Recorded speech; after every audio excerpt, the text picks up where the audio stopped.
Good evening, everyone. Welcome to today's trip on the train from hell with monsters. The second one, in fact. In case you weren't aware already, I have been playing the game offline in the mornings. One morning, I accidentally hit start stream instead of record. So that's the mystery stream that was disappeared. Basically, to get up to Covenant 10, the real difficulty. And now the real fight begins. Today, we are going to win at least one run of Covenant 10, with the side goal of also beating a Titan before the stream is over, which we will need to unlock the last two Pyre Hearts for. Let me put the screen on so you can see. Hold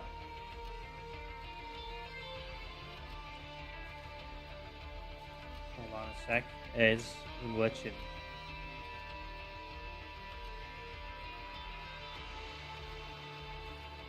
Hello? OBS?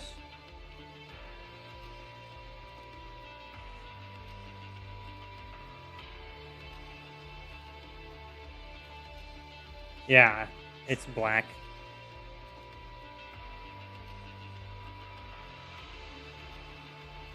Okay, there we go. Oh, it's on the wrong screen.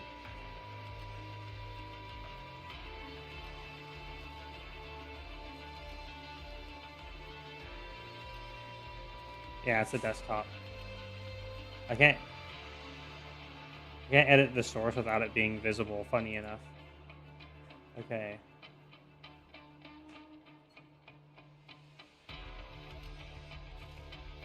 Just need to change display.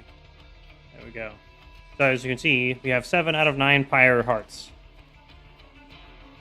And in order to learn more about the Titans, because the character Malika had come in and told us that, oh, by the way, the Pyre was also once one of the Titans, and I am too.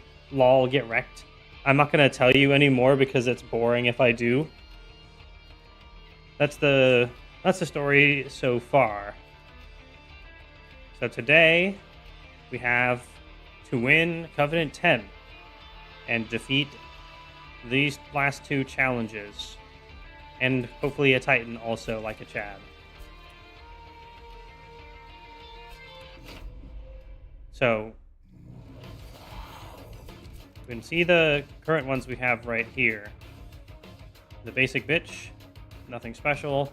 Heart of the Pact, weaker attack and HP, but you get to draw +1 if you play a card from both clans. Life Mother's Pyre, I haven't used it yet. It adds the option to copy cards at the Merchants of Steel, Magic, and Trinkets. Malika, the person who is apparently also a Titan, but not an evil one. Shifting Pyre says all drafted cards appear with an upgrade. Wings Spirit is a very nice one. Once per battle, select the heart, and it restores the front unit on every floor up to full HP. It's quite a good one, because it doesn't really sacrifice that much combat stats for a very helpful utility. Keeping a unit alive in the middle of a battle is something that is a huge make or break of a win or loss in a lot of games. And then my favorite, because it looks like a dragon, probably. A little lower attack, but high HP. And when your Pyre takes damage, gain 10 gold. So I will black mana the shit out of this for lots of gold. And then here's the two we need to unlock. We have to deal damage with magic power, which can include sources like Conduit, Pyre Gel. And I think that's all that comes to mind. There's probably more that I don't remember. And then we need to inflict 125 debuffs as well. And then we have Echo of the Time Father. Once per battle, select a heart to basically keep your hand, all good cards in your hand for one round. And then Herzl's Horde, which is weak on the combat stats again, but it gives you a huge amount of deployment mana to get all your units out early. It's a very good one that I haven't used, because I'm too busy clicking in the one that looks like a dragon. which, speaking of, based.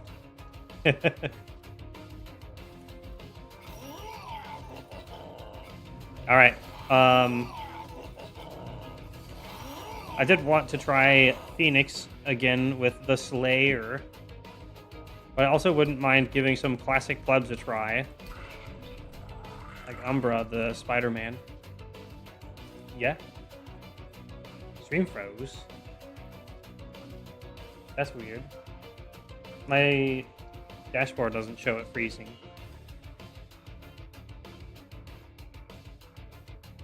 Okay. It's working on YouTube still, at least. Alright, these are all the different challenges we have unlocked from Covenant right here. Rank 1, enemies are stronger. You get random cards put into your starting deck. 2, battles have additional enemies. 3, merchant reroll costs are 50% higher, and purge costs for getting rid of cards in your deck scale 50% faster. So your consistency is vastly reduced. Number 4, bosses have higher attack and HP. Non-flying bosses get an additional mechanic.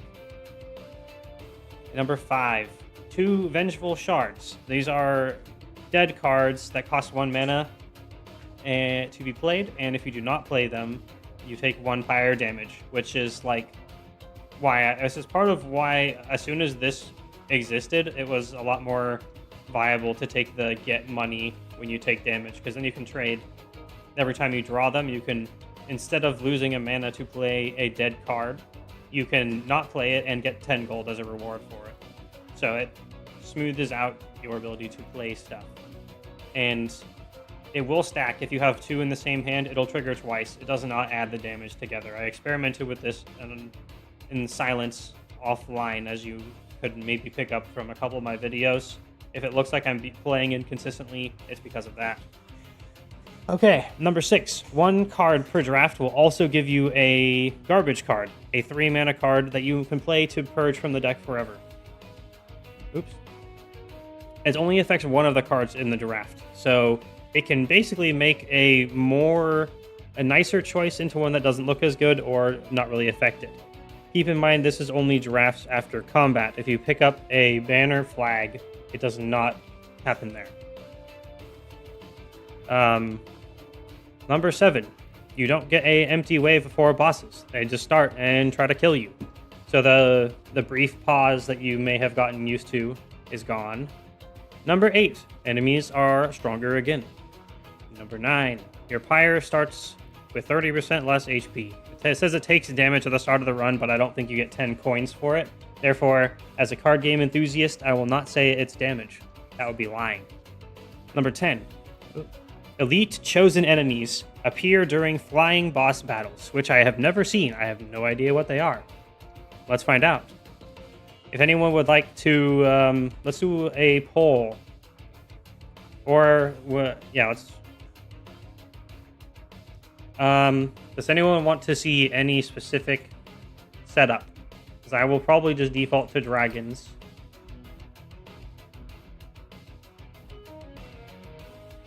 What?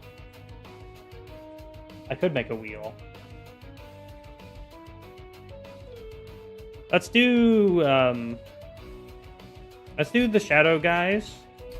And the wait, we need spell damage in particular, and we need debuffs. That's a perfect time to try some of the people I haven't tried before. And then if I can win on Covenant 10 without even knowing what the stuff really is. Yeah, there we go. No.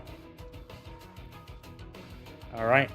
The Under Legion, I haven't even tried.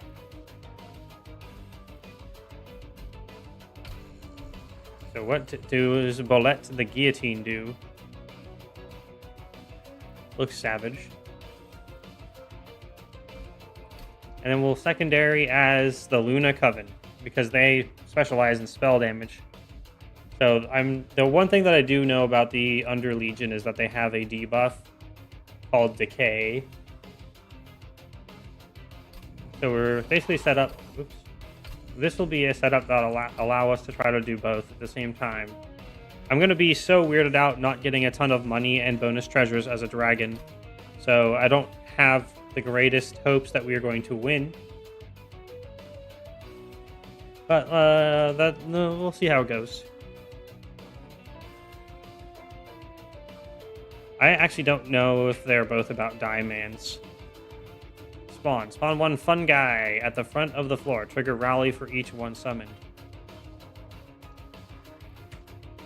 So rally is when you play unit cards. So it counts as playing a unit. And then troop is, I think it's basically stacks from Heroes of Might and Magic from the looks of it. Troop gains bonus attack and HP per stack. Additional troop stacks on a floor are added to any existing troop. When this unit uses health equal to the health granted by one stack, it loses a troop stack. Yeah, it's like exactly stacks from Heroes of Might and Magic. Interesting.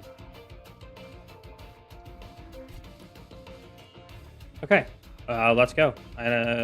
Nobody wants to see a particular setup, so here we go.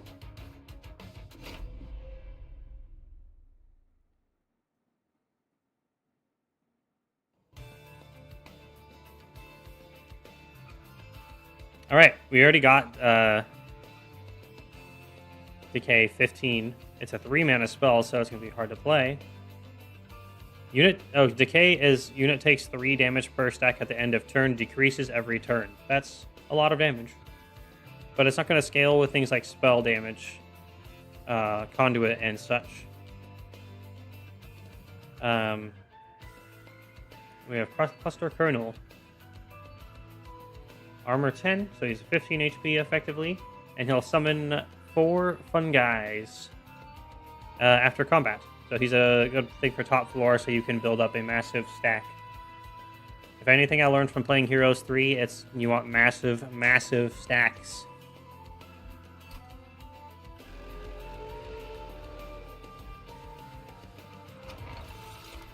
Okay, immediately we start with fun guy gain 2 attack per troop stack.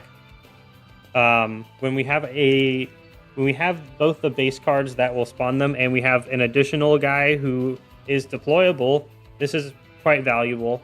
So we're going to take Spotted Spore. Volatile Gauge. It might have carried me through the Covenant 9, but it's not actually that good. Unless you have the right support for it. Which I did. Okay, what kind of upgrades do we get? Oh, look, it's a very me effect. Every time you rally, you get +1 attack permanently. And then we have Headsman. Gets a lot better attack, less HP. Trample, meaning it's any damage that is overkill is carried to the next unit, which is an extremely valuable effect. And on Slay, friendly units propagate 1, which would be increases the stat count of buff effects on friendly units and debuff effects on enemy units, except Dazed. However, the fact that it says friendly units propagate 1 means that it excludes half of the effect, I assume. Let's take Hiveminder.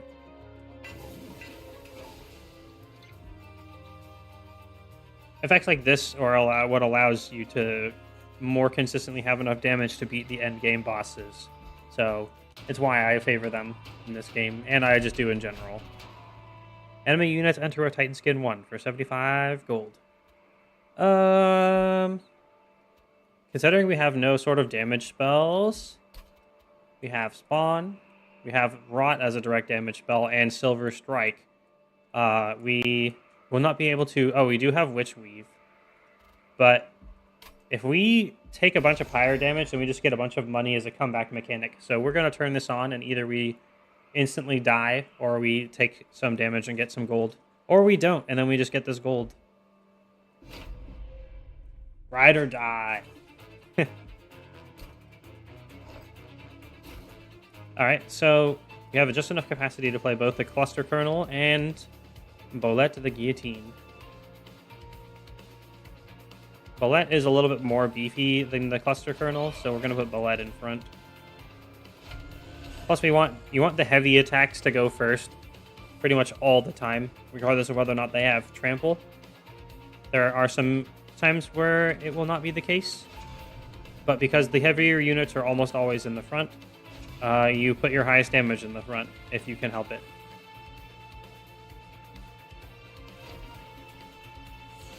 He's going to stack a lot of permanent attack. It's going to be kind of crazy in a cool way. So whenever we get the opportunity... Say again?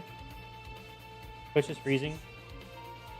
Yeah, I think it's just Twitch. As far as I can tell, my bitrate isn't terrible or anything, nor is it spiking up and down. So you might just want to restart your computer, even. Anyway, whenever possible, we're gonna just aggro, get permanent attack. Then we'll try to draft a tanky unit. Oh my god, look at the funny little mushroom guy. He's like a little colon 3 mushroom face. And it is a full moon, so we could actually do 50 damage to this dude.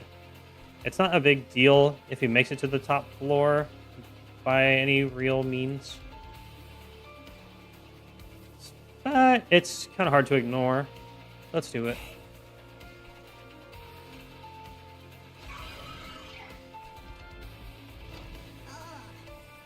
Which we won't do anything for allies because they're not missing health, and it can't damage them because they have Titan Skin, so I didn't bother playing it.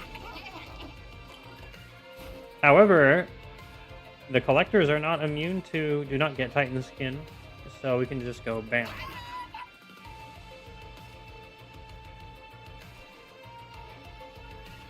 Oh yeah, the troop is going to tank for Bullet, actually.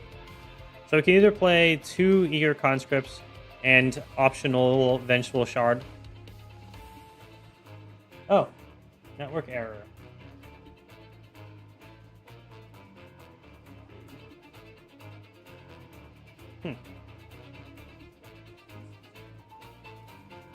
Yeah, Twitch is being weird. Okay, yeah, it's definitely on Twitch's end if you couldn't load your followers page, but all the other stuff on the internet works properly.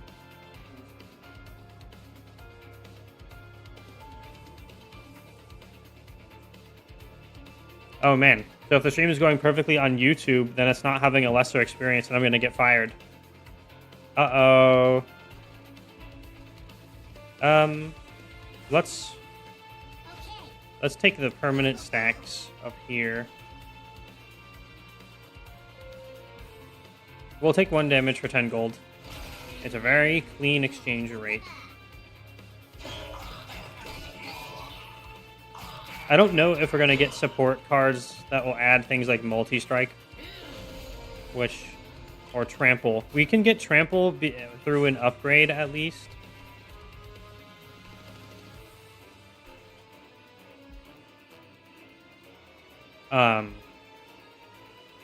So that's one way we can really buff Colette.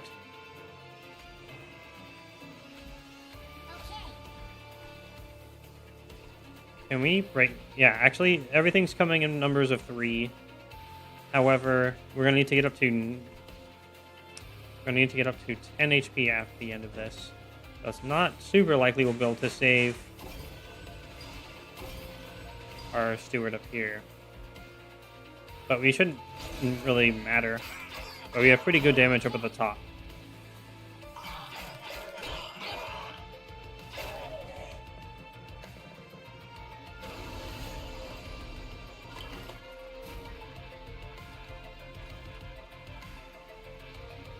Well, lo and behold, we can actually keep the train steward alive. Then we will... It's not the full moon, so we can only kill 1. And then we spawn up here. We're already at 3225 on Bolette because the cluster kernel will always start. And it'll always generate 4 permanent attack per round. It's a very, very lucky starting setup. And even if we can't be the dragons, we have the Dragonfire in Spirit. The boss losing rage as he goes up is also beneficial for being on the top floor. That's nice. We could actually keep stacks a little bit more alive. I'm forgetting that's possible. Add more.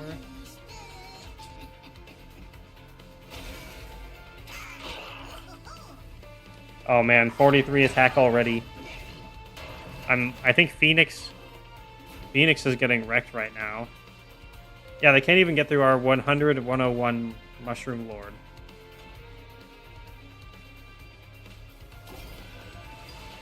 And then we can apply some debuffs. Especially because we don't lose the opportunity to spawn.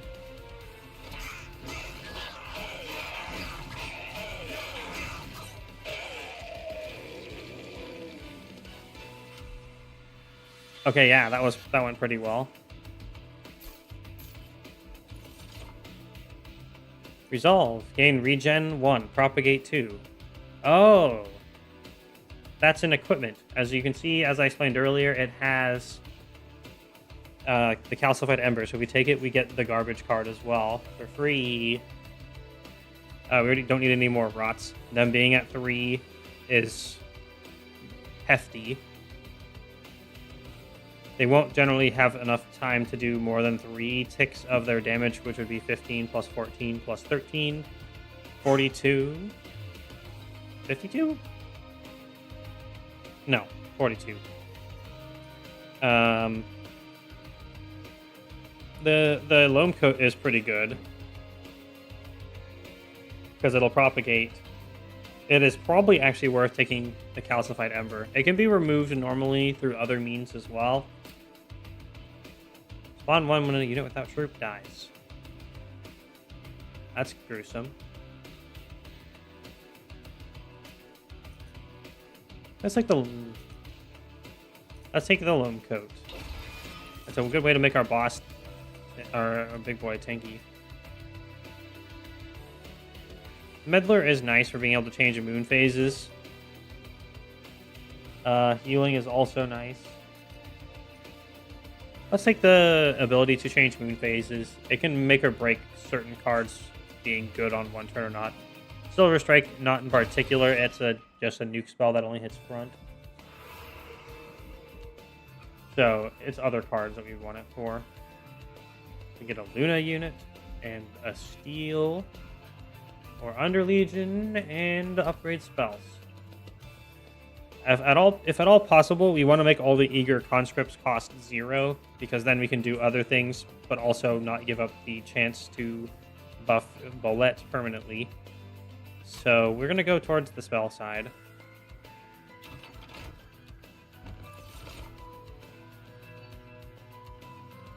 Oh, this is good. Oh my god, we could grab another cluster kernel. Oh my god. Once we get capacity, we can have 2 of them on the same floor. If we get enough offense, we don't need defense. We're just going to take another cluster kernel.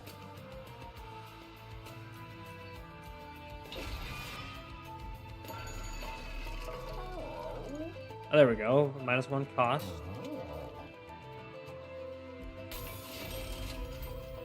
We can, since it also costs 0, we can give it Spell Chain, and then it's playable twice in 1 turn. Very nice. Not really a point of re-rolling. We can Permafrost Rot, because then it's there for if we have nothing better to do, and then we can actually have it when the boss comes, guaranteed. That's when it's going to do its best, because it'll have chances to tick down more. So we will take Rot with Permafrost. And then we go to the next battle. Mark of Invasion, 75. Should not have a problem. We'll take a little bit of damage.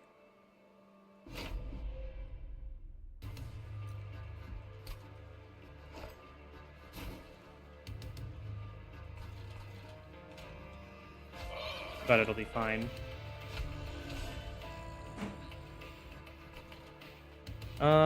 We could put another cluster kernel out. I forgot to check what the spawned unit is. Forsaken. I think it spawns like 5 of them.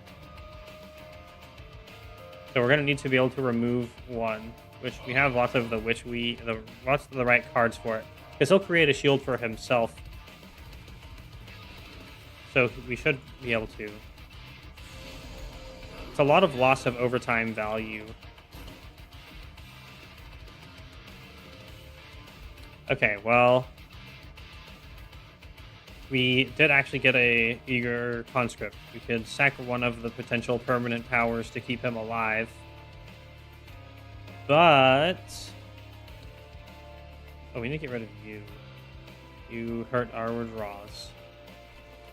We can actually just put a shield steward in front of him. That's kind of fine.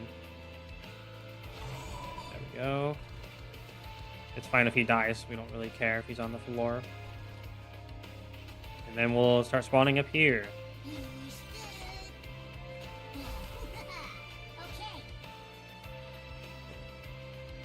Oh, I forgot the loam coat. Yeah, we'll be fine.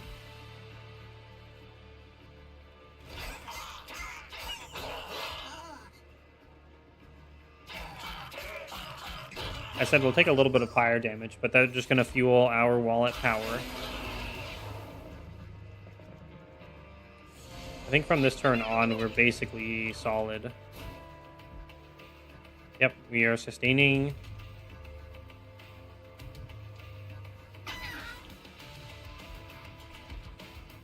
We're sustaining both floors, actually. Can help with a chunky... help with a chunky boy right here. You can pew-pew you. There's one up there as well, but this will affect the most number of turns. So you get sniped.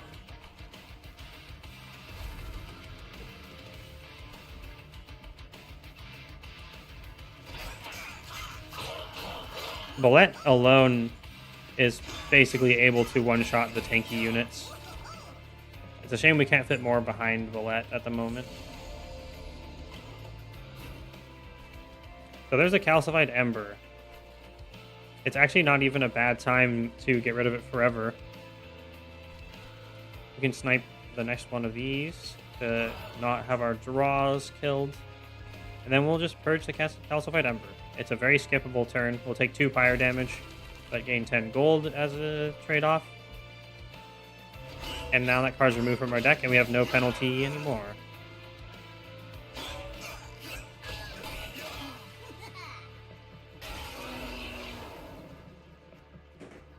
Yes, let's aggressively trade our life force away. Okay, there's no room to play the meddler. So it's basically pointless. Well, we could do a little bit of damage to the boss. It'll get us 6 damage. So I guess there's no reason not to. We'll leave the Chime of Despair in there. So we can get the permanent attack. Especially when the boss has thorns. It's going to be very good that we've aggressively stacked up. Because you have limited number of hits. And when we do big hits, they're good. We're going to take 6 fire damage again. Plus that one right there. We'll probably want to take a healing node somewhere.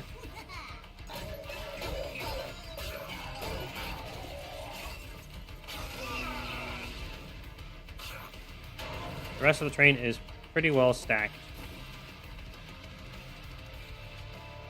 We'll get rid of you because you're annoying. It's actually better if the boss gets up to the top floor because we'll have more chances to stack our hero. So this is actually ideal, funny enough.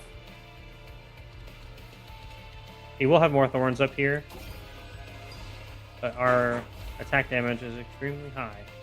We're gonna, again, trade 1 HP for 10 gold. We've gotten a lot of gold for this, plus the reward at the end.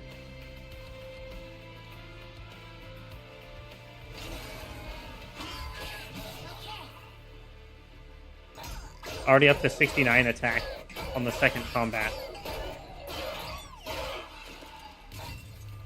We should be able to handle him. It's very punishing if we don't. Yeah, we win.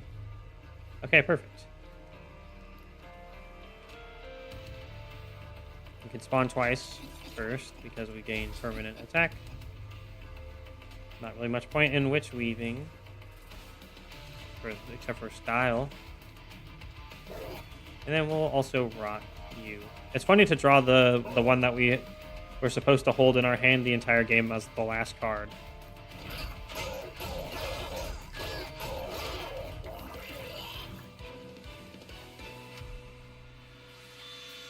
All right. 16 damage taken. Advance Propagate 2. So it doesn't say it can only be played on allies, so we can use it as a remover on the bottom floor. The Lone Coat, we already have one of. There's not really a problem with having two when it propagates. But I don't think we want another tool that allows us to move things around. We can move a tank in front of somebody. So we can shield things like the stack so it can have just the big damage. Or we can put squishies up front to remove them.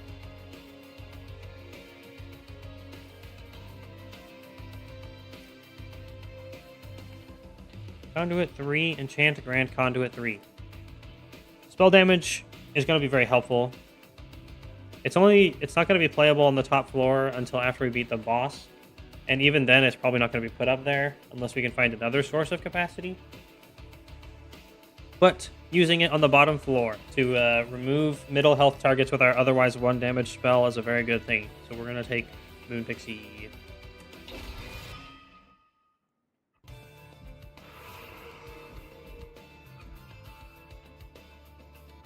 We have the higher health rooms and equipment is very nice.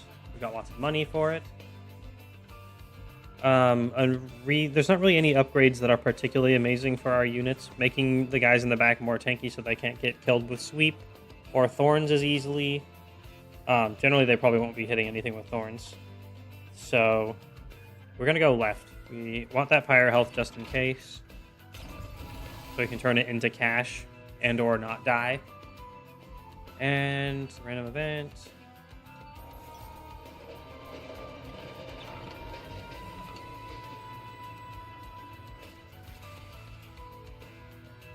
Oh. Blood for the blood mods. Kill him. Wait, we just got Jack in the Box.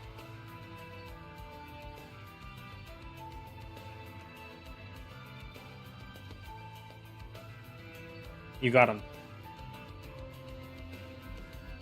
Okay, Jack in the Box is literally one of the best cards in the game. Small gift box is also good. Put Jack in the Box. We can put the 2 mushroom captains in there.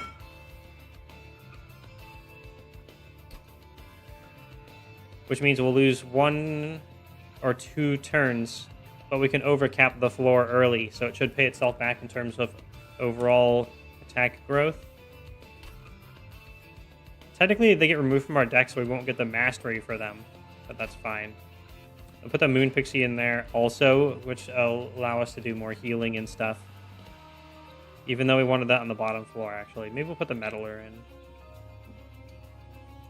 We do have the ability to move people around at least. Since we want to deploy on top floor anyway, for maximum chance to stack, it doesn't really change the plan of what we're doing. So let's put Meddler in here. Moon Pixie wants to be on bottom floor to remove the annoying units in the back as much as possible.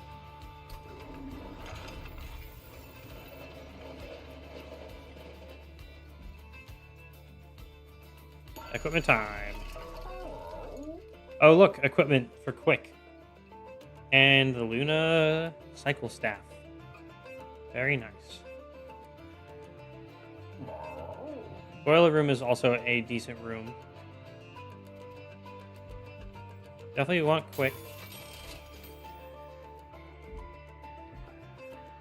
It's still quite early for Luna Cycle Staff. We'll get that. I'm not sure about the Boiler Room. Deployable is generally much more important, especially with things like the Cycle Staff. Otherwise, you miss up to like half or almost all the turns where it could be gaining attack permanently. So we're going to actually make the Cycle Staff start in the hand. So anything we want to remove.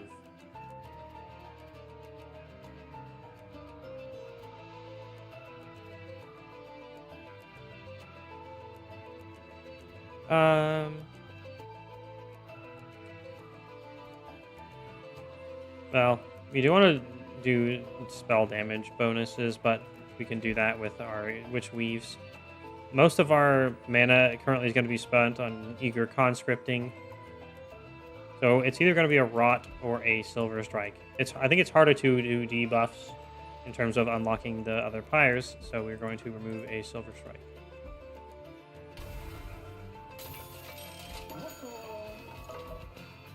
Alright, Archeon, first boss. He shoves people back. It's a really good thing that we picked the advanced card. Depending on how he moves around, this could be bad for the Jack-in-the-Box. But he's going to go behind Bolette anyway. Oh my god, Bolette has 71 attack already. What a Chad. Our deployment phase is a lot cheaper now because we don't have to spend 4 mana on the 2 people in the Jack-in-the-Box.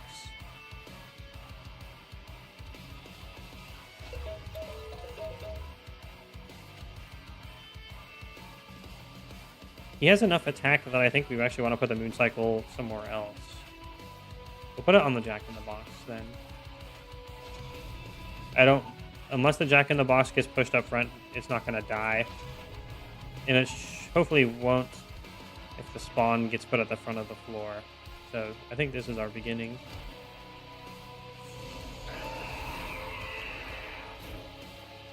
Okay, him starting at the top means he's not going to be there for floor 2, which is perfect. Not to mention, the way that this has happened, we actually drew the Moon Pixie on... So we could put him at the top floor. But the bottom floor is much more valid because then the Witch Weaves can remove the units in the back.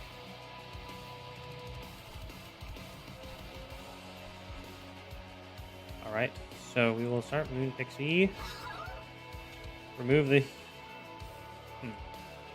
The damage dealer? Yeah, I think so. I was thinking the healer at first, but because we can one-shot the tank in the front, especially when we use Quick, then he'll never be able to block for anything later on. So keeping our units from taking more damage is more valuable, and with that in mind...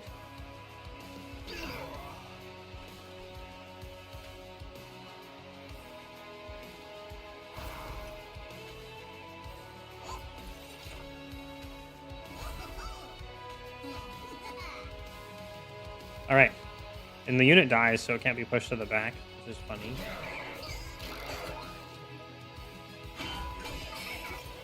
Okay, that's, as I said, we have the 1 in 3 chance. They could take either 1 or 2 turns because it has to summon and then survive a round of combat. And if it summons the Meddler first, then it won't work quite perfectly.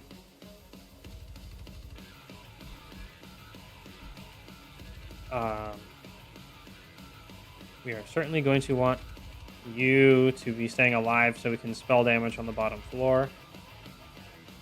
Oh, Chosen Shield Bearer. He's a new dude. Apply Sap 2 to your units and apply an additional Sap 2 to your champion when a spell is played on this floor. He's a lot stronger than they were before. Well, we're going to go Lone Coat so you stay alive.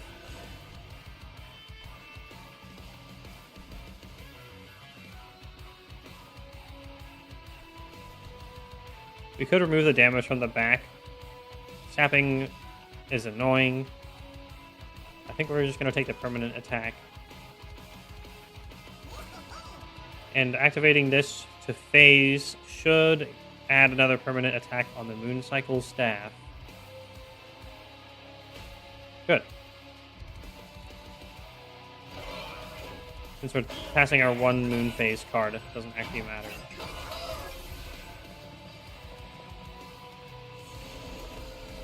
Okay, Archeon is going to push you to the back. So we'll only have 1 more turn after this where the ability to Witch Weave is even going to exist. Yeah. Floor 1, top floor is not a problem. This floor, 139 HP is nasty. Currently, we'll have on board... we actually will probably be able to chew through him. It might get to 1 damage to the pyre, but that just is a worthy trade for the gold of it. So we can ignore that, generally speaking.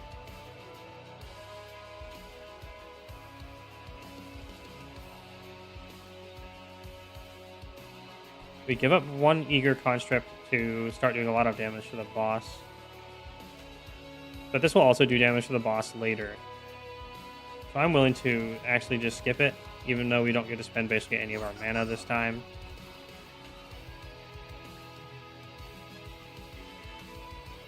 So hitting the guy in the front isn't really going to do anything because by the time he gets up to the top, he's going to get one shot. So putting the damage on the back guy is more likely to prevent us from taking fire damage. And I don't think the boss will really be a problem. So we're going to hit the back.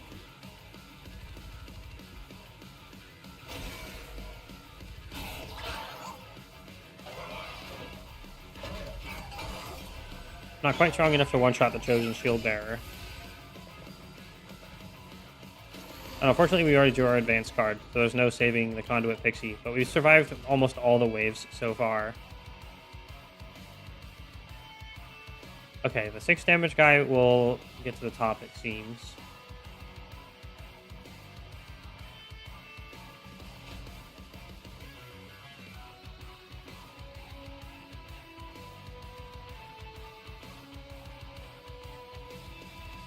We can probably take 6 damage. Get rid of you in the back.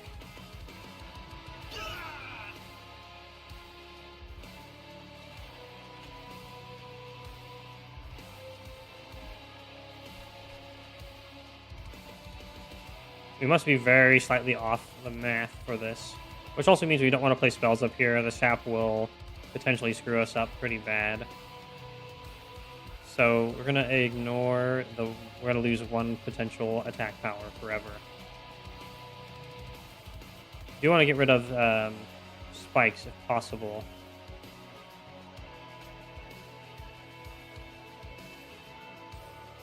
Because that's going to kill the Jack-in-the-Box and our fairy up there. Actually, it won't.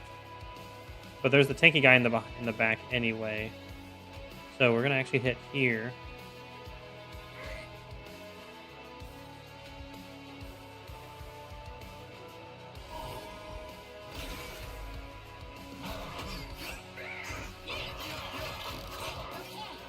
Yeah, we barely got through. Oh, right, we're getting 8 attack per round permanently now. Yeah, that 1 attack is definitely spendable.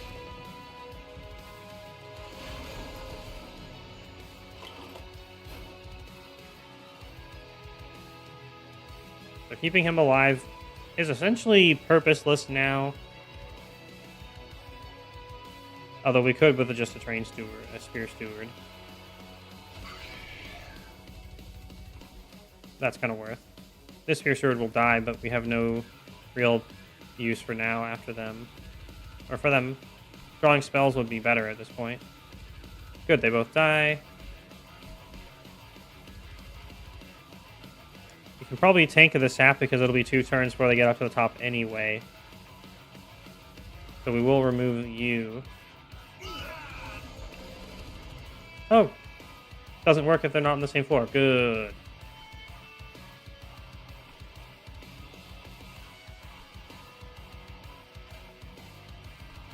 Our challenge is to do damage to spell damage, but since it doesn't affect other floors, we might as well.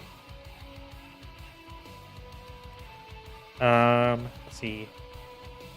104. I want to get close to the breakpoint as much as possible.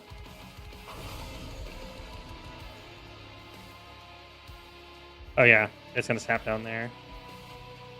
And said there's no further use for the Spear Steward. Without support, he won't be able to do any damage anyway. So we want him to be out of the deck. And turn.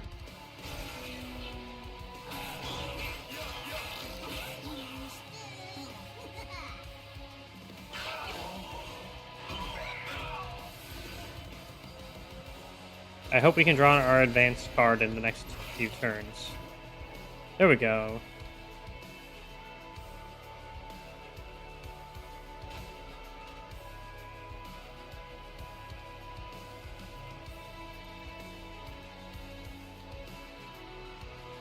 I guess the troop does count as a buff. Perfect. You also get to rally for that then.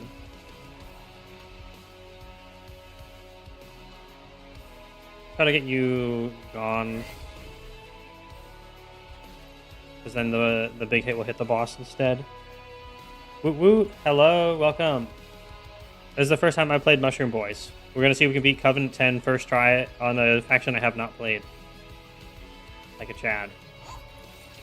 I'm feeling good about it because we started with a very, very good combo of cards. It slowed down.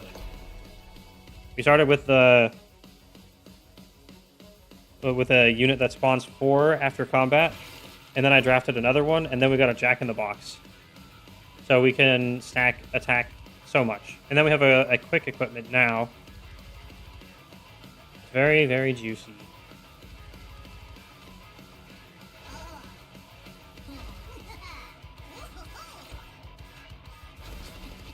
Yeah, he can stack attack better than Phoenix can, for sure. Easier anyway. And definitely better when you have a really, really, really good start for him.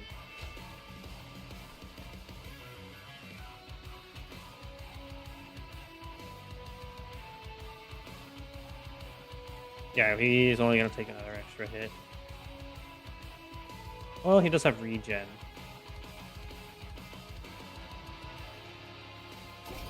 Oh, that is notably more. Cool.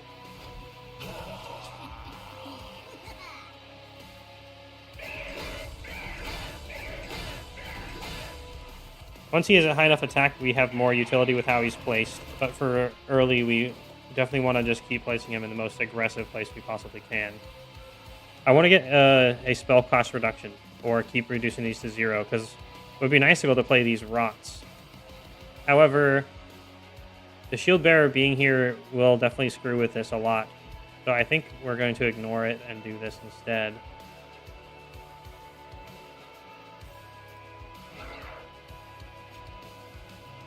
There's no hope of really getting rid of the shield bearer. You there.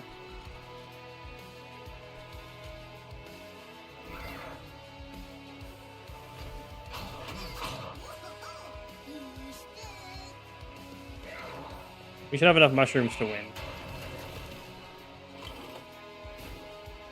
Yeah, it's a very clean, easy victory.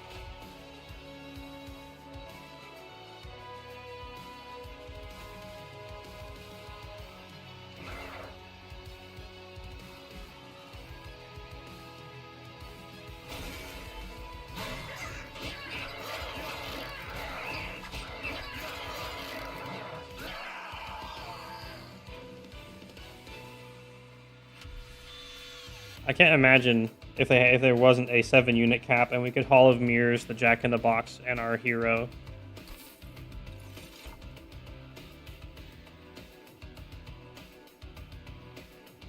Tome of Overgrowth.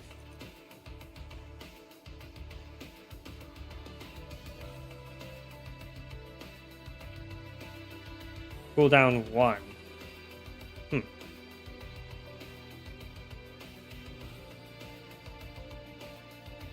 Racking Pain. 3 times the debuff stacks in damage. So our 20 health. Friendly units.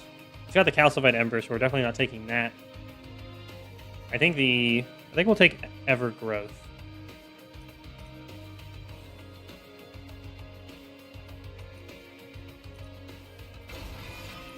We'll have splat damage. Splat? Flat damage. Grant Trample to Fun Guy. Troop adds +2 attack per stack. Oh yeah, we started with this as well. We have a very good setup. I thought the damage output seemed crazy for them, but that would be why.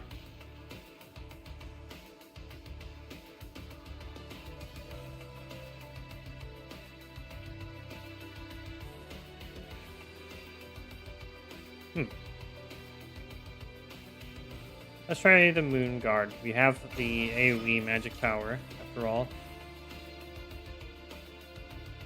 There's still reason to grab the Heaven's Light, because with the Jack in the Box and the hero and 3 units, we can still place 2 more units on the top floor, and since it takes time for them to pop out, we will have 2 turns to deploy them.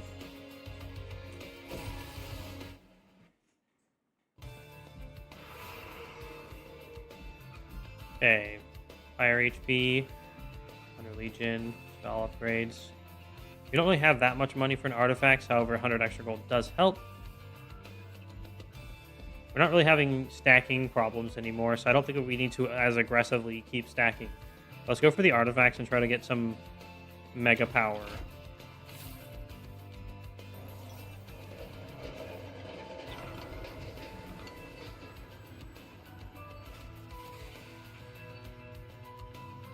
A dim light flickers overhead, revealing an ornately carved table in the center of the room.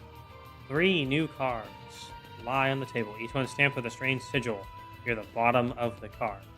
Across the table is a stoat watching you with glazed eyes. You want one of these sigils? Go ahead, take one.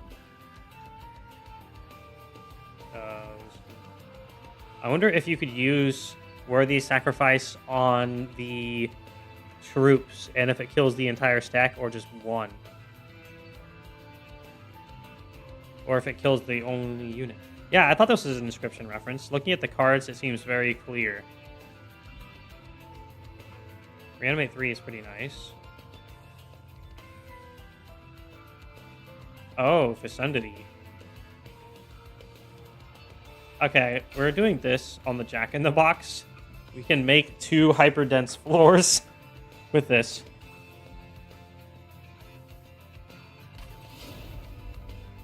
Total misplay. I'm pretty sure they say that in inscription as well. Alright.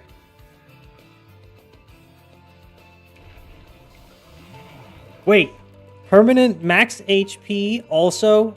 What the fuck? This is so broken. Oh my god. Okay, and now he can just tank for himself.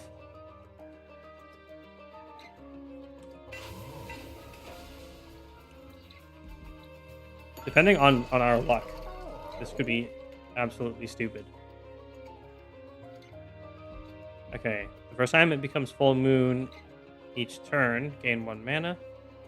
On turn start, spawn 1 on each floor per 20 cards in your deck. I mean, it's free stacking.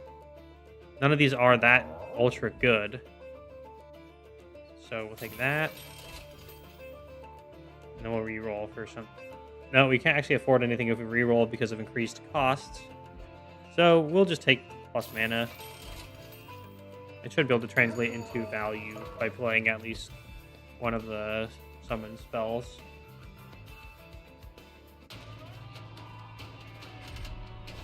Alright, Heaven's Seal. We're basically only combating top floor anyway, so this is doable. The healers will be redundant with this. And we'll be able to pew them off anyway, most likely.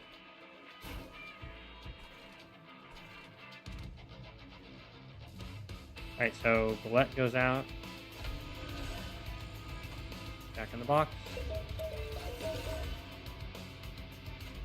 If we did 2 Jack in the Boxes, we could summon 4 units in total.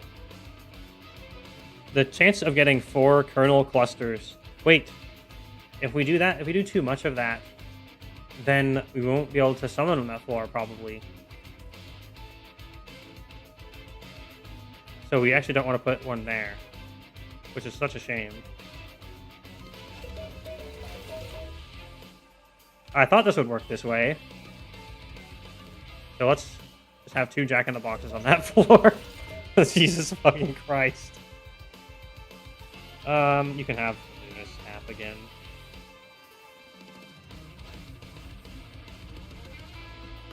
Jack in the Boxes, it might actually be more important to put a...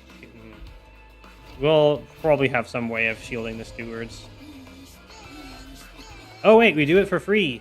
Because we took the spree summons. You see the happy little mushroom guy's husband? Do you hate mushrooms any less now? Yay! Okay. Time to stack many stacks.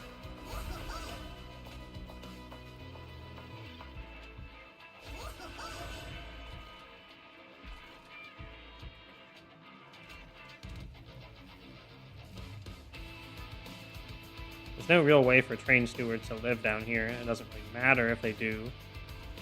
We do not want them in the deck, though.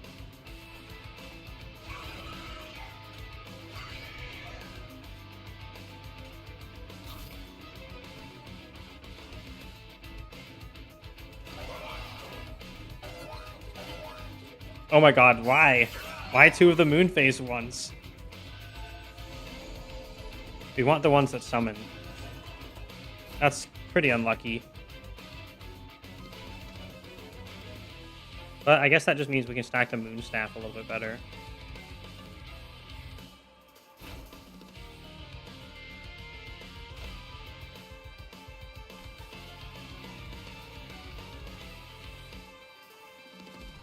Okay, let's see. We have 2 eager conscriptions. We do have +1 mana this turn. 140 health to get through. We don't have quick, and we only have 1 in 3 or less chance to get it next turn. However, we still will kill them both, so we're fine. There's nothing tanky to put the Loam Coat on unless we actually play a Shield Steward. I guess we'll do that. Then we can put one of these here. There's not really a point in doing this down there, except that we can stack a troop spawn down there.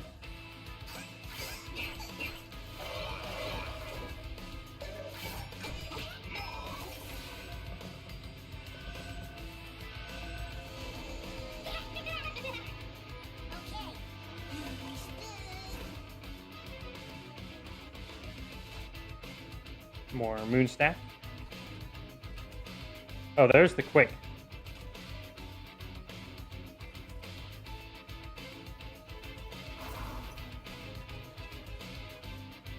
Oh no, we don't have room down here anymore.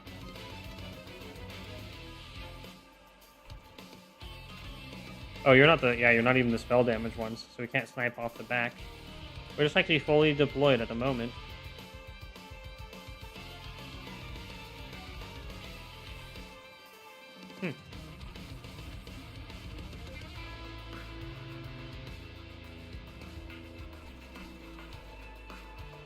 At least getting one of the meddlers killed means we can spawn no more units there. I guess we'll give you extra HP. So you can do nothing. The Heaven Seal will cancel out any damage we do at the top floor, basically.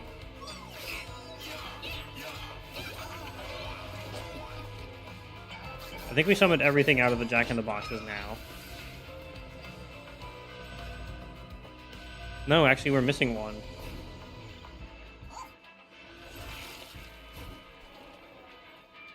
On the left. Yeah, it'll actually summon a backup cluster kernel now. That's very good. We can summon another Jack-in-the-Box on the bottom floor.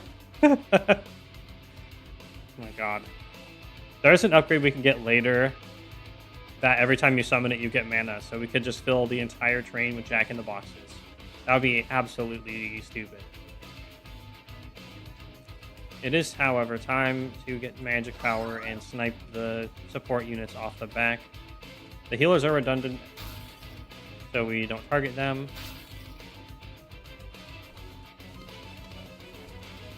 Top floor looks good. We one-shot the tank, and then the rest just follow. There's no room to summon a Jack-in-the-Box anywhere anyway. We could just save this for the boss. Let's just save some troop stacks. We also want to apply debuffs for the challenge.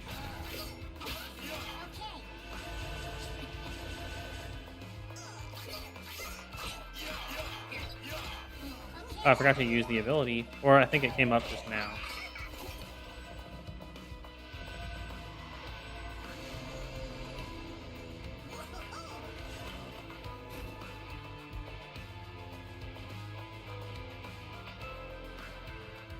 This is a very good way to apply debuffs for our challenge.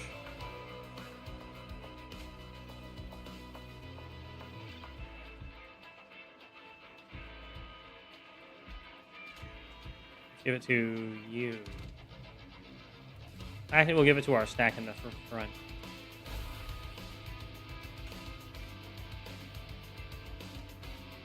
Use it to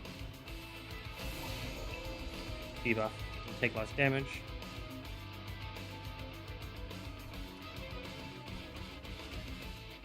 Hit the damage units because they're redundant otherwise. The healers. Buffa D's nuts. Got him. I mean, yeah, you're right. And then we can do spell damage down here. Yippee. And keep stacking our moon stack.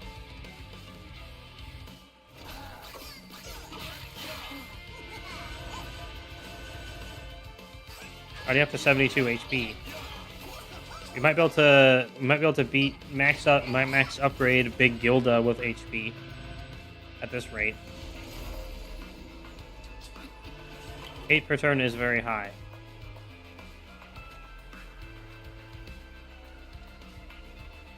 Let's just get some regen on nobody. Doesn't matter. So we'll just put debuffs out then. Die. More permanent stacks. More and more permanent stacks. And then some spell damage down here. There's nothing that triggers when... Okay, if when we play a spell, we get corruption. It doesn't matter.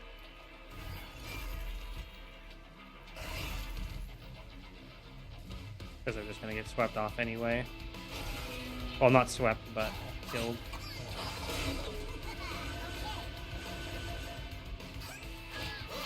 Oh, he applies corruption to all of our units across all floors. Honestly, it's still not going to matter. Our damage output is too much to matter.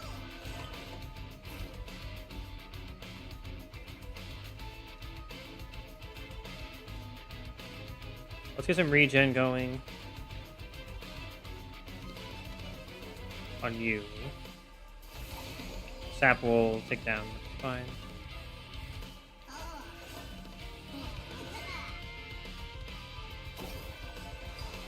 And then we will not rot him so we don't corrupt our entire board again.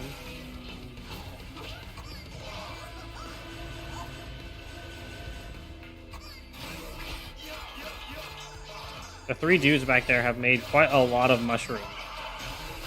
Good job. Now, if only we had some butter in a frying pan.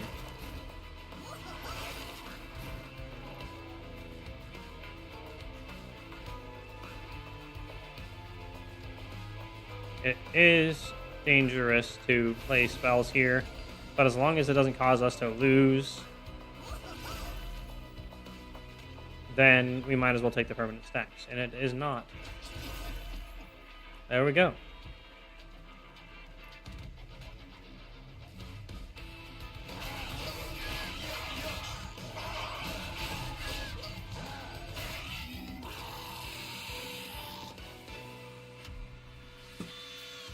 That was easy.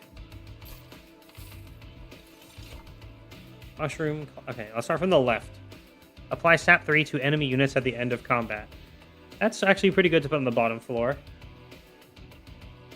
Especially when we have the ability to flood the second floor with Jack in the Box. However, Grow Room propagating 1 will also just permanent stack our hero some more. Well, it's me, so we're going to take Grow Room.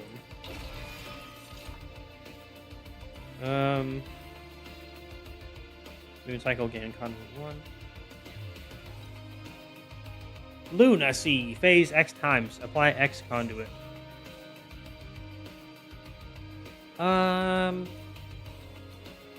Sure. That's fine with me. It'll stack our staff, hopefully. Alright. Equipment a room card. Duplication. We already have, I would say, to duplicate the Jack in the Box, but it's already stupid. We don't need to duplicate it. I don't think there's anything else we really need to duplicate. Duplicating the 0 cost that we can cast twice Eager Conscript is not terrible, but it's not necessarily that good either. I think I'd rather have the free artifact and the weird event. Let's go with the free artifact and weird event. Merchant costs are reduced by 25%. We do make gold pretty well, so we'll take that.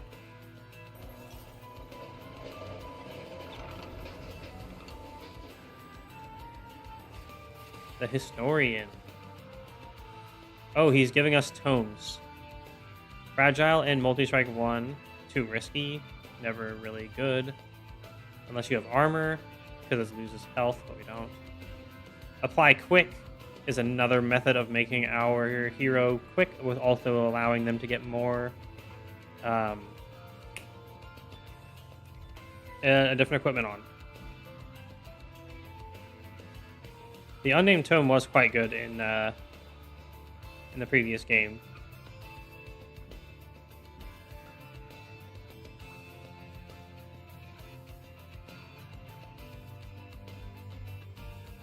Let's take the Wildwood tome. Quick is way too good.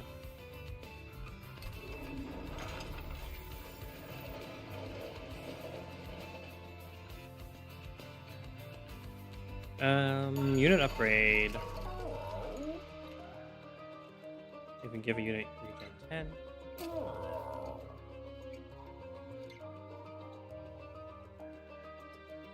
Good, that helps with the Jack-in-the-Boxes so that they are less hard to give. I feel like there's a utility upgrade on there that we could do better. Potentially. This is just reliable and cheap, though.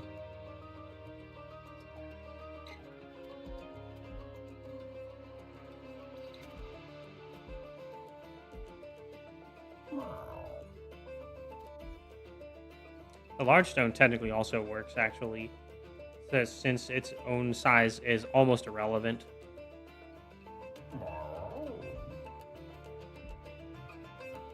I have a feeling we'll end up regretting it later. So let's just put HP on it. You do actually have enough health that regen will do something. And then we'll roll. Reduce size to 1.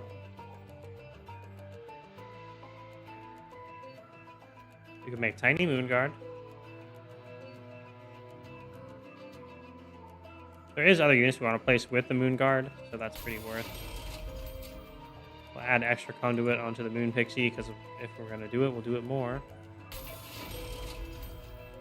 Upgrade a unit with Quick. Okay, sure. And plus 10. Well, it is 60. No, 60 is actually not that bad. Make the Moon Pixie Quick also.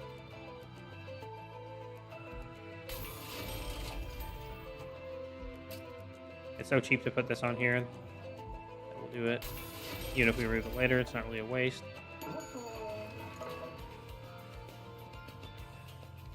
All right. Battle. Whoop, whoop. Non-boss enemy units get multi-strike. So normally that would be a problem, but we have 3 sources of quick now. We don't have any sort of trample. If they have multiple tanks, they'll still get to damage our stack of mushrooms. But considering how much we're stacking them, I don't think that's really a concern.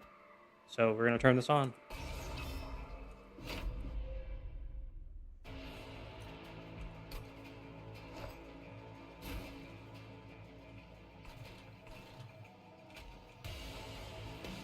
All right, Bullet.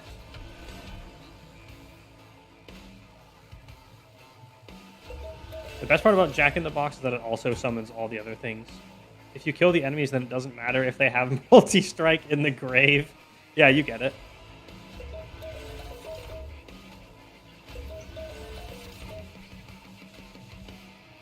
Here, have a magic Giga Staff, Jack-in-the-Box. You've earned it. Being one of the best cards in the entire game.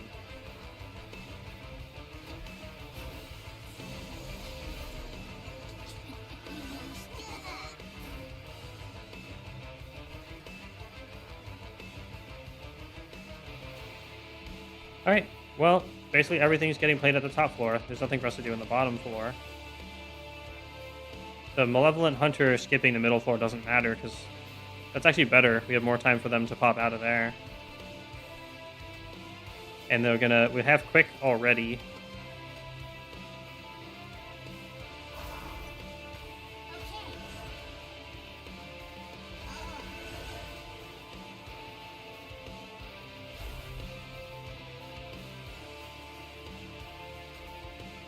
You easily give up some sap for some regen stacking.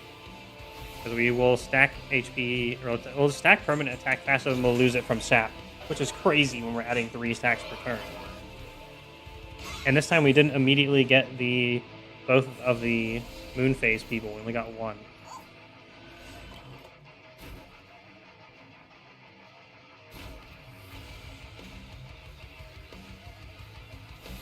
Of course, it's always the moon people first. Yeah, there's the grow room at the top. We don't have a spell sniping floor yet.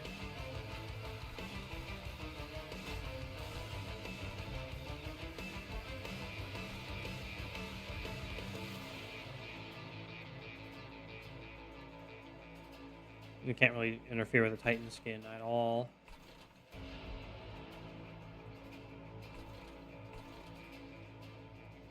Again, just basically shrink the steward out by playing it and getting it killed. There's no ill effects down there for it happening. And we'll just go... There's nothing for slay or anything. We'll just kill this for fun. Money card. There we go. Now we have 3 of them on that floor.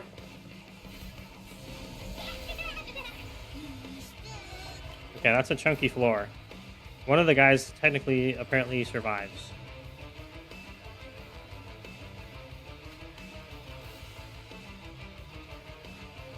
I guess it's because of the Titan skin.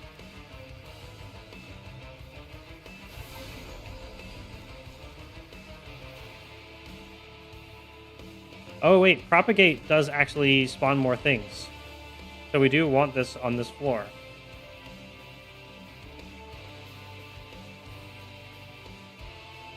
We lose our stack. We will lose the quick. Oh, that's part of why this goes badly.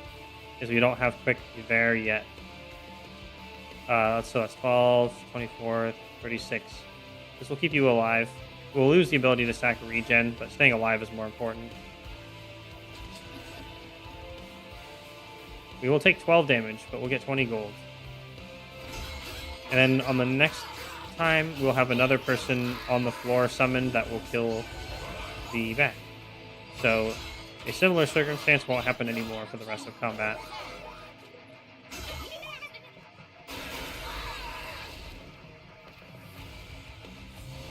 Shroom Man Beeg already. I like how a stack of guys is literally a stack of guys. Me too. It's wonderful. Oh wait, we don't lose this ability, right? Because that wasn't... Oh, it was the quick that we lost. That's fine.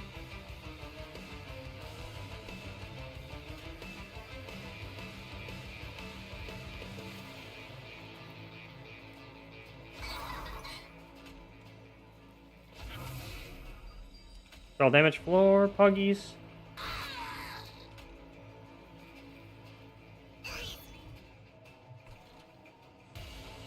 What's that? It's not supposed to be doing ads. It's only playing ad. It's only supposed to do pre-roll ads because I couldn't disable it.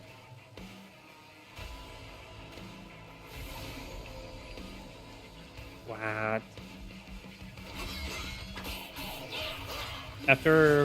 I'll take a break and take a look at it eventually. If anyone else in chat is getting ad spammed for no reason, they're supposed to be off, just let me know.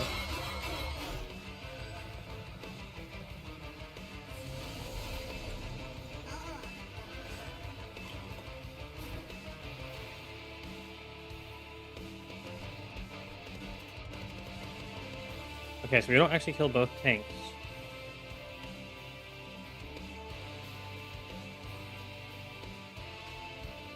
This won't help. I don't like that's why I don't like the target front type of spells. It's not overriding the whole screen for me, but every like 5 minutes pops up an ad over either the chat or as a sidebar. What? What is Twitch doing?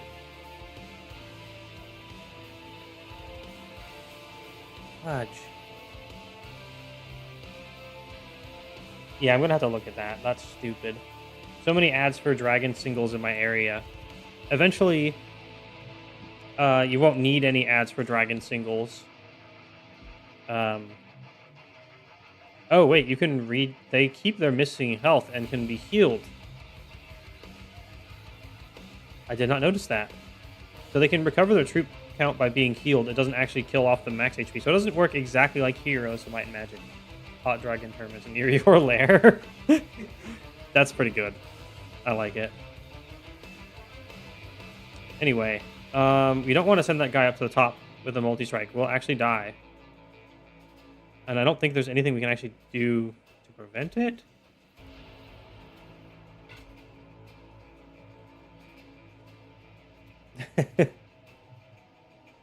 Hello. Very nice.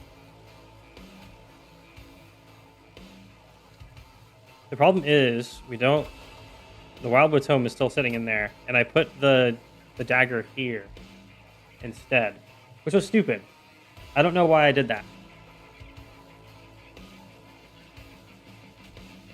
Time to pull if restarting that counts as cheesing, because it technically is up to bad draws. It was actually just the wrong decision.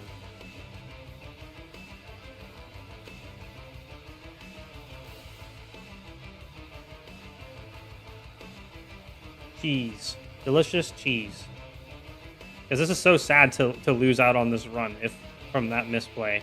Although, fire kills in 2 hits. We don't actually die. I'm overestimating this damage. Because it's 60. He goes... Actually, 3 hits. We take 36.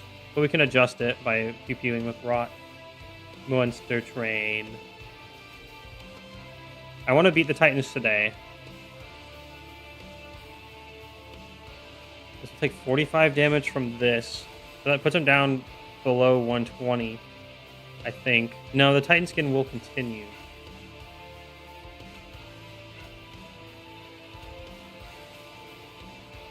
Well, okay, there we go.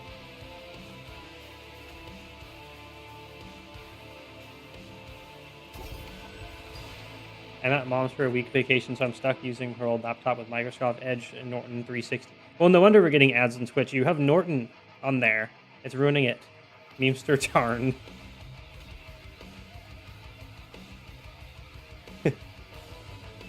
Man. Okay. Memester Tarn. Okay, we're going to take 24, which is not good. I didn't expect to take more damage than what we already did.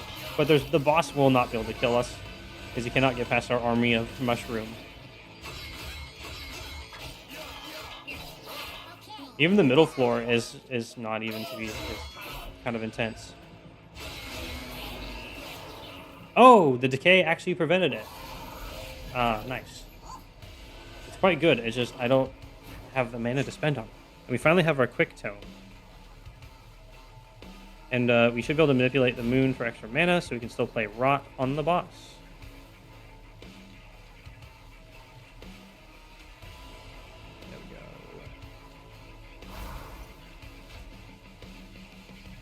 Keep adding regen here. Should probably be putting it here instead. But it's fine, we're propagating. Oh, this is the guy with Reanimate. Rot in particular is going to eat those stacks between combats a lot. Very helpful EE.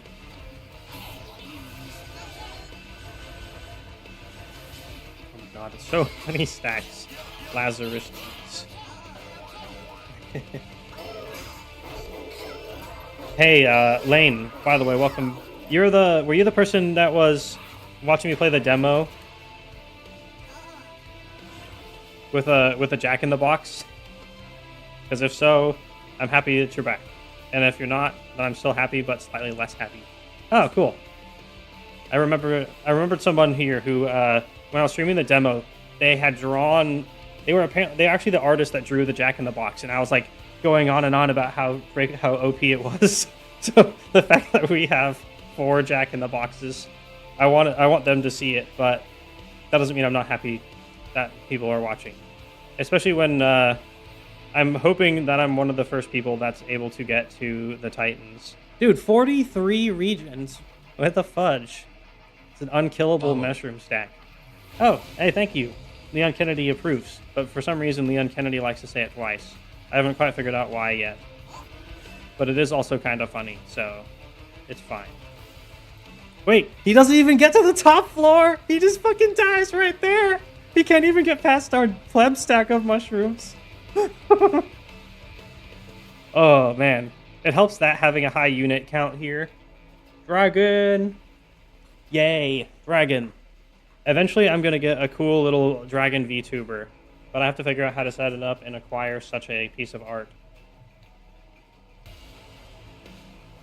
What's that? Oh, yeah, right. My husband is an artist. He can make it, but I have to figure out stuff. Follow me. Sorry, Leon Kennedy's lying that time, probably. I'm bad at drawing, don't ask me.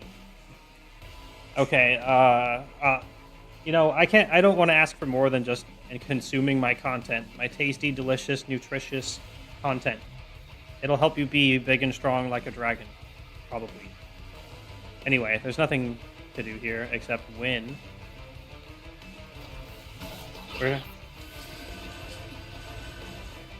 I was looking around at a Target today for dragons, but they had none. Only one location has a dragon, it seems. I wonder that company is suffering. But if we get 3 more followers, we'll be at 69. Oh, we're almost at the 69 goal. I have seen at Target, there was like a company with super shitty, low quality dragons that I wanted to kind of buy one and repaint, but they were so overpriced because they were designed to be a impulse buy, so I did not buy one. 69 gold equals hot lava stream. My god, I wish I could stand in lava. I don't have 100% fire resist though, so it just won't happen. Anyway, it was weird that it was, well, as I said, the boss was never going to get past our floors. I'm going to play Monster Train 2 for the first time. Do it. It's really fun. There's a lot of hidden free bonus things that add extra fun. My friend was playing it and it looked fun. It's definitely complex. I'm kind of a card game super nerd, so it comes naturally to me. I'm not trying to brag, but I am awesome.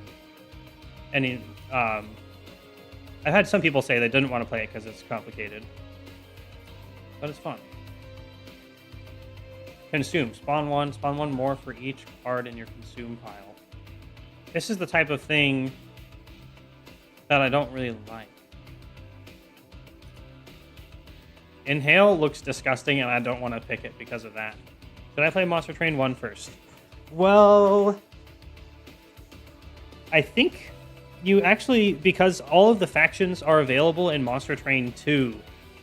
However, the Monster Train 1 does have the DLC, which I haven't. If we unlock the Titans this run, we'll figure it out. But we don't know. I don't know yet if some of the mechanics that they added with the DLC in the previous game are going to exist. And yeah, as the only context you need comes from the story. It has all the factions from the first one, so it's kind of just more stuff. Basically, there is this weird thing from the previous game with the DLC where you can take the core effect of a unit and add it to another one. You can make such stupid, fun stuff, and I don't know if you can do that in this game. So while I would normally say all the factions that are available in Monster Train 1 are also now available in Monster Train 2, which was a surprise, which was awesome, there still is something that unique that you can find in Monster Train 2. I'm pretty sure Steam has a bundle of both that you can get for not that much more money, so if it looks like it's within your price range, I would probably recommend it. I played a lot of Monster Train 1 and had a lot of fun with it.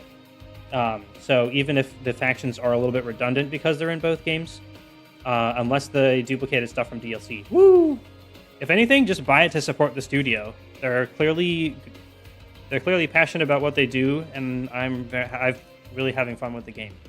They put dragons in this game, so if you don't buy it, you're doing something wrong. I hope blank pages are in this too.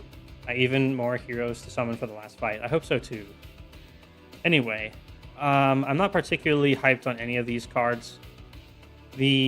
Ideally, this is something we would want to have on the top floor because we want to spawn on the places where we can trigger rally. Without doing that, it's not nearly as good. Because, especially when it comes to the calcified ember, because I would otherwise take it for the bottom floor to have a nice cheap direct damage spell. So that's the reason we're not taking it. The Cheery Deathcap, we can probably just take it because he's a happy little guy. But we also just want to... We're trying to slide on into the goal of applying debuffs to unlock the ending with the Titans, so we can actually fight them. The Fertile Ground I don't like because I don't generally like to consume cards. I put consume on cards I do not want to have. So it was really weird playing the Wormkin in the first game. Okay, it's a little late to pick another Luna Cycle Staff, and we're already kind of fine. This is the one that doesn't actually didn't seem to work last time. Do the Under Legion card. Oh, now I get it. It's because they're all Under Legion. Let's take the Moon Caller. It's supposed to work. I feel like it didn't work last time I used it, but I might have just not been paying enough attention. Plus, I kind of want to get the gold border on all the cards, which you get from winning a run when you have any level of Covenant. Having more units that are one size in particular is a high utility because you can use them to chump block, even if there's only one space, or otherwise they're just easier to fit on the floor. And we aren't really doing Jack on the Box on the bottom floor unless we can get more mana. We have a lot of gold, so Artifact Shop is very good. The free equipment of room is also nice. The Merchant of Magic. If we get a good room card, we don't need the Merchant of Magic. We can just make all the Eager Conscripts cost 0 on the top floor. We give up the ability to do the Grow Chamber up there, but this is obviously going to be better because we can also play any other spell discounted up there. The Skull Crusher looks cool. Yeah, there's a lot of really good art in this game. I'm very happy with it. They updated a lot of the art from the previous game. As I said, they just did an all-around good job. I'm a fan of... The music is nice. It's about as memorable... I think the first one might feel slightly more memorable, but it's probably because I played it for a long time. The art style is fun. The animations are good. Well, they're not like amazing, but I like them anyway. They're simple. They don't need to be more than they are to be a good game. And the feel of actually playing the game is very fun. I don't really have anything bad to say about it. And if that's your review, then it's very good. Monster Train 1 music is calm. Monster Train music is like, hey, hey, hey, hey, hey, hey. I did really like the engineer and the Sarah. I think the engineer was one of my favorite tracks from the first one. I have it on my playlist on YouTube. My name is the same on YouTube. I've got a playlist of it, of a bunch of songs. Anyway, we're low on Pyre health, and the trinket shop with high gold and the extra gold value is enough to go this way. Yeah, I think the music was a little bit better generally. But I don't dislike it either. It would be a lie to say I dislike it.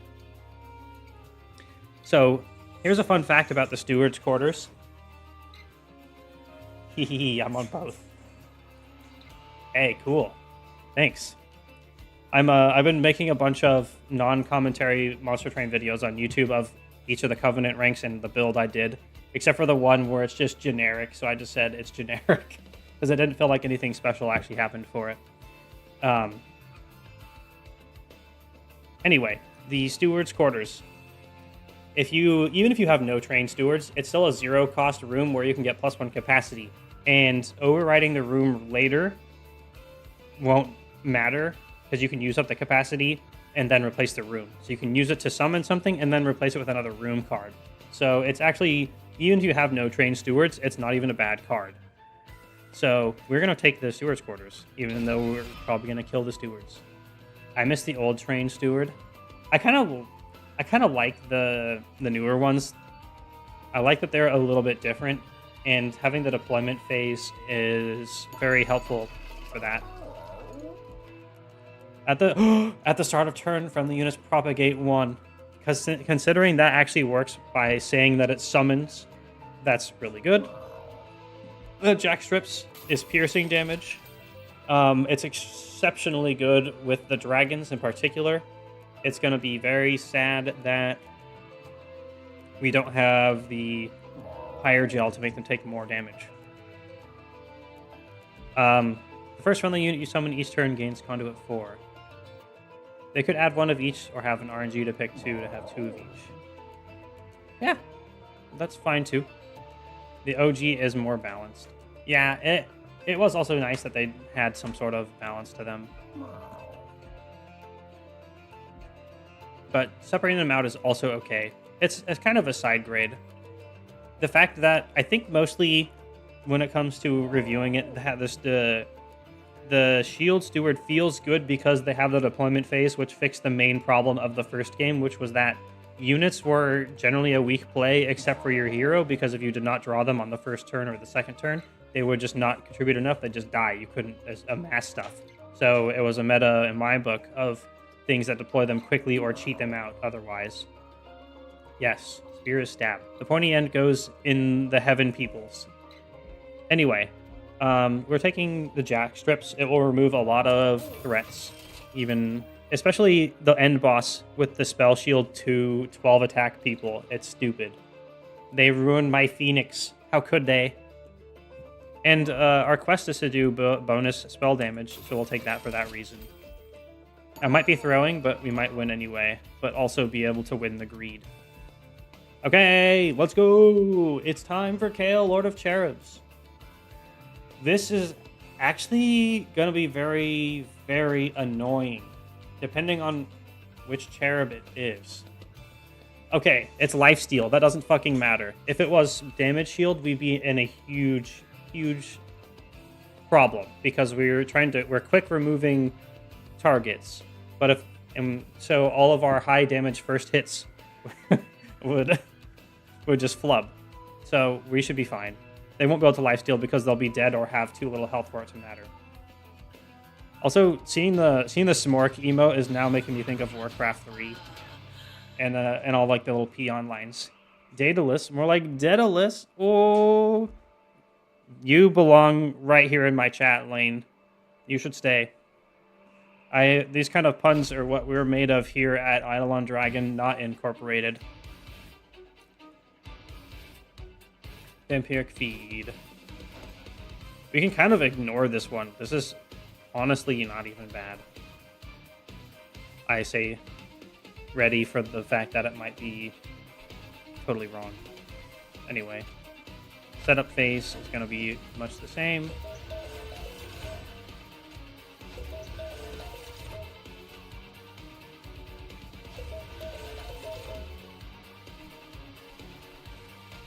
I like having 36 attack on the Jack in the Box. For mid-sized units in the back or damage reductions, it's fine. It's redundant putting it on here because we can't trample the damage. Quick is more valuable anyway.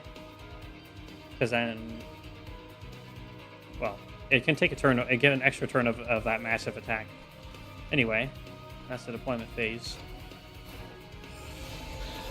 The Rite of Punnage. Moon Pixie. Okay, so the unit cap being at 7 per floor. We have 3 in here, so we have a total of 6, meaning we can put 1 more little dude up here. Considering we'll have 7 units up here. Actually, the Moon Guard getting to apply big damage. The problem is Moon Guard wants to be on the same floor as the Moon Pixie because of the AoE.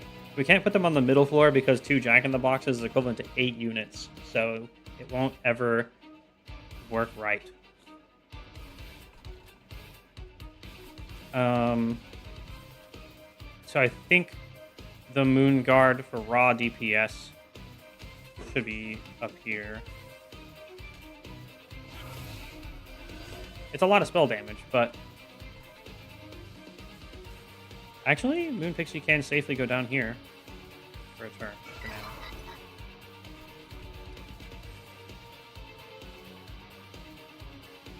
Oh, that's a lot of damage up here already. We're knocking out 10% of the boss's HP. Unfortunately, our little mushroom dude will die.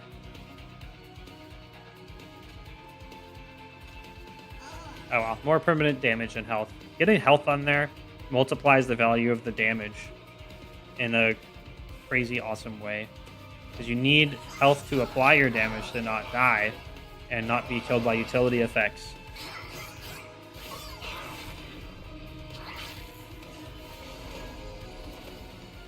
No, Mushroom Dude, why? Let us mourn for Mushroom Dude. I'm sorry, Mushroom Dude. Would that I could have done better for you. Oh, Chosen Bastion. This is a new Chosen unit. It appears at Covenant 10. Armor 120.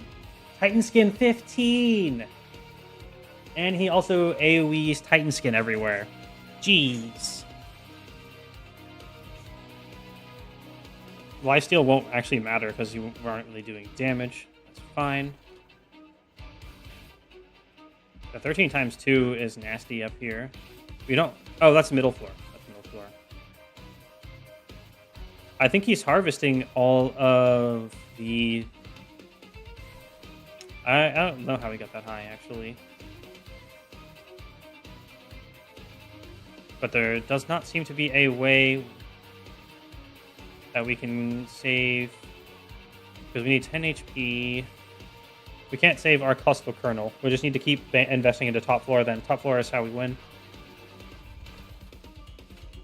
I like Animus of Will. I have to remember Animus of Will, but I'm also remembering Anima from Final Fantasy, who's like super badass and stuff.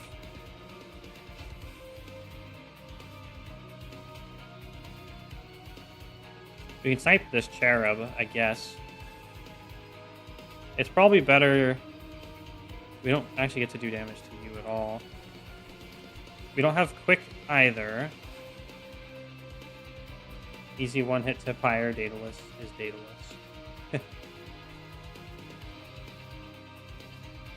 Is Daedalus. Oh, right, yeah. I read that wrong. There's not really a point getting rid of the cherub because lifesteal won't really matter. Him lifestealing, he's also already going to get one shot, so that doesn't matter either. There's not really a good option here for any of these. There's no one to heal either. This does... Oh, it was the +7 attack. That's how we got so high. In that case, we can't even get rid of him. I forgot about the +7 attack.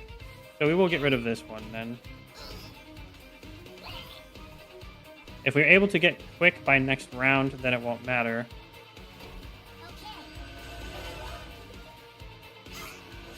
We have multiple sources of it because it's such an important buff.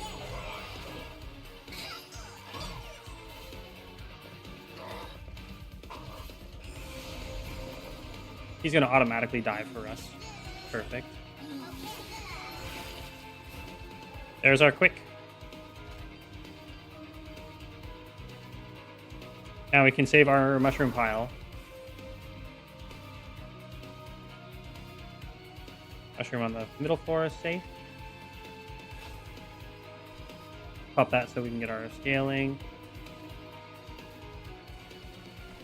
In the interest of keeping middle floor alive, it is worth sniping here. Unfortunately, we say goodbye to our floor here. There wasn't really anything we could ever have done to save them. Oh, that disabled Mage Blade, but it's fine. They don't have enough here to be scary. Oh, we can phase again, actually. And apply some conduit. Cool. And then this just turns into money because we have dragon powers.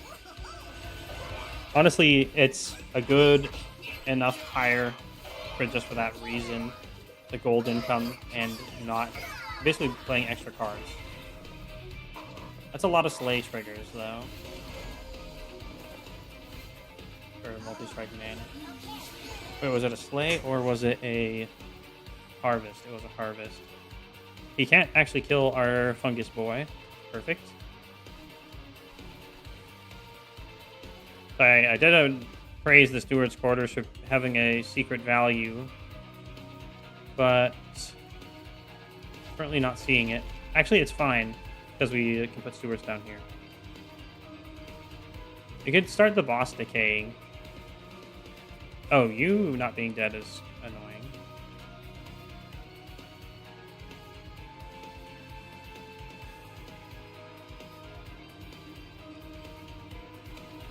We want to focus our efforts up there, even if we could do stuff on the bottom floor. Kill Kale. Kale? Yes. I was gonna say, am I missing a character? It's phonetically correct, so that's still fine.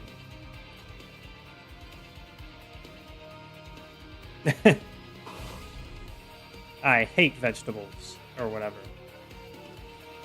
You can't breakpoint. The Titan skin is too much. So we are going to take 9 damage. But it's alright.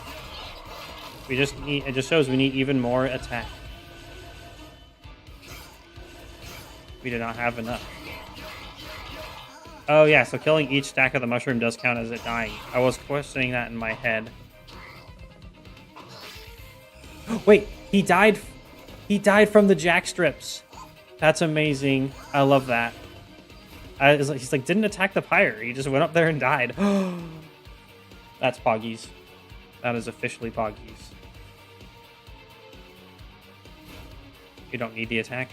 You do want to start propagating.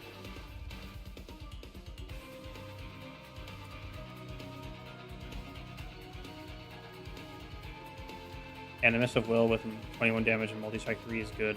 Yeah. Multi-strike is very fun. Any of the factions that get access to it are automatically very, very fun. Oh, wait. So, that does mean that it works the way of Heroes of Might and Magic? Huh. Okay, sure. You don't actually have to tank anything with him. Having you be alive is the greatest source of damage, so you can have the defensive thing. And then we just need to do damage with spell damage. These are all going to die automatically. He's unfortunately going to carve up our mushrooms some more. But that's just something we have to deal with. You do the most amount of spell damage for unlocking up here. That's what we'll do.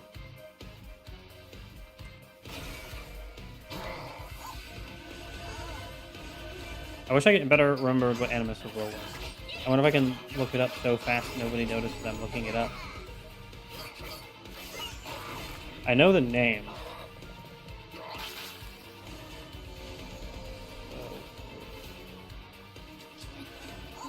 Oh, yeah. Yeah, it's the one that has innate multi-strike. You just buff it to hell and back, and it's glorious. Okay, we have more sources of quick now.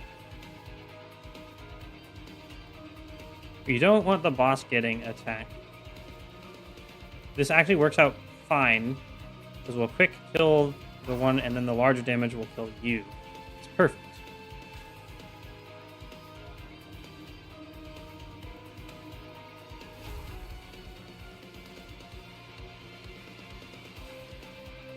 Now a Steel Shop has 18 times 4.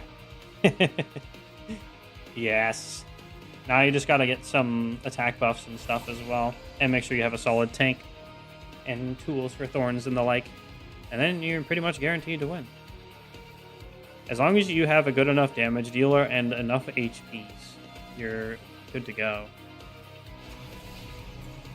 Let's go! Green Steward.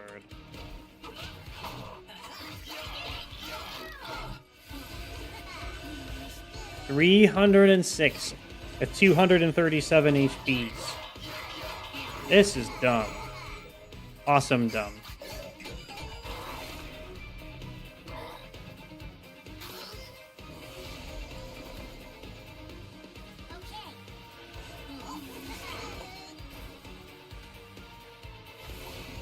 Okay, we can Moonface, get our manas and stuff.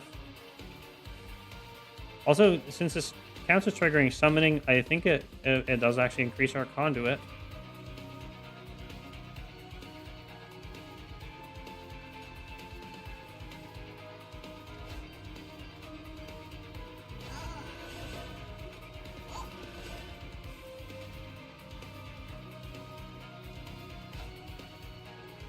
Wow, we've got a lot of spell damage now.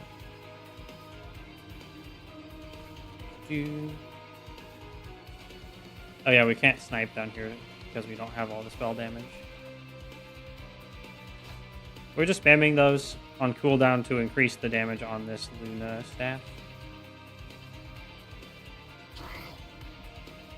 I think we might be able to unlock the Titans after this.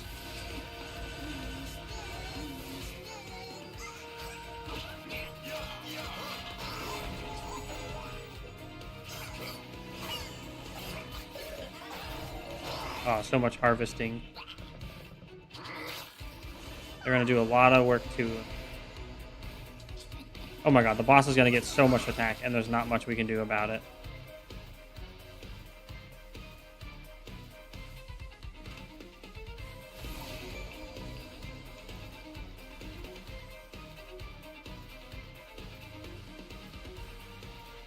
Actually, we can snipe... We can end one of these.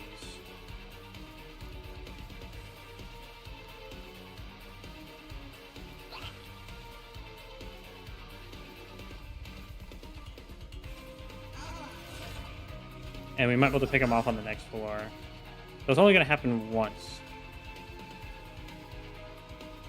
So, because of that, we're going to get maximum spell damage for progress on Titans up here.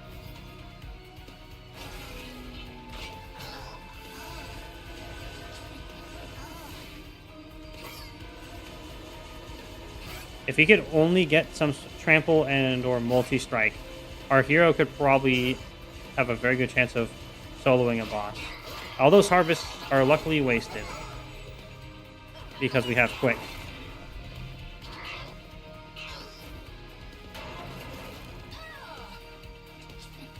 Yep, we just carve through them immediately, making their insane offensive power absolutely worthless.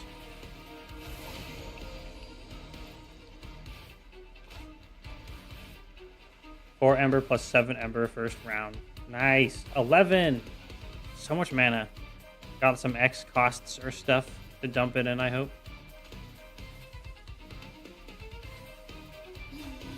Rally, rally. Yeah, the boss. Oh, man. 43 attack is nasty. But we have so much health up here. Belle may be good in Monster Train 2, but she's getting destroyed in Monster Train 1. Yeah, that's right. One of the fun things about Monster Train 1 that I remember was one of the bosses that basically just makes a mic check sound where it's like, ah! Every time taking damage. And I think that might have been Fel, the mic check lady, as she was known.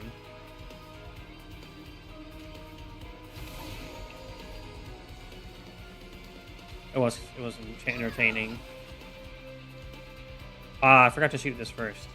It's fine. I think we'll have enough spell damage after this. I wonder what the last upgrade we're gonna get for Mushroom Man is. Oh god, I have to reference Mushroom Man number 2 from Yu-Gi-Oh! Or Mushroom Man number 1. If I make this into a video.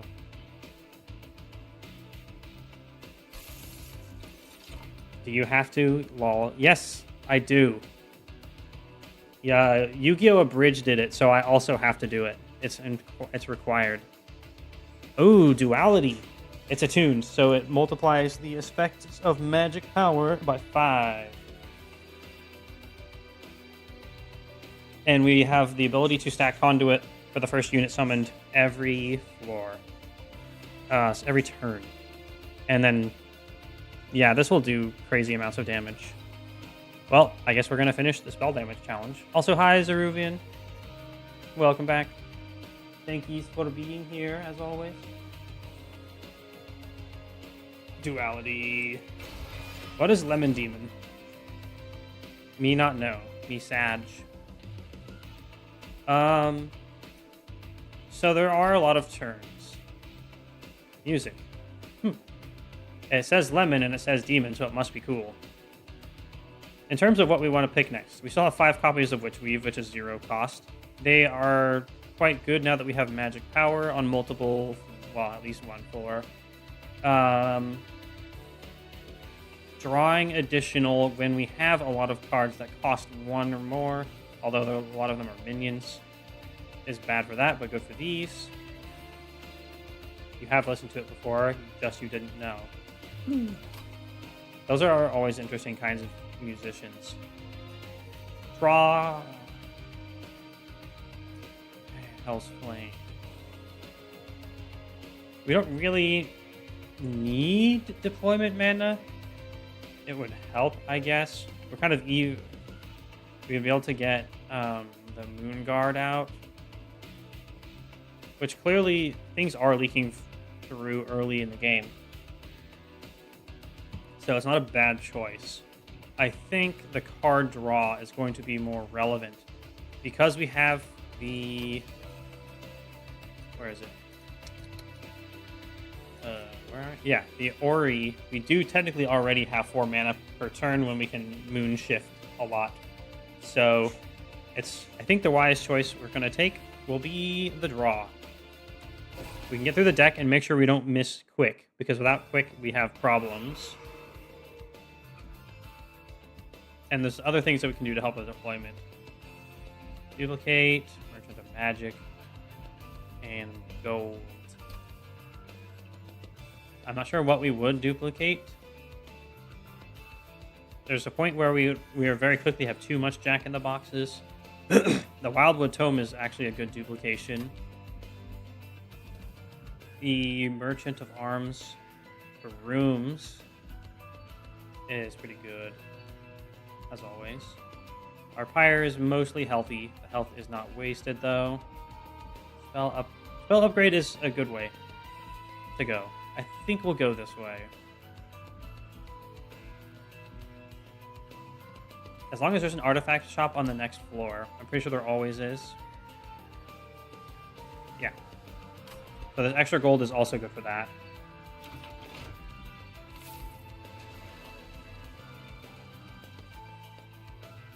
We're going to just duplicate the Wildwood. Oh, wait. Not yet. Let's upgrade it first. Let's remove Consume from the Wildwood Tome. And then duplicate it. We can put Permafrost on the other Rot, so we have them for the turns where they are playable.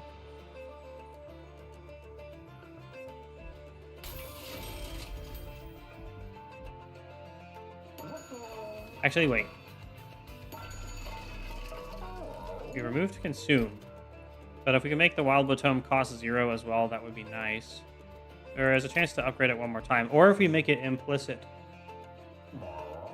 Or innate, I guess. Whichever the term is in this game.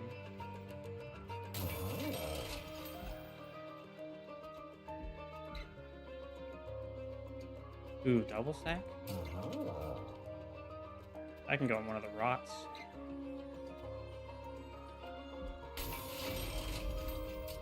So -1 cost on the Wildwood Tome.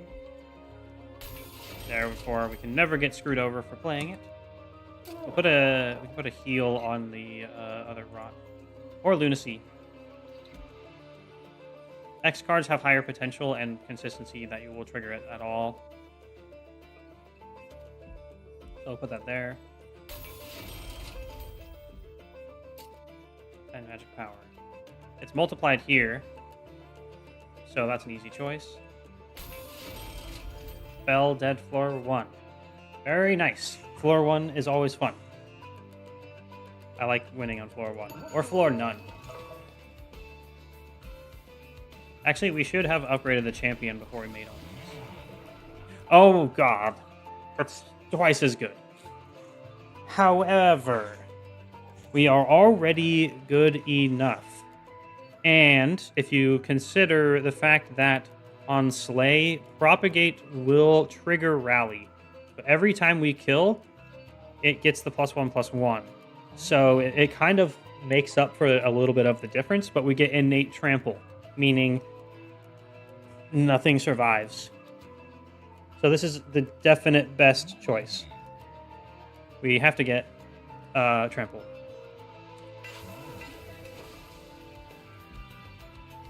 And we duplicate the Wildwood Tome.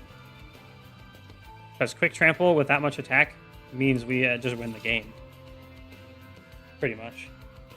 Unless I find some way to throw. Okay, Heaven Seal. Shouldn't be a problem. Corruption is going to present an issue for our stack of Mushroom Boys, but if they die, it just resets anyway.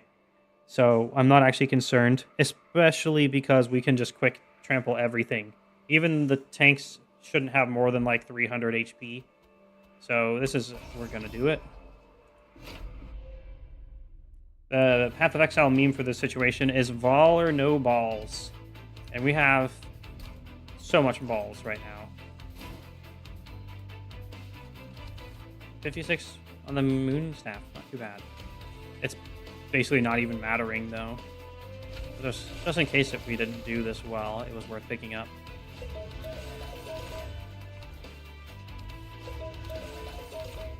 Second floor for the Jack-in-the-Boxes, so they have one turn to spawn units. And that's just for fun skis. Alright. The +1 draw reduces the number of turns it takes for us to get through the deck. Meaning we can get to a quick tome, like this. And we're basically set.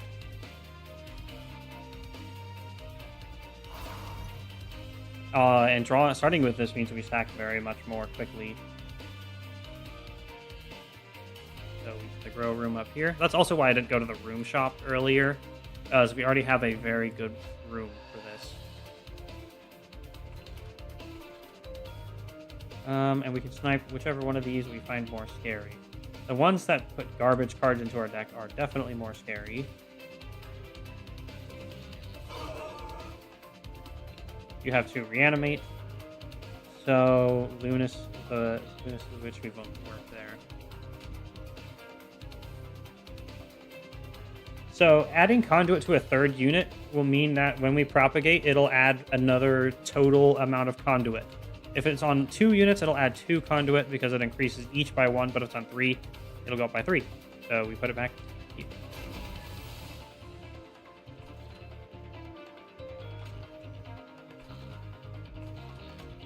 And just in case of achievement progress, we'll just slap this out. Yes. Holdover Steel Enhancer is delicious. I love Holdover. It's so OP. But you kind of need OP tools to deal with some of the shit this game will throw at you. Oh, we got the lucky one first. At least not the unlucky one. There's 2 not bad ones. And 1 good one. And there's 2 good ones and 1 not so good that we want to find. Holdover Hidden Passage. Oh. All high utility, yes. Never underestimate the power of utility.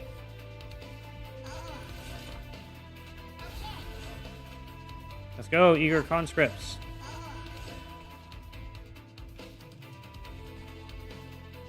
Okay, we're not able to remove that down there, which is a shame.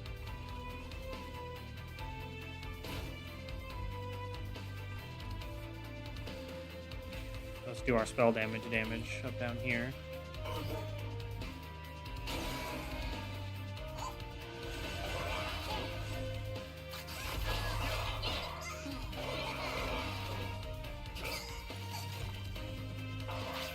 Mushroom Legion, go. And we trample through the entire floor instantly. We have almost 400 damage. There's no way that this is gonna... I just don't think we can actually fuck this up.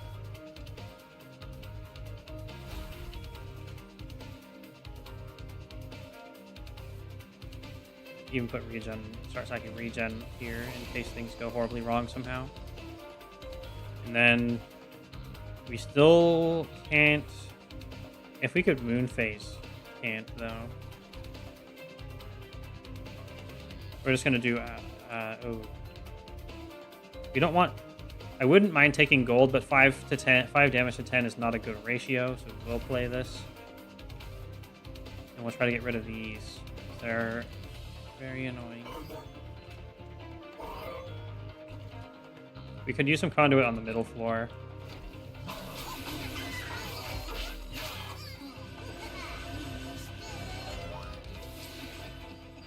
Seraph time! Good luck! We're almost to our Seraph time as well. Do you know what the Titans are? I don't know what they are. I always like to play through games before I look anything up. But if you consider the mechanics that the bosses and enemies have, you can assume some things about them. Very hard. Ooh, yikes.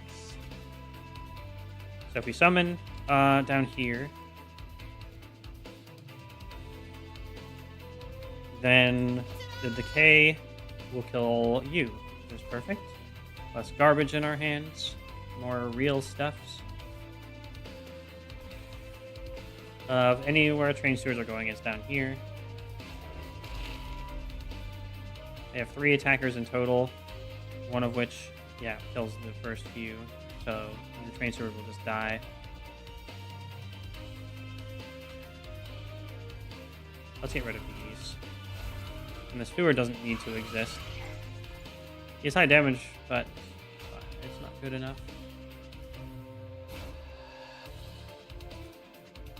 Oh, cool. We can actually play the Moon Pixie. The Moon Pixie can stick around. Because we had enough shields in front. Keep stacking regen.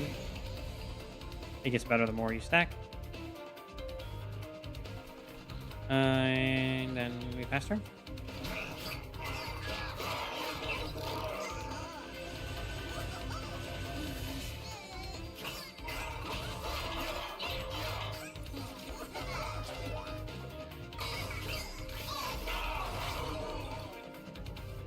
We're at 404 attack, and that's with a bunch of sap.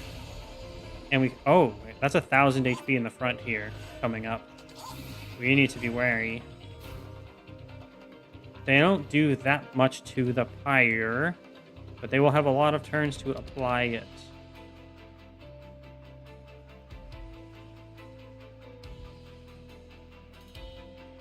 So we might choose to actually apply a rot.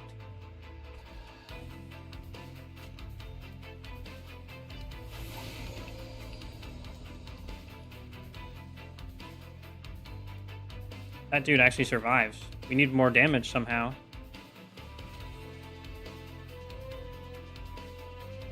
Three big animuses of will. Oh, did you put the large stones on them? Nice. These are resonant ruins are really getting in the way. I think we probably just need to let that leak through. We'll get some damage on the middle floor and take some hits. Well, yeah, we clearly need more attack. So removing one won't help that much.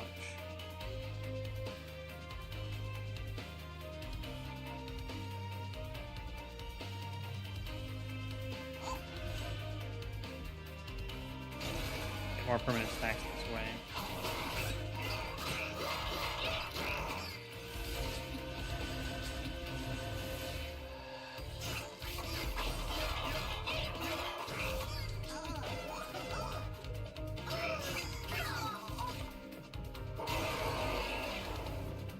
Scary.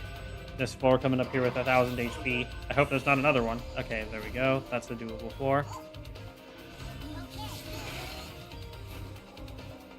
Oh wow, we actually. Oh no, that's not the 1,000 floor. I was about to be so surprised. Okay, we can make someone quick. You can make you quick, so you can apply your damage before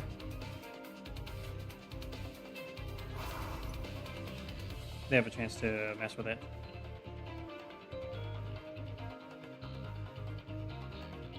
And we need to start getting rid of these. It's honestly very valid to snipe these, because we're not getting to draw shit for cards. And we'll just have to take the pyre hit. We will chew through you and onto the second guy. He'll get maybe 1 or 2 hits on the pyre. And I'm kind of okay with that.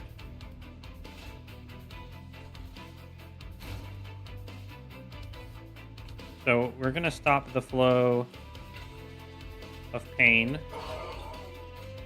We're not really in need of the Swiftsteel Dagger anymore.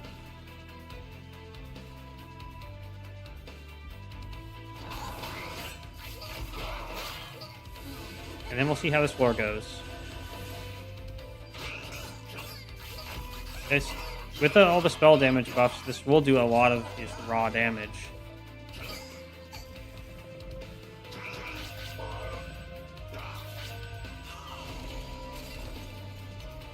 Oh, there's 2 Chime people down there. Gross. We don't have enough conduit to snipe them away. Dude, you killed Seraph with a pyre? That's pretty legendary. Congratulations. Well done, Ski.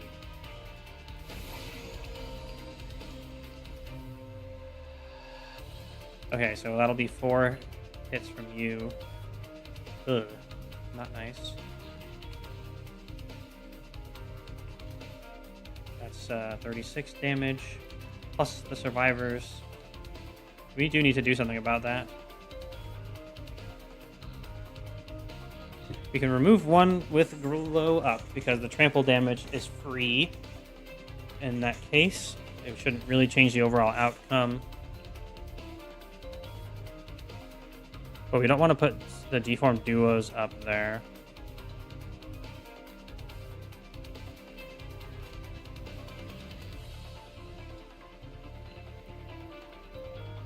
They have high attack. This is difficult.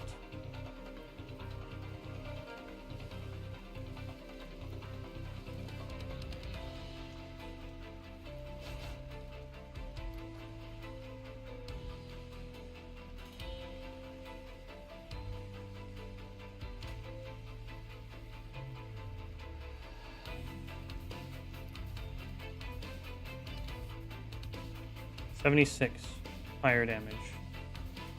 Or fire health. We need to math here. This turn is going to be very important. I did not think about how much punishment we'd be taking back there with the reanimate. It means they get 3 hits each. Which is 27, 27, 54, plus 4 hits here.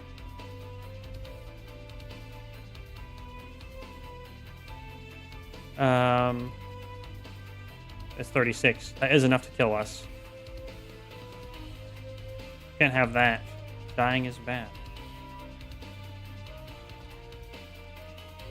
It might actually be a better, instead of swapping you up front, it's going to be a better play to rot back here. Wait, they have jack strips. We need to remember jack strips.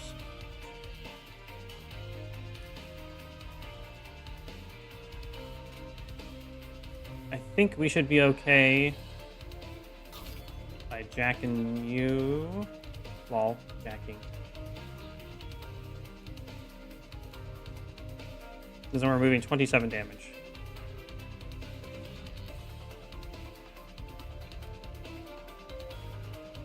We do... It's about the same value, I think.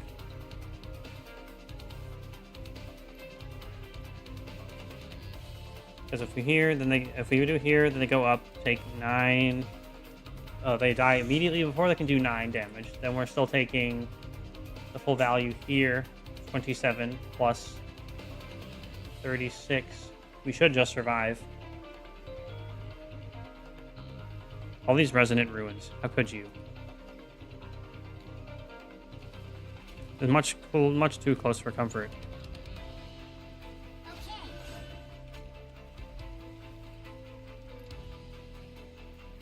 This will count as...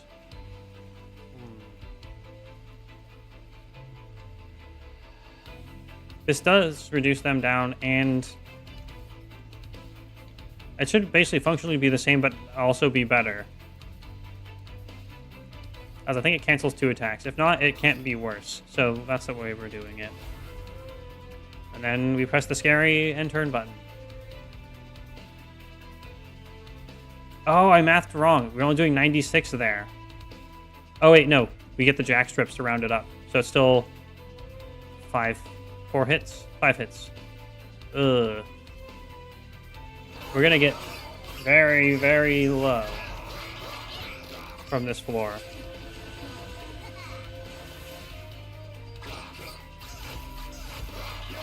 But we're not going to die. Oh, I guess the Heaven Seal actually did punish us. Because we didn't get to bring any of our damage with us. Oh my god! No! Did the jack strips not work? Jeez. Skill issue. Yeah. It's my first time playing under Legion. Oh,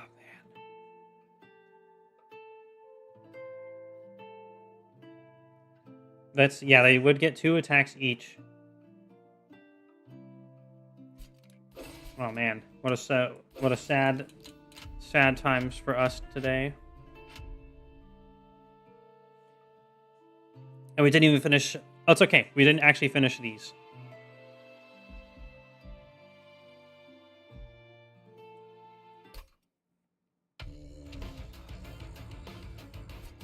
All right, let's swap things up. I want to play dragons again. I want my dragon horde back. I miss my dragon horde. And we'll stick with Luna for the spell damage support. Dragon Hellhorns? I haven't done Hellhorns in a while. Sure. Oh, Torch got buffed. It's 3 damage now. Let's go.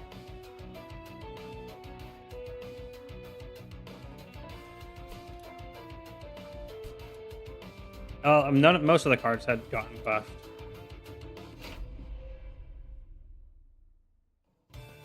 Man, that was so sad. Oh yeah, Hidden Passage. This is going to be very, very useful if we're doing Big Gilda, which is my favorite, if it's available. Oh yeah, Queen's Tail. I remember the Queen's Tail. When you're a dragon, though, the guild marker is crazy. We didn't get the... Oh my god, so sad. So sad. We did not get Big Gilda. We can... Avarice works. It's just not as cool. Titan Skin 1. Well, Torch being at 3 does make this fun. Makes it fine. And I would want to deploy bottom floor. But alas.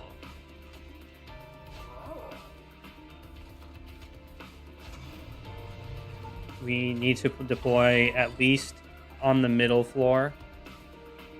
Because then we can ascend to it to add units to get more gold.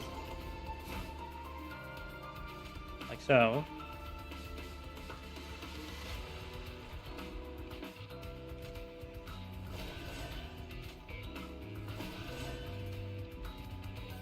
It's easily worth taking those little dumb chimes.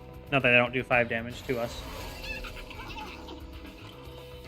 That 1000 HP floor was insane, man. I can't get over how crazy that was. So we don't even get to Avarice back there, so nothing lost. Probably going to be the same situation here.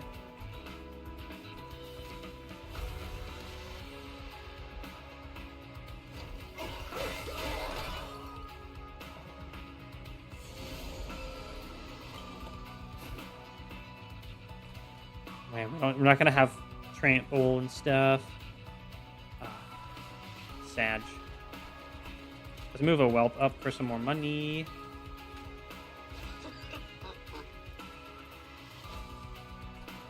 We'll put one up here. Give me more cash.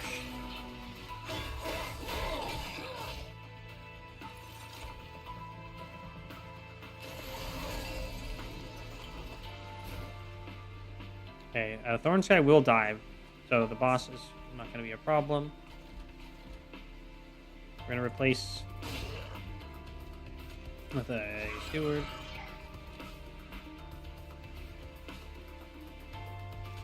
Get rid of Chimey Pleb over here as well, so you don't have to deal with that next turn.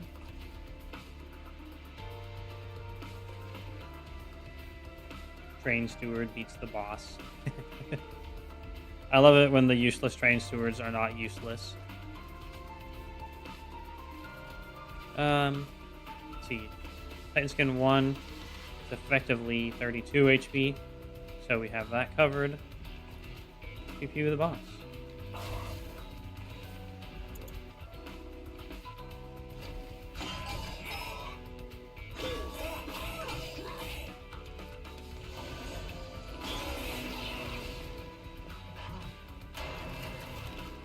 You should be able to get cash money here.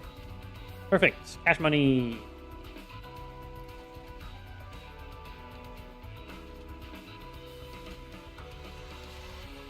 You have Fire Gel, so shooting you should count for the spell damage achievement.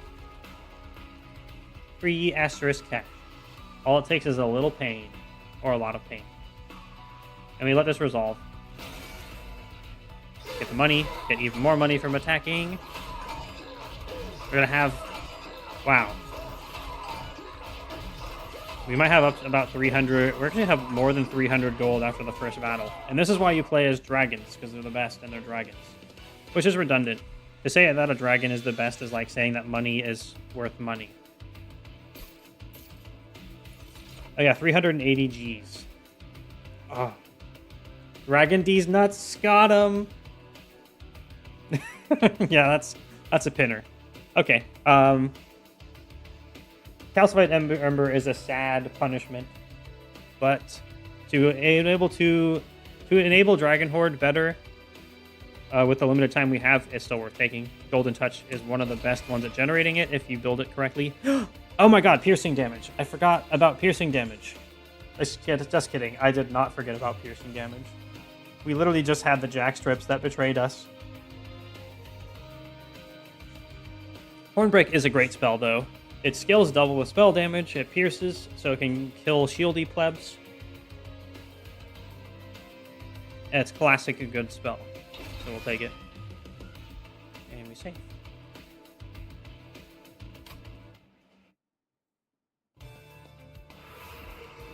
We definitely want to shrink cards out as quickly as possible, because we can turn that back into money.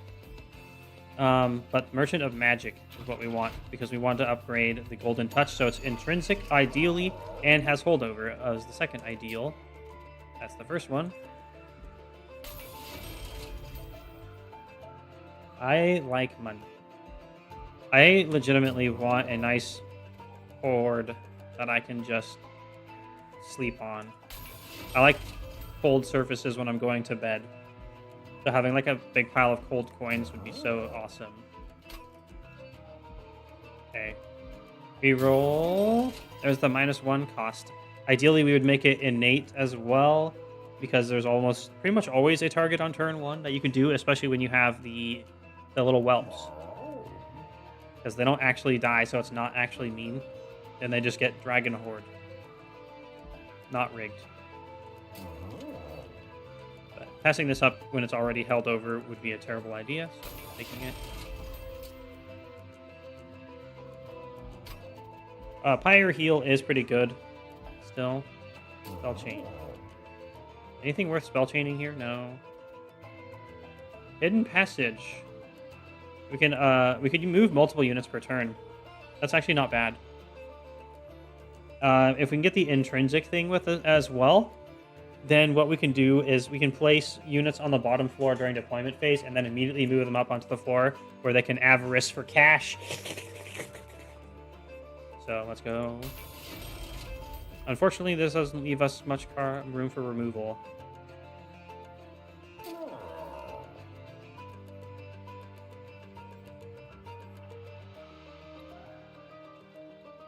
let's pass on the Holy Stone. Removal is gonna get us a net greater.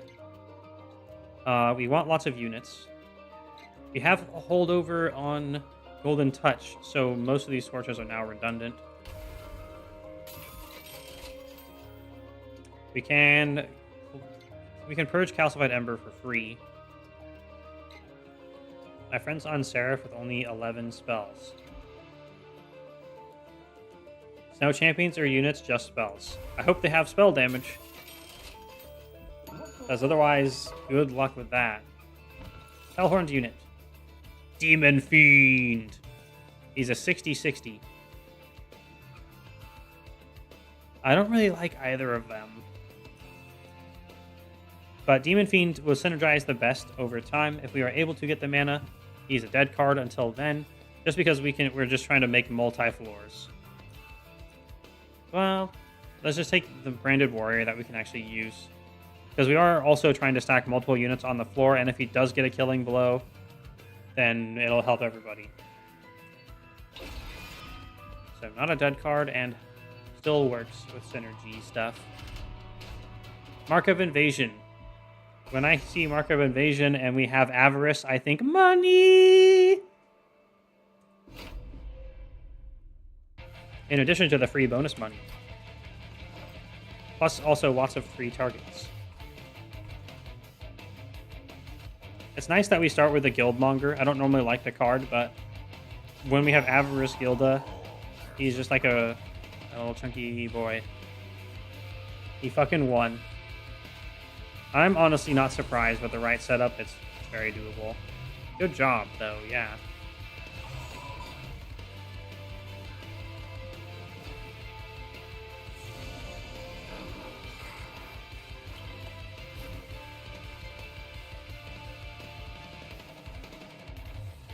So we don't actually care if the Guildmonger takes a crap ton of damage, really. We want it to die by the end to get the Dragon Horde. So we're not going to focus on reducing the damage it takes necessarily. We are just going to snipe the Garbage Card Maker. He makes Mushroom Man number 2s, because clearly Mushroom Man did not live up to scratch.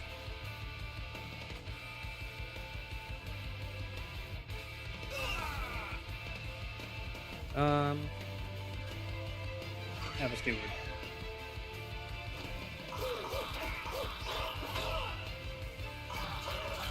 We're not making enough money. We must increase our profits.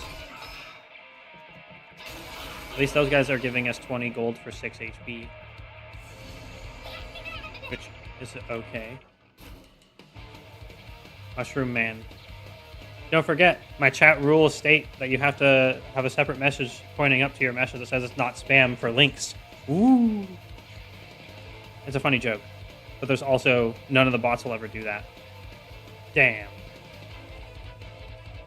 Maybe my mod can check it out.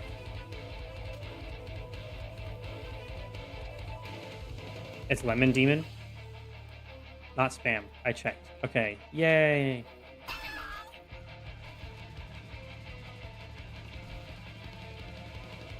All right. It's a funny Mushroom Man song. Okay, I will have to listen to that. If it's copyrighted, I'll have to listen to it after stream. But check this out. Now we can ascend both of them into the money zone.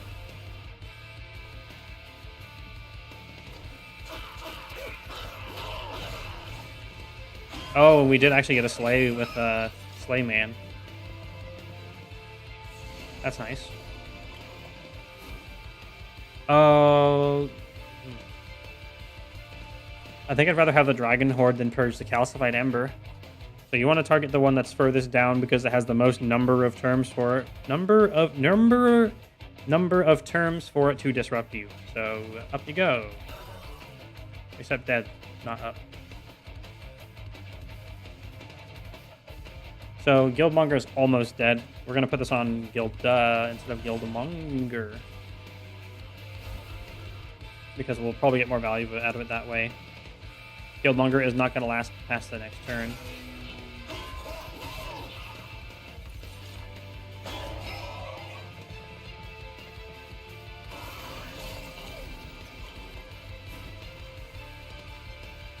Okay, we got 6 damage going up to the pyre.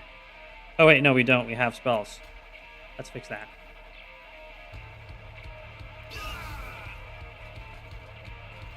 Think we have enough to get rid of you. And we'll get rid of the problem one at the bottom. It would be nice to ascend. You know what? Mumber Torns. Okay. Let's get rid of the chime. Well, you know what, actually? There's only 2 turns left. The chime is not likely to actually do anything. We're going to gamble on being able to add the train steward up to the next floor next turn. Actually, we got up to 6 Dragon Horde so far. Plus, if the train steward is there and we have no other target, we can last hit him for Dragon Horde. Like right now, in fact. No one else is available. Can't be ascended. And he does no damage to the guy, so nothing lost.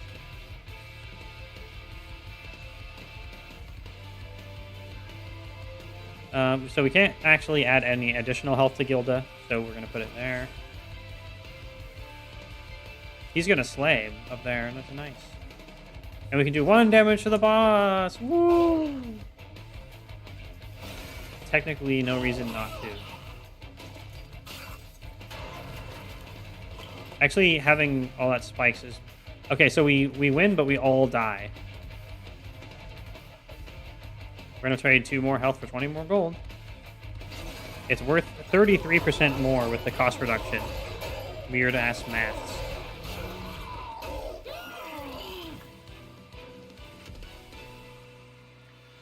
We get our score penalized for turning our pyre health. Oh, the devilish details. It's such a huge chunk to your face.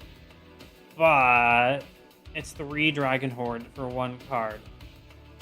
Consider we got 6 in 1 round already without it though. But that's because we drew Dragon Horde early. If we didn't draw it early, we would suffer like a loss of 3 or so. If we are able to increase the maximum, then it'll still be playable. However, we are also taking a lot of damage. Let's look at the upcoming map. There is a Pyro Remains and a Merchant of Arms on the left. And since we already got the upgrades for our Dragon Horde generator, that's the way we're going to go. I don't want any more calcified embers, though. They're gross. Yeah, whatever. Devilish details. It's got some great art on this card. And the flavor is that dragons are just literally selling parts of the pyre that's keeping everyone alive. Oh, I remember Welder Helper.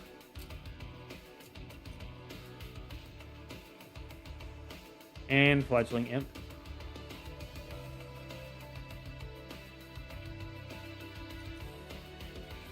He's so funny. We're going to take him. He's funny. And he's useful. So, the difference between this level and next is the artifact we are granted is a choice of 1 of 3. However, if we can get to 6 next battle, then we could just have 2 random artifacts instead of 1 of 3. Which is generally better. Because almost none of them are bad. So we're going to loot this now.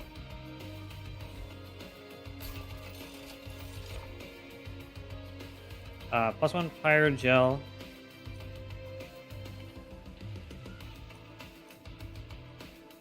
Always good. And our Manifold Mirror. We only need to draft 1 room card to get it applied to all floors.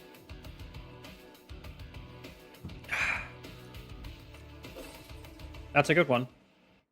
Especially early, because then you can strategize around it instead of adapt to it later. Didn't we get a room already? No. We're about to get one, though. Give me that pyre health. Give me that random event.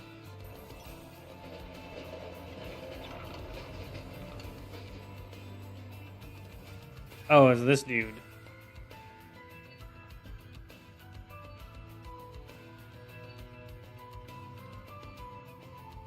I do not like this boy. So one of these days, we maybe do it.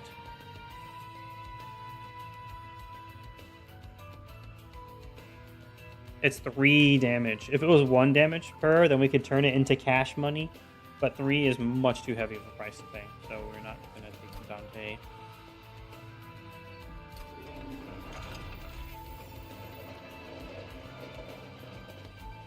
Merchant of Arms. So Steward's Quarters would be not that bad. Hell Furnace is really good. But Hall of Mirrors or something even crazier would be dope.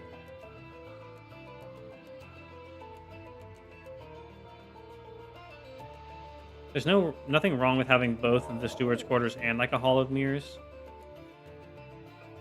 Because you can just override the rooms. You don't really have any consistent way of playing Pyrogel yet. So buying the Hell Furnace is not that wise. Steward's Quarters comes out for free. And does still synergize well with Avarice. It adds an attack and an additional ability to deploy rather than ascend. So I think we'll take that for 30. And then we will reroll.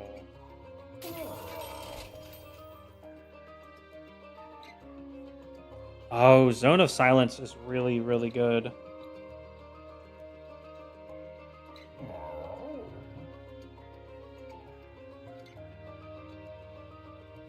Good night. Thanks for showing up. Thanks for the follow again. Hope you have nice to sleep and a good tomorrow. I'll try to win before the end of the stream. Plus 15 magic power. We do literally just need magic power for an achievement, but throwing for achievements might have been what we did last time.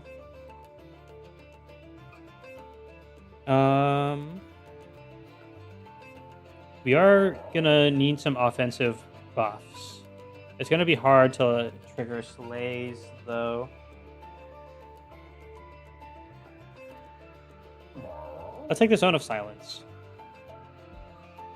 We might just end up removing the Steward's Quarters, but I won't regret it. So, Stewards.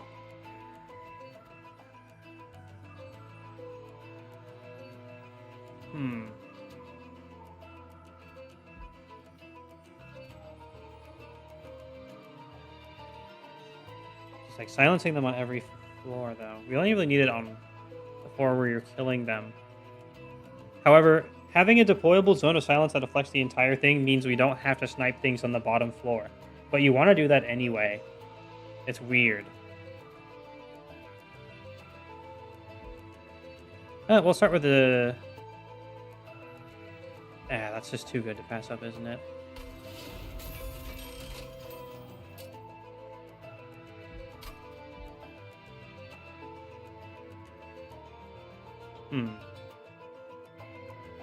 Let's merge these.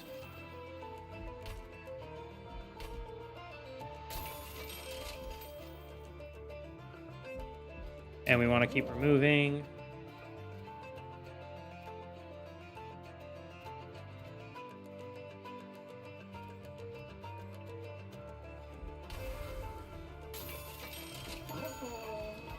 All right. To the boss.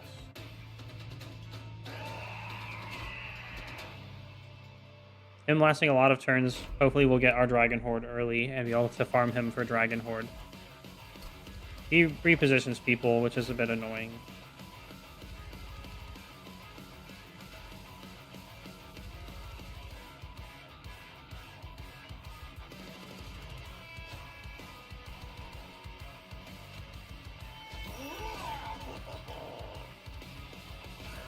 Playing the Branded Warrior is a bit ham with he has no tank. He was what gave us so much damage last time. Probably best to put the Steward out.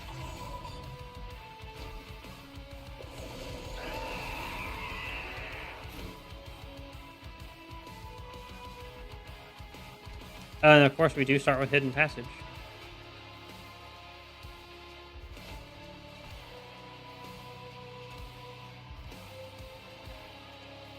This will apply Pyrogel to the boss. Being in the back is generally good for Slay, because you'll attack the squishies more likely, or the tankies after they've been squishified. So, that's what we're doing.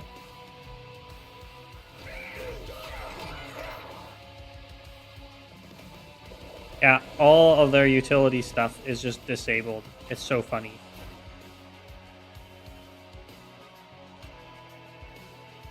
You can snipe the healer off the back. Wait a minute, this is the spell chain one. But at last there would be no way to play enough of them. Go up.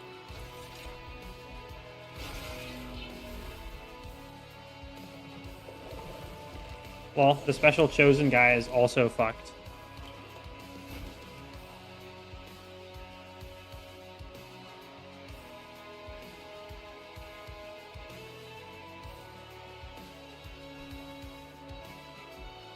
Too much damage down here.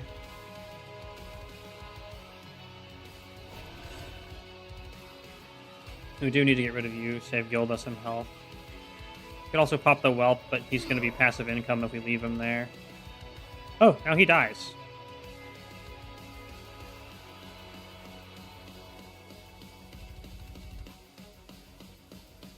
We are going to actually YOLO ham and play the Devilish Details. Deets.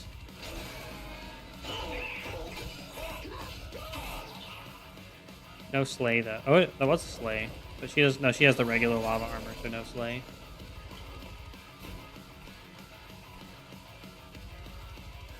But he's not that threatening to get up to the top.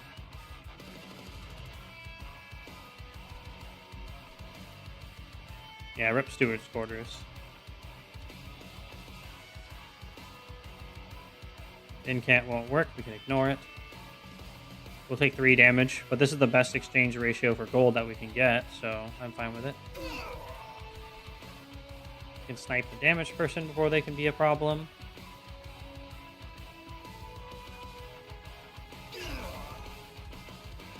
We'll explode the well.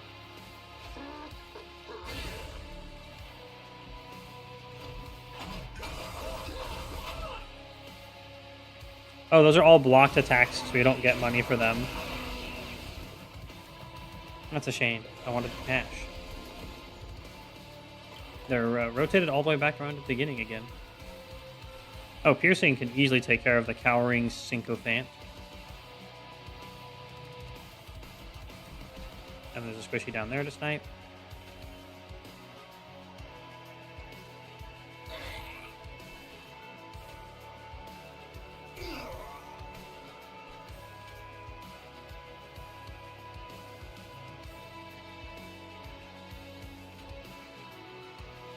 It's so weird that these aren't the Pyre gels sometimes.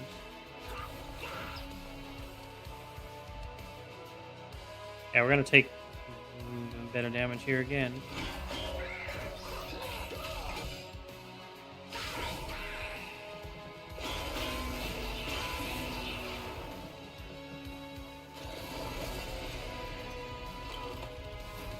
Oh, that was the final wave. There's nothing to snipe, so we actually have an opportunity to get rid of the Calcified Ember.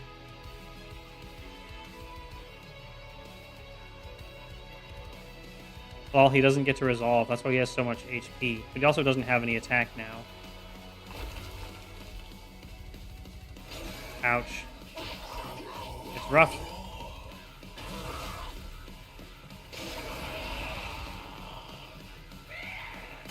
We have 6 Dragon Horde.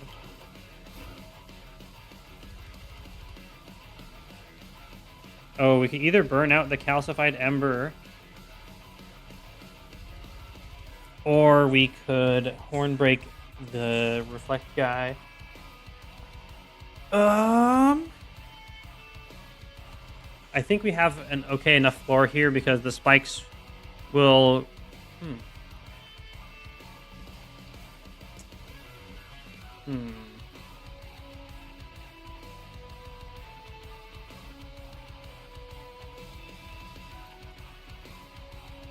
Spikes will not kill anybody. They will not breakpoint anybody either. We're gonna go risk it for the biscuit.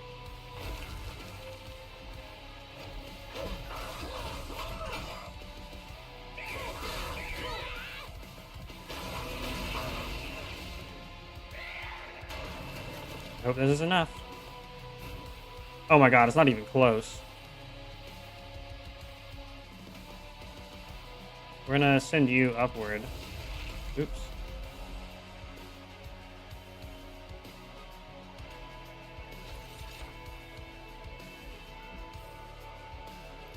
Oh, actually, now it's close. That actually made a huge difference. I did not think it would make such a difference. Interesting. So now we can take one hit from the boss and survive.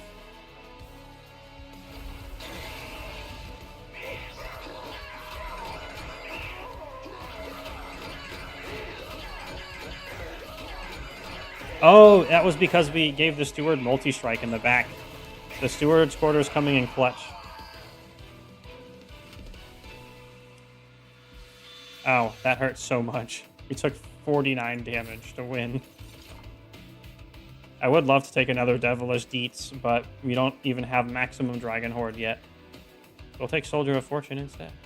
It's quite good. I really, really want the Magma Cultist. Oh, shit. Miser is also really nice for cashies. But I want to apply some Pyre Gel to people. Holy crap.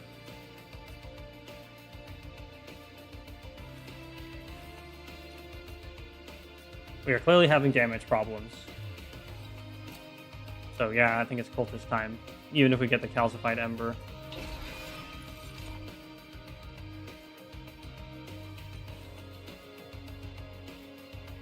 We're kind of trying to get around capacity right now. Is like kind of the goal.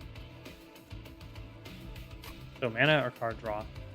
I think probably for once mana. We can deploy more units at the start, so we'll draw our ability to move them around quicker. It's doubled on turn 1. So I think that's going to be worth. We'll loot the Dragon Horde. We got up to 7. There we go. Increase max Dragon Horde by 2. We need to get the other one that increases it. Oh, and Jack Strips. That's actually really good when we have Zone of Silence. We can just ignore all the annoying plebs on the bottom floor because they'll just auto die without being able to apply any of their abilities. I'm at 500 Gs. We have to go Pyre Health side at 34. The Trinket Merchant would be really nice.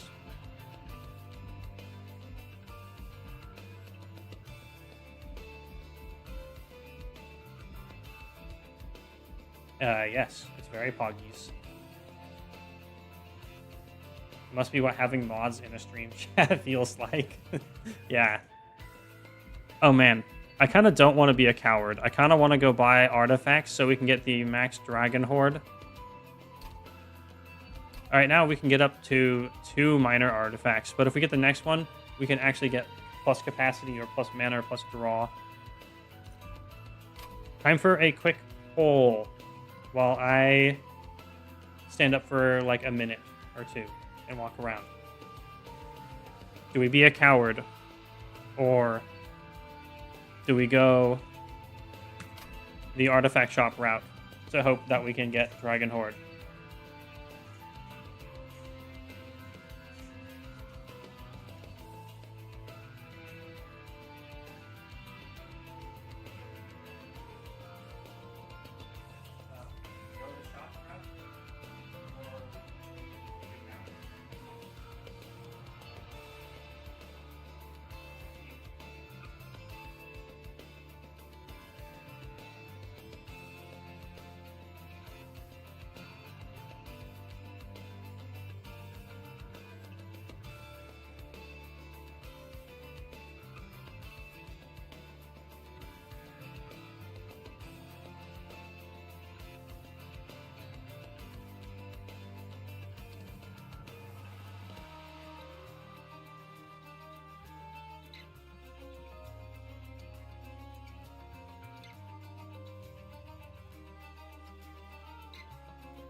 Yeah, there we go.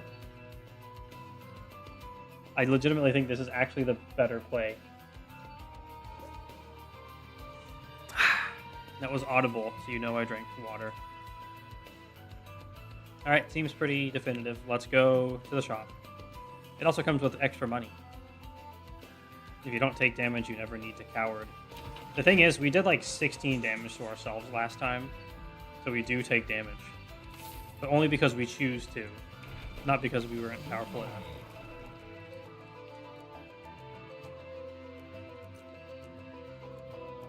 Now we can have plus 10 attack per 100 gold we started with. But you gotta spend the gold to get good. Oh, look.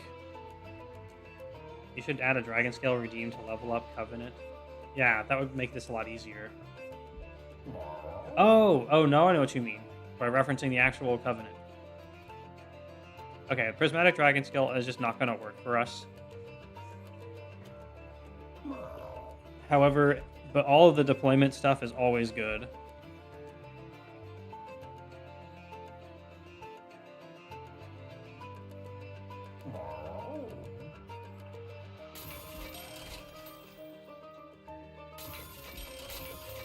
That's the Max Dragon Horde. Oh, please let us not die. And also card draw and spell upgrade slots. We're just gonna buy all of it. Gilda won't get any money power, but that's fine. We'll survive.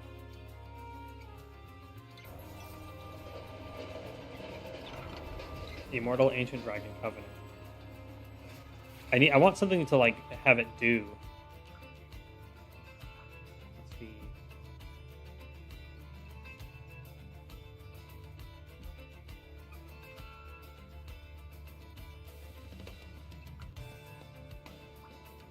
I'm actually tempted to take this now. It's just a tax of 1 mana per turn, and we already took bonus mana and also a card draw penalty. But when we just picked up the thing that's when you play your third card, you get an additional draw. There's also one that works with card types. We can use summon a random friendly for tempo and also for cash. I think it's finally time to take one of these. It feels like the right time.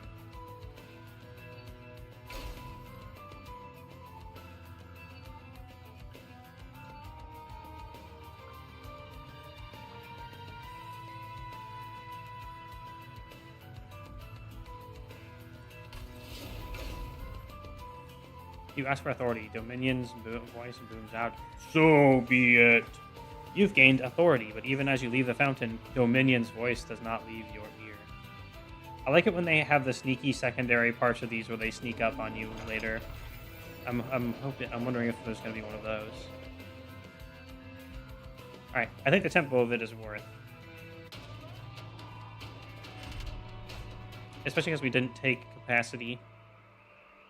Mark of Invasion. We can definitely deal with that.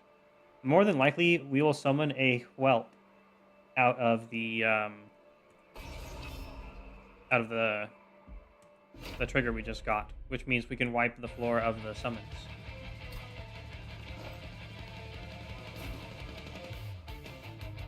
So unfortunately, we get the Steward's Quarters added for free now instead of the Zone of Silence. The footstool is probably not worth it. But it is options, I suppose. Oh yeah, we got Magma Boy now. Yes. We actually need to summon Gilda first. Because of the capacity limits. Yeah, it was a whelp. That's not a problem or anything. Fine. So to silence the entire train.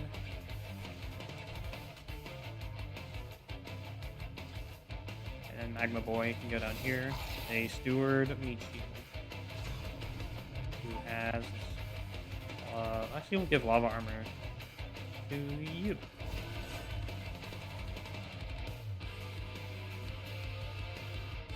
We could overwrite the silence here. Let's do it.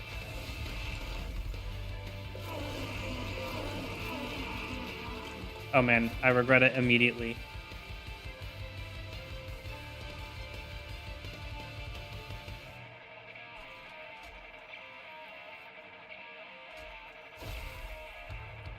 We can pop them all with a bloated whelp though, because of the pyre gel now.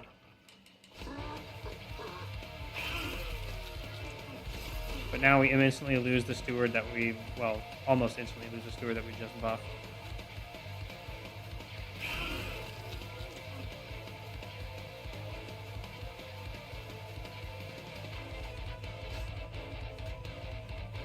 Now the steward will die here.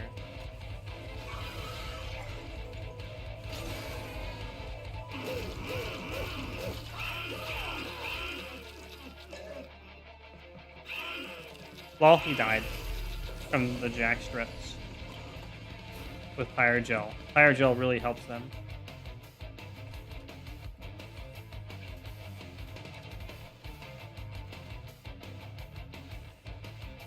Let's put out our merged equipment on Gilda.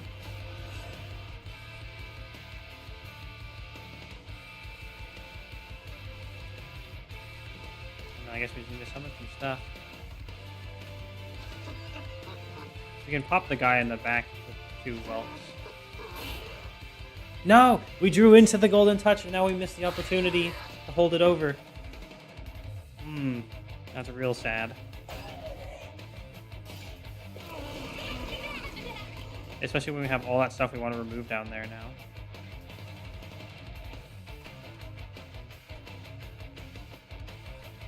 Well, at least we can kill the money baby.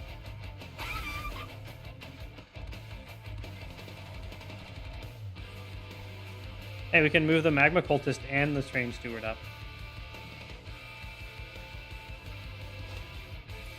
That's what I call big money. We can also move the branded warrior up.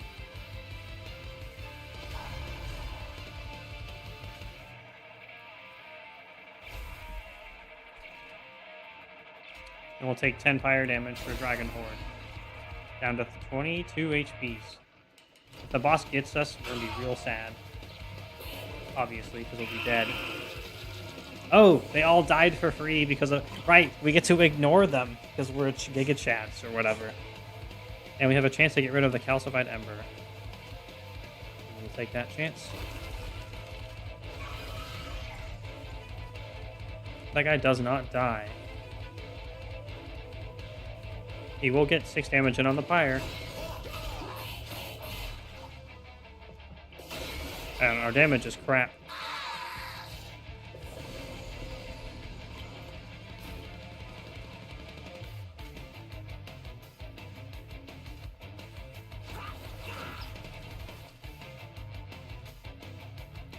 Okay, nice little kill.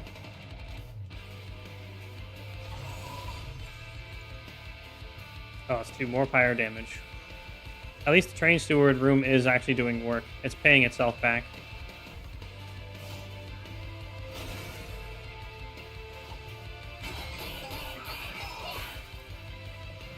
And now that guy won't get all the way through. Gilda gets plus 10 attack since we had 100 gold.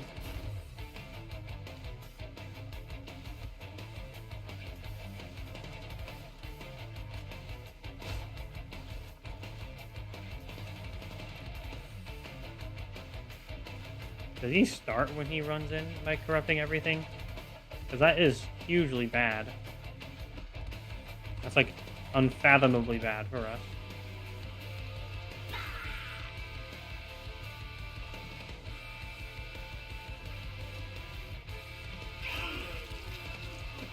Okay, good. It doesn't apply to all the floors.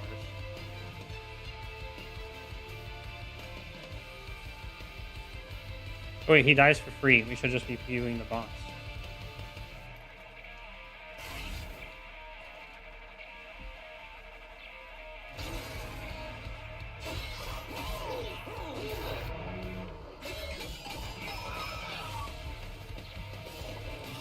I think we might be finished.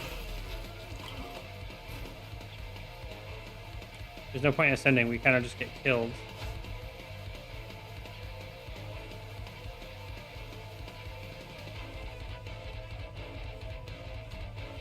We get one extra round with the train steward this way.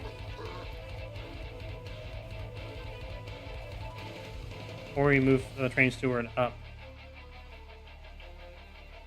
That's probably smarter.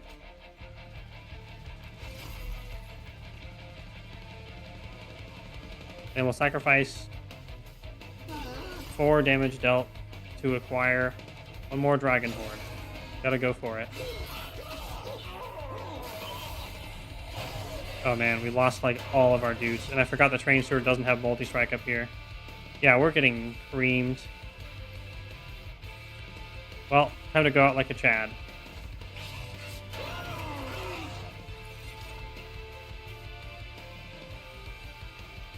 I like that doesn't actually kill you. It doesn't start combat until you play the rest of your cards. So you could put them up there and have a little bit of time to do stuff with it.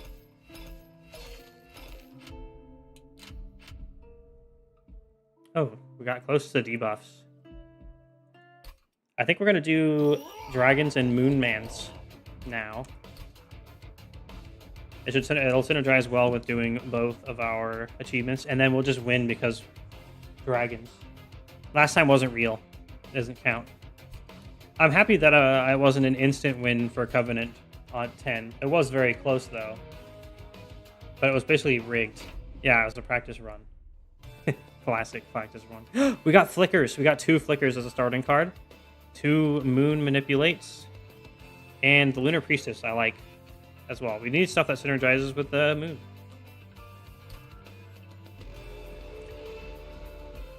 Please give me the...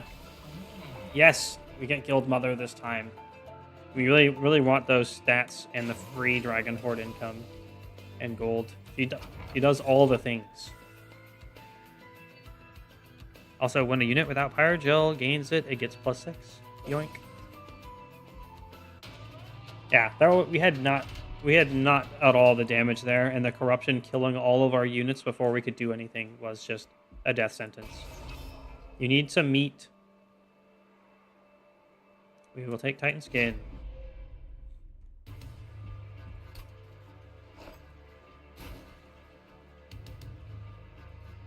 Oh yeah, the Moon spell allows us... The spell that this generates at end of turn allows us to add Conduit onto a minion. Onto a dudes. Oh wait, I forgot to deploy the one-size unit first. Which means we can stack spell damage until they get to the top floor and then shoot spells at them. Which is nice.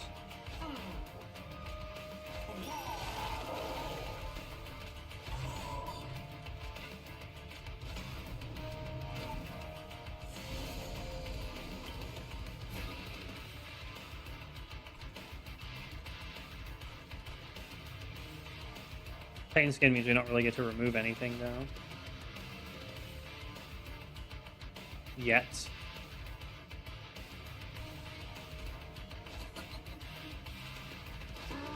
We don't have to worry about stacking units up there as much.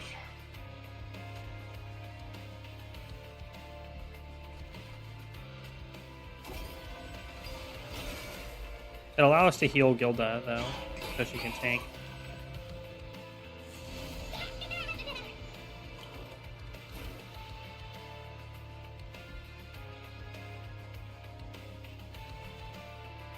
The Flickers will turn online once we have spell damage.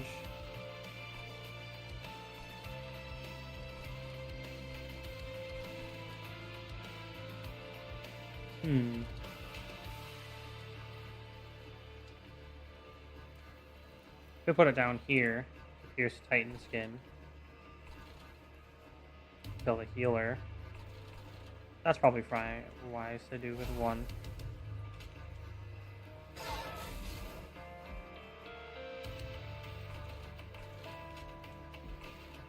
No more room for Moon Meddlers.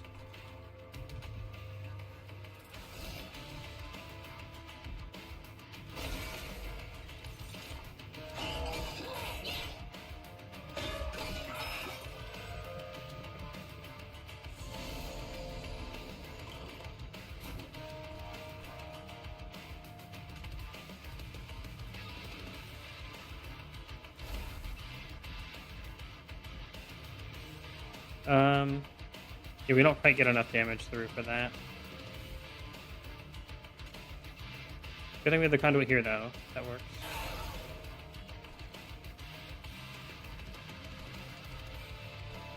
We'll heal you.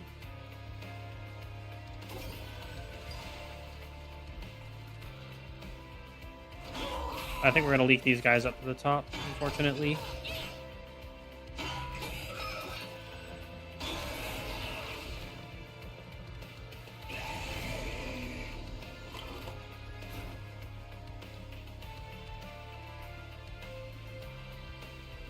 Getting rid of the healer is worth 30 damage, but we lose a spell damage for it.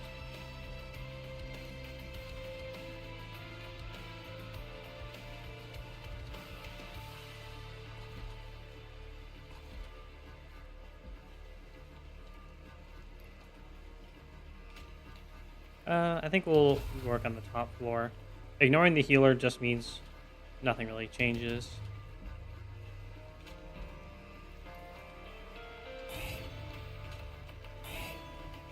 Just barely round. Nice. Blowing up the whelps just shrinks them out, which I guess is what we do want right now.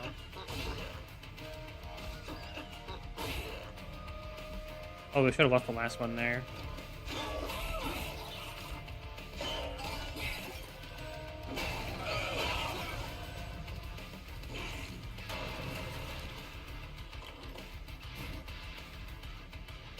Now we can get rid of the healer.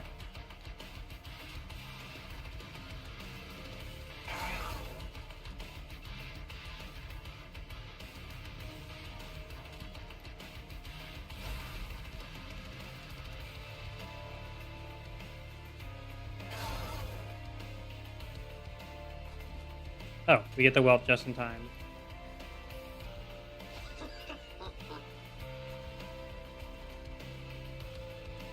Gonna get lots of rage still.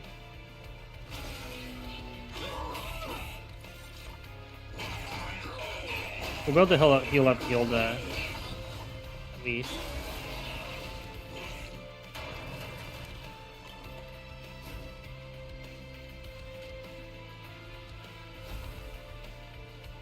It's an even, well, it's not actually an even break point at all.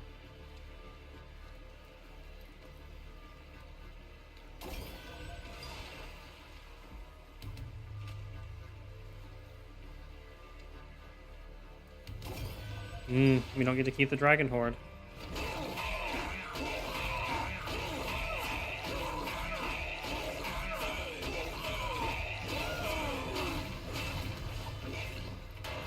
Nice.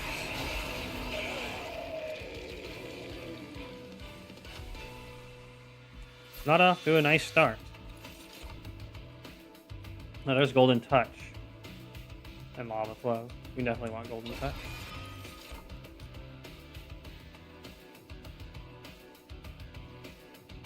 We have enough of these each. We'll keep the deck smaller. Don't feel like taking these right now.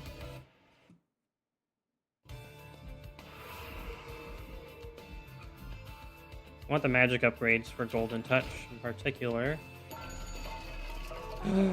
Intrinsic. That's the one. And then we just need to hold it over. Which means we can't really afford the Ember Stone. Damn. But healing the Pyre is something we are going to want right now. I can't go on anything. Oh boy. That's a sad, sad miss.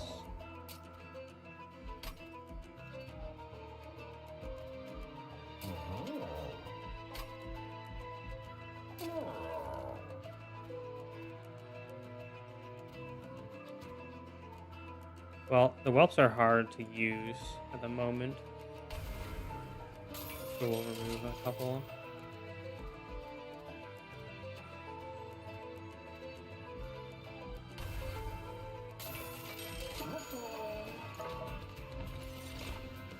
Zealot. Oh my god.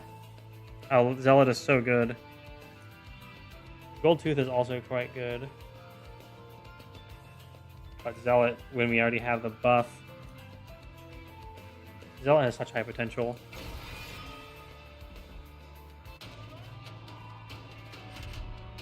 Make him quick, and he does all the things you need him to. Draw -1. If we have a good enough deployment phase, we should be okay.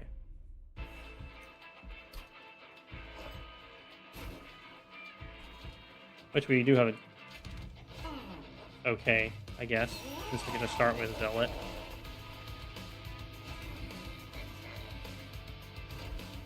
I hope we get a meat shield for him. That works.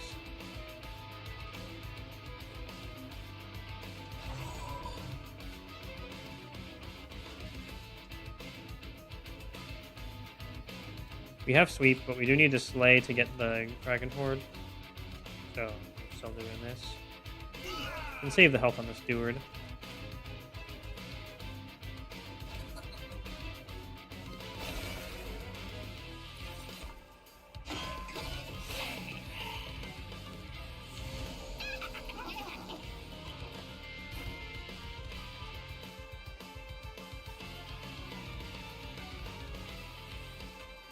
Honestly, saving the HP on the Steward for bad turns is well worth it. That's a lot of damage we can save.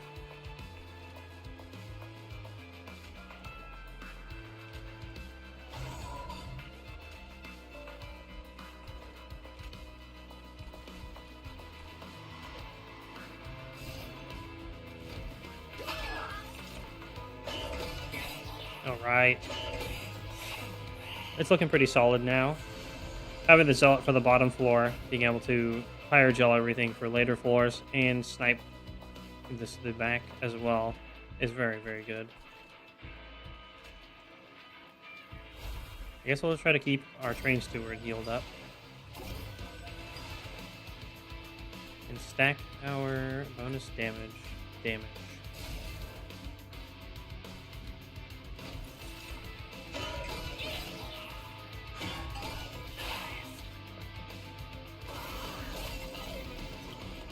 That way we get more Pyre Gel triggers later.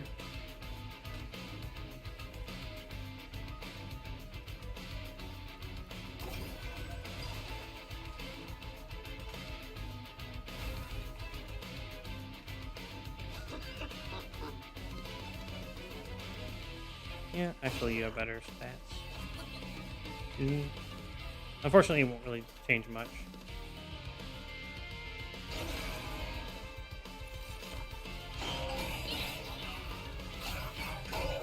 Yeah, the Zealot brought us way forward in terms of actually doing stuff.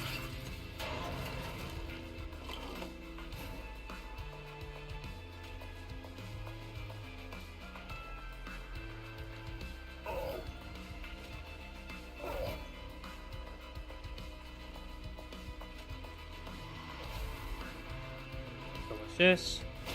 Still take another damage, but it's fine.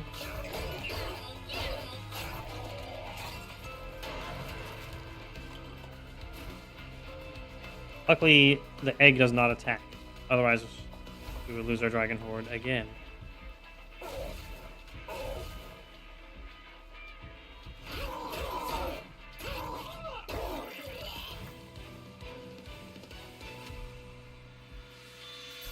Delicious. Do we want another flicker? 2 is probably enough.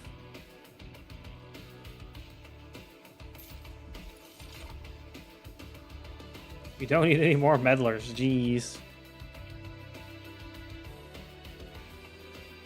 And all the flickers and everything makes Bloody Moon not an optimal choice. So we'll just skip. Finally, Dragon Horde. We gotta chase down that last spell upgrade. Kinda do need the heal though.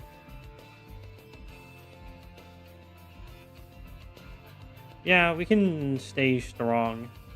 When's the next opportunity though?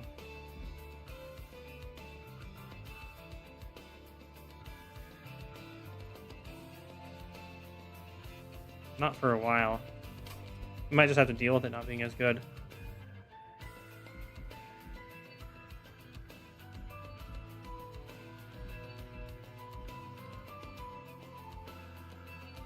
Okay, he gets buffed when we kill units.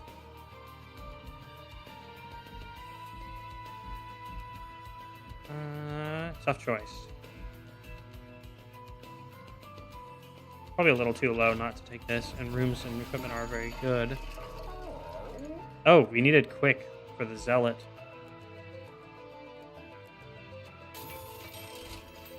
And we could take an enchanted chamber.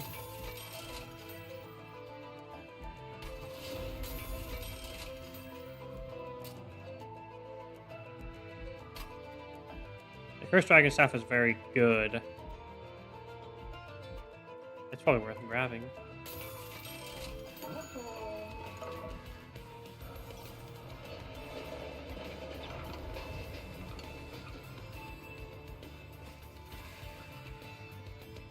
Crystals.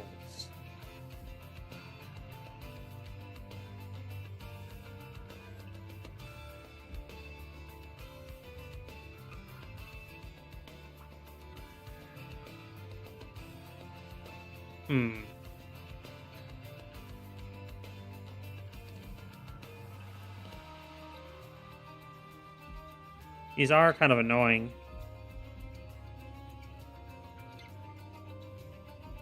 What would we, in theory, want to stack free magic power on?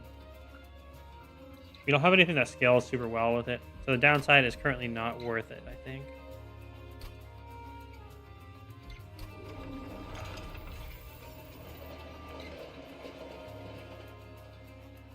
Alright, boss time. Should go very smooth now that we have deployable quick. We'll just have to not have as good of a top floor in order to have perfectly consistent bottom floor.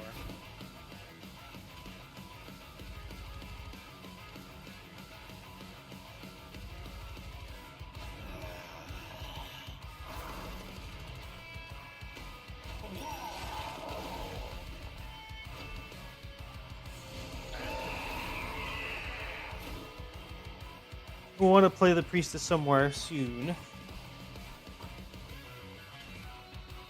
And again, we just need the killing blows for the dragon horde, so we do that anyway.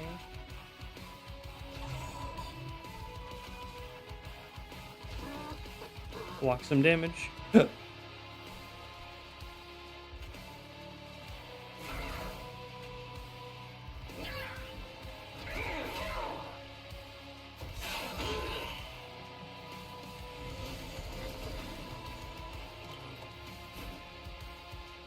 We need another blocker.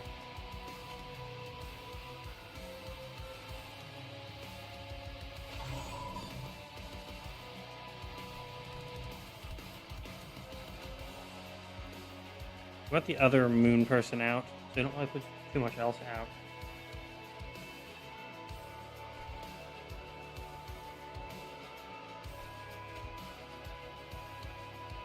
Let's give you the Curse of Dragon Staff then.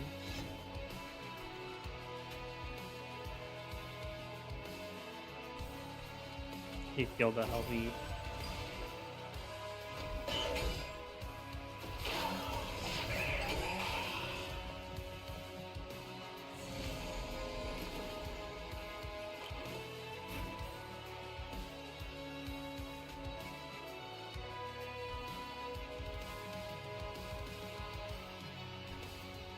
It is so sad not to be able to stack spell damage during this.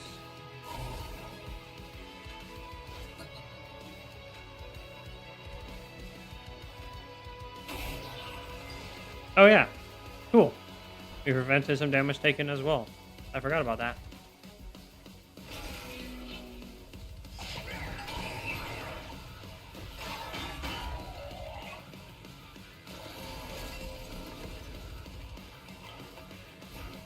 There you are, the Lunar Priestess, finally.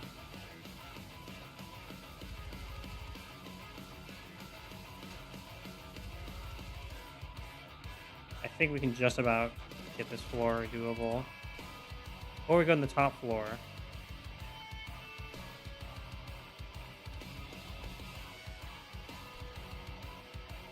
Let's go on the top floor. It enables healing as well.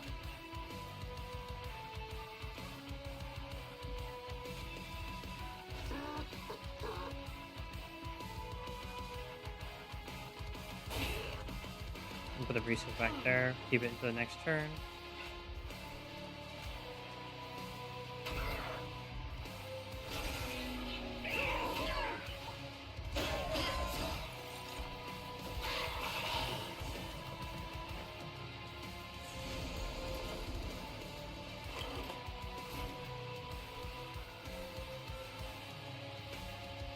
Ooh, magic power buff damage. Big heal as well.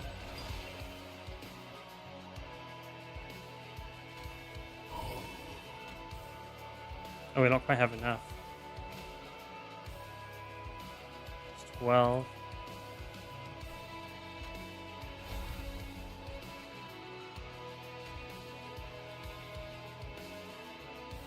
Looks like we can't keep the Zealot alive.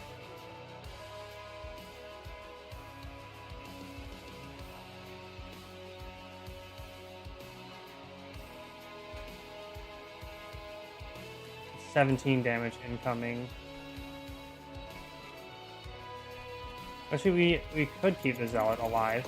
What we need to do is put the conduit on the bottom floor and then use both the healing spells. We can still use one on Gilda.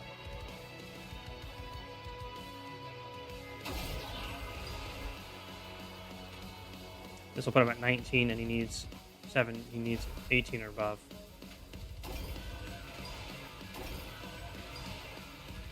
Oh, the rage. I forgot about the rage. Okay, that's fair then.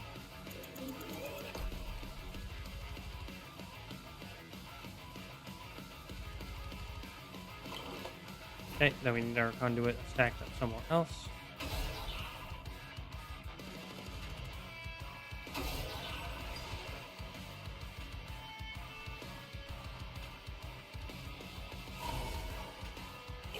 And now I actually have enough to kill you.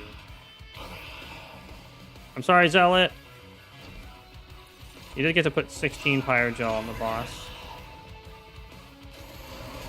That's always good.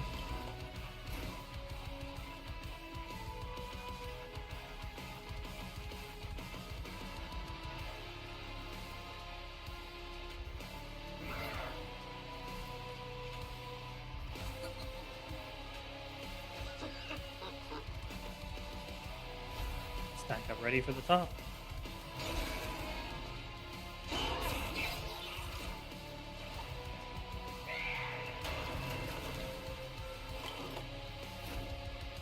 Okay, we can get another Dragon Horde. I think 7 is like the nice break point.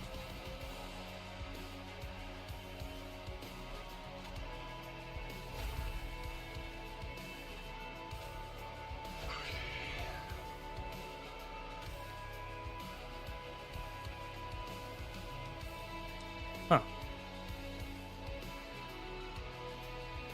Not sure why we don't get any damage. Oh.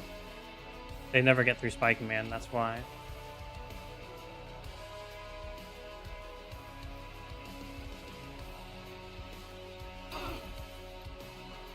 Give us the Horde.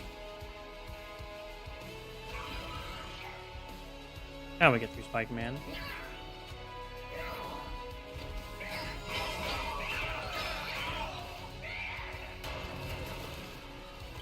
Alright. Need lots of damage sources. Oh yeah, the Dragon Staff helps a ton here. Because it is counting as 2 spells each time. And now we get to keep our Dragon Horde. Yay! Sparkly treasures and gold.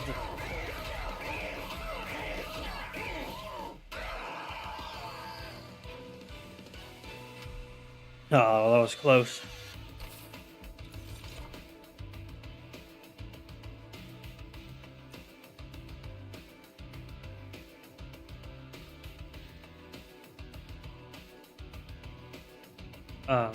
Trying to figure out how this one works. Consume. Phase. Create. Does this add an ability to somebody?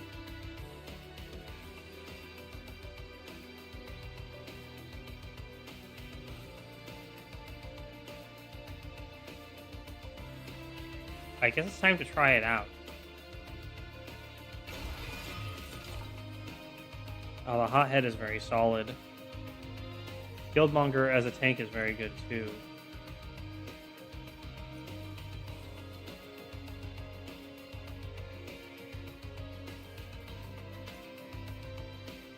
We can manipulate the moon phases pretty decently.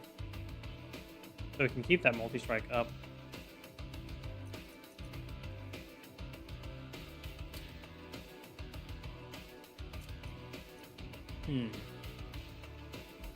We do kind of have too many units. I guess we need to, if we remove some train stewards, it'll be okay.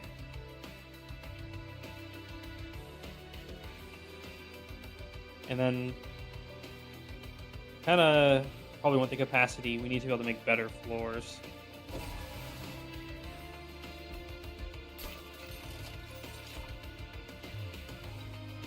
Okay, on your first turn, apply +2.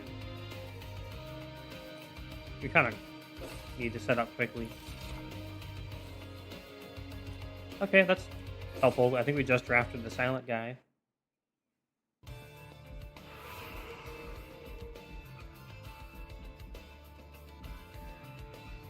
Artifact Merchant is very high priority to up the maximum amount of Dragon Horde.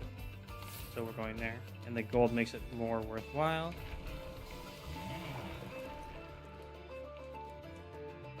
Big stats. And the extra Dragon Horde, obviously. Oh, units without upgrades cost -1 is pretty huge.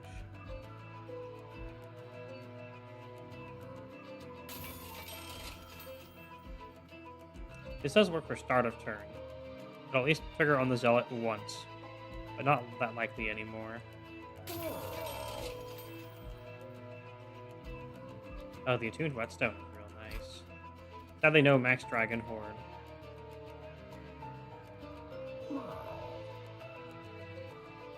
Unfortunately, we don't have another equipment for it right now, but we're most certainly going to pick one up later.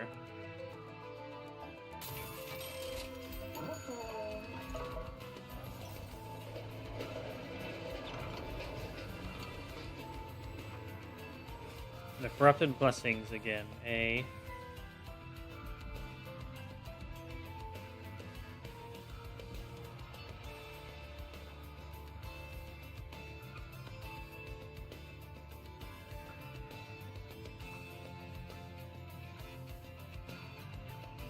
If we put this on the Zealot, it hits everyone in a very nice way.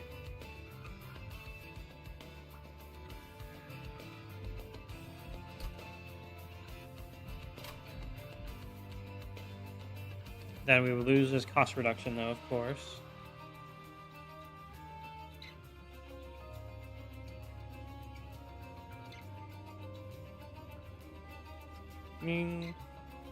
Yeah, let's get it. It should a very good combo with Fire Gel.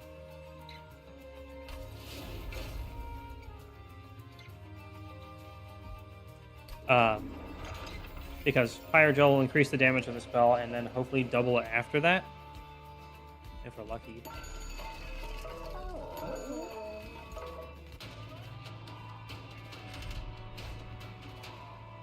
We can eliminate most of the threats before anything happens. The Zealots will be annoying with this, though. But it's so much money.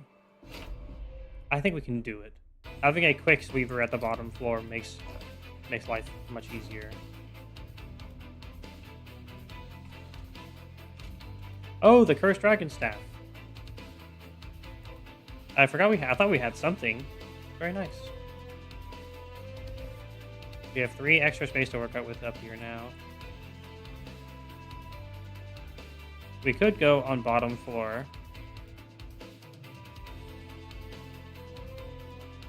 I'll make them take double damage from Gilda. It's probably a strong enough setup that it's worthwhile.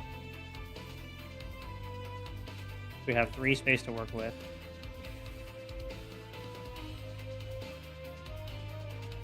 I think let's go bottom floor.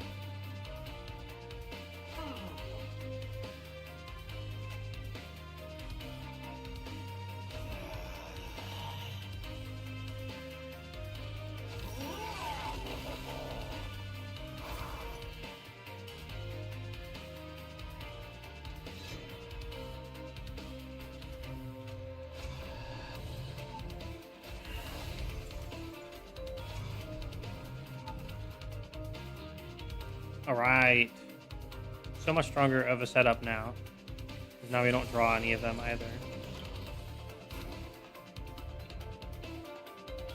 And we can stack magic power down here.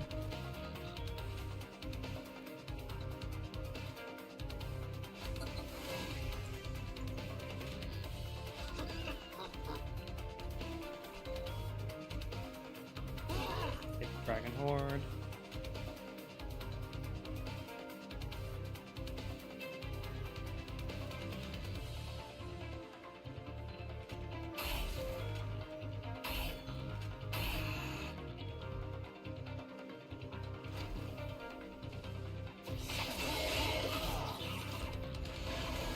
Yeah, 152 is pretty chunky. That is annoying, though.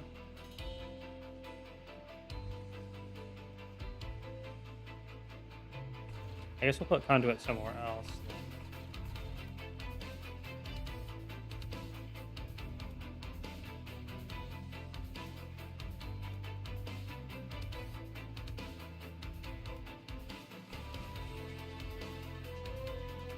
So what is the point of this, then?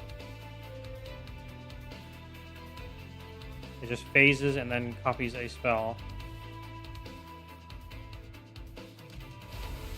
Yeah, it doesn't seem that good.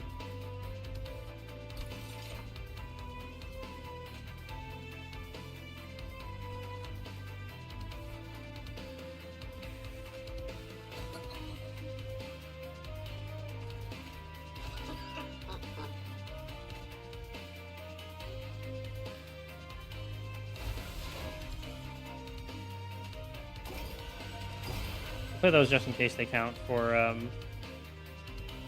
the spell damage Titan unlock.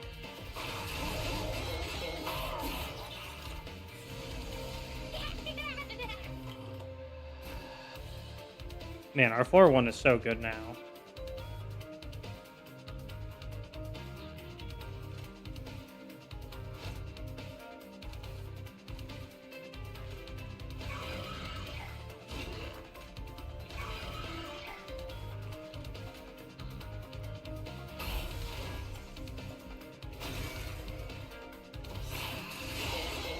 The only issue is the Zealot won't apply spell damage at the optimal time.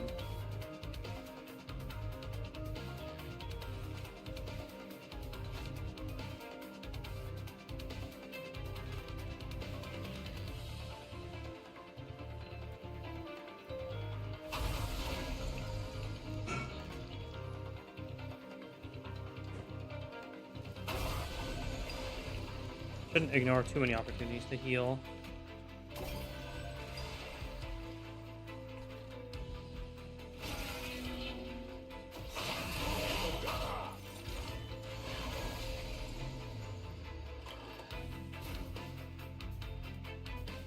Another one of those dudes. Come on, there's so many.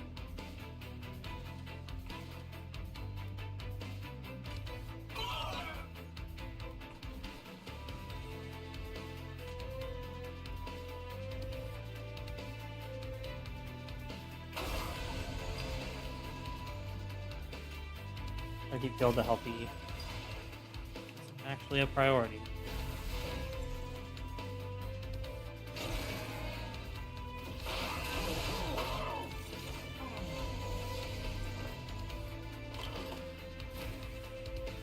He cleans up our floor.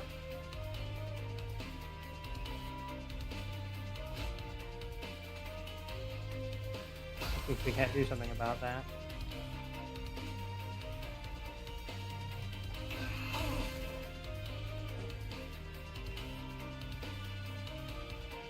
That's 22. That puts us at a breakpoint of another attack. That should make a big difference. Nope, we're 17 damage off, meaning we don't get in Dragon Horde. Ah!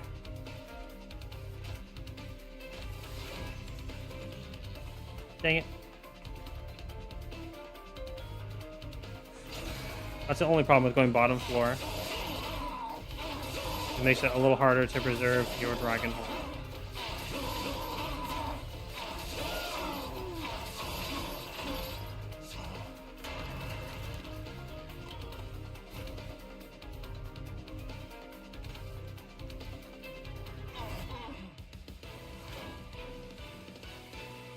right. 273 damage. No Dragon Horde. That was real sad. Oh, payoff. Payoff is very nice. And so is Fanning the Flames. But it's not that useful when you're going to sweep anyway. We'll take payoff.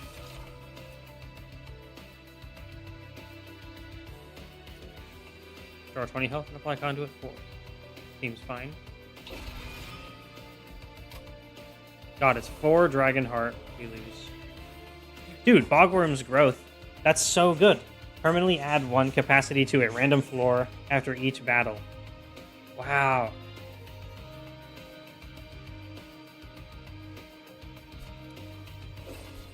And we got the other one. Once per battle, select a heart to gain 3 mana. Hell yeah. These are both very nice. Okay, we gotta get the Dragon Horde stuff. It's less wasted that we missed out on that opportunity if we get good Dragon Horde stuff. And we need to remove some cards. And a free artifact. Oh, expanded coffers. Okay, we just need the one from them that gives us +2 then. Ooh, baby.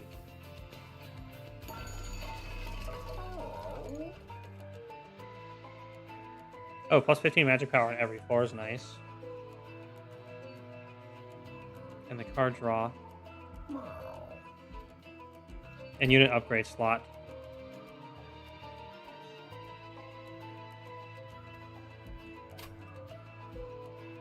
The versatile Ember Staff makes the blight much less good or bad.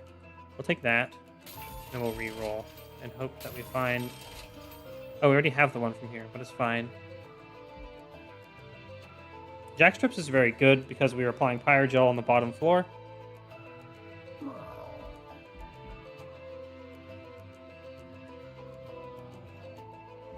It can help a lot with that Pyre Gel specifically. We need to get rid of some stuff. Stewards. It's a very, very nice combo indeed. Alright, one battle. -1 mana per turn. That's doable. We have a very cheap deck.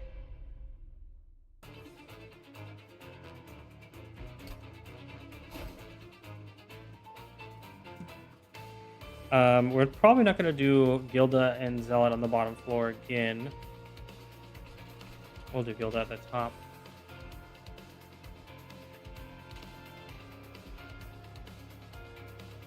So we have 3 room to work with. We can do the Multi-Strike Nightingale actually as a tank because we have the thing where it can stack armor and actually be a weird tank. And we will actually want to remember to Moon Cycle. Okay, that will be that and a 1-slot unit. So the Lunar Priestess, Gale, Gilda. We want this, so she'll hit first with melee weakness. Oh wait, no, crap. We have to skip one because Zealot needs quick at the bottom. Cannot lose the quick.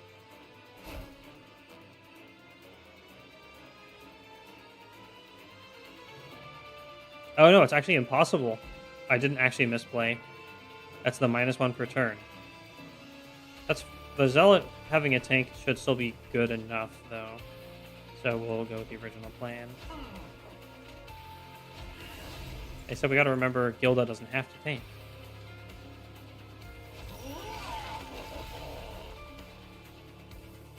We just won't get good value out of the melee weakness.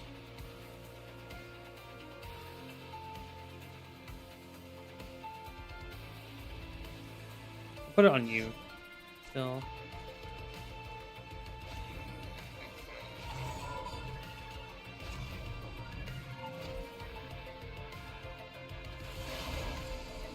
I really like the Pyre Heart that we can get unit heavy builds with.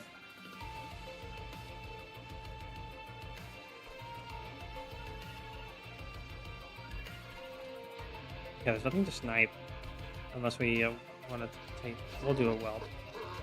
We want to get to 13.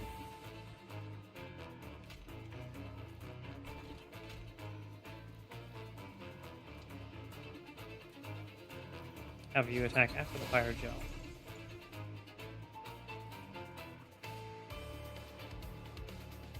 These are honestly not good. It is if we get a really good spell, but we don't really have one.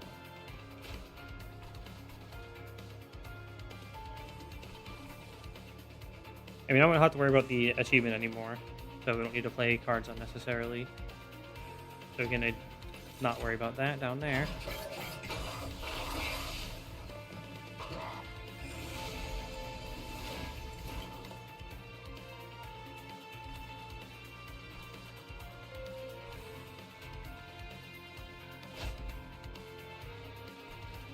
Okay, you're gonna take the melee weakness up to the top.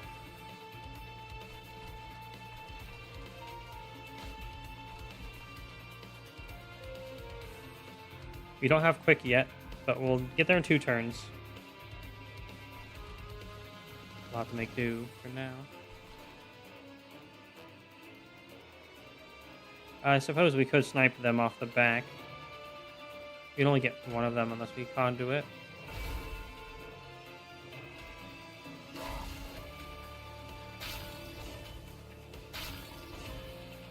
There we go.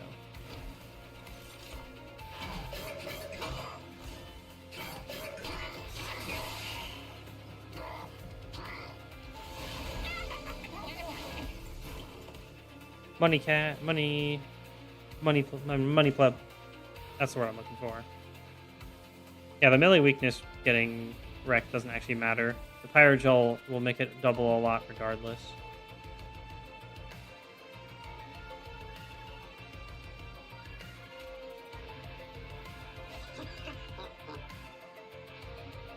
So we do need to kill you for cash money, which means we gotta get rid of a conduit that we can put somewhere else.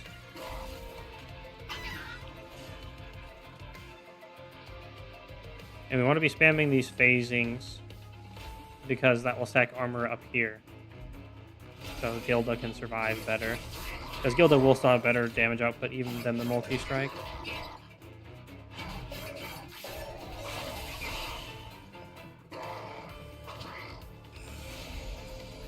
Okay, we have to draw the quick now. There it is. Then we can block 1 hit from you. However, it will give him +1 attack, but that's fine. Zealot staying alive is paramount.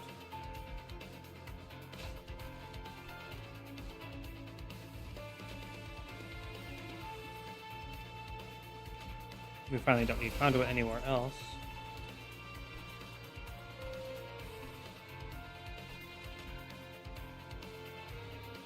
I guess we could keep you alive.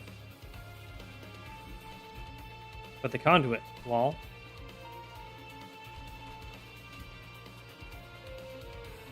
We want to stack it up on 1 floor.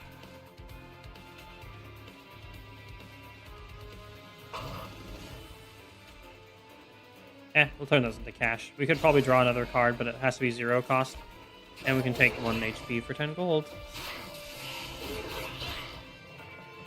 Oh, melee weakness got consumed down there.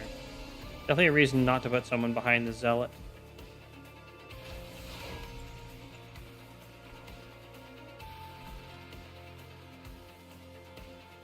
We don't need the quick anymore in the moon phasing.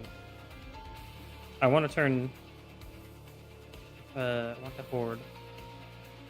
We can't heal. We can heal with payoff afterward, I suppose. That's still doable.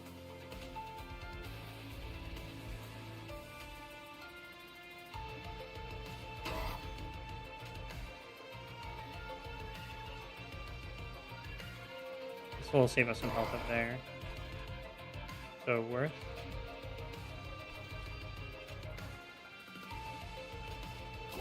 Zealot's still alive.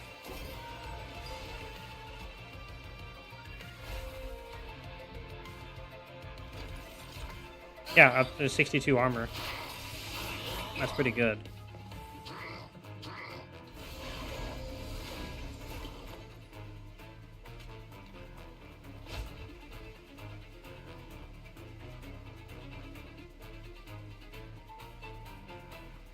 Let's see. We won't really get any.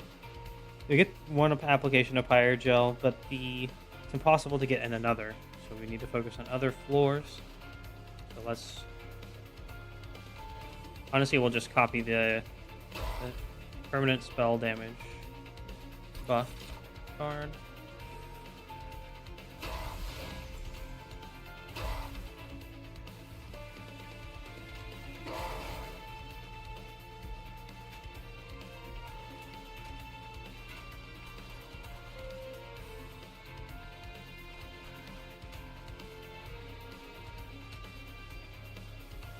Consuming that spell weakness is just not a good idea.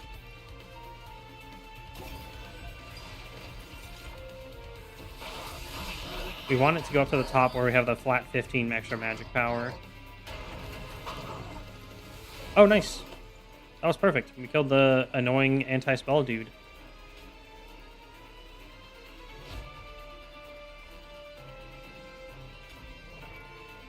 We got another Dragon Horde. We've finally shrunk the deck enough that this works.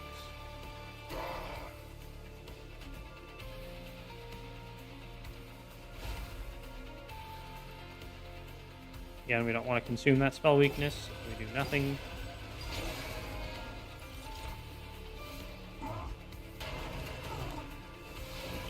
The Jackships are reducing it. Oh, man. He's not even close to dying. Luckily, the Cursed Dragon Staff will take down his 47 Titan skin. A lot. That's a lot.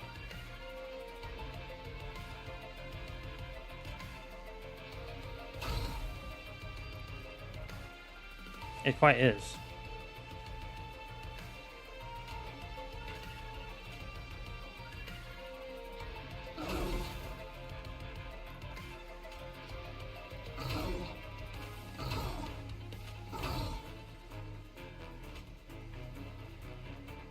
Yikes. He's actually just going to kill us straight up.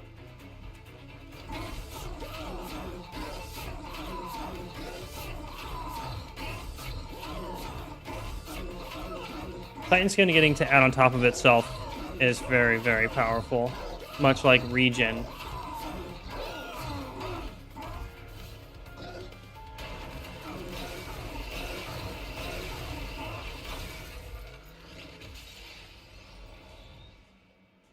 Sag. But I'm done with challenges now, so I can play decks that are just going to work better. Oh, it's a pretty cool looking weirdo. Nice. Full moon sweep. But why can't you just have sweep all the time? New moon effects are always active. Silent units gain 15 attack on resolve. Okay, that's really good.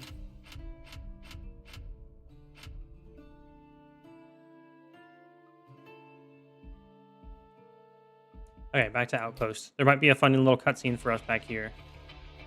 Oh yeah, this should be explaining the Titans. Something on your mind? You've been up here for a while. I've been thinking about my vision, again, and about my brother.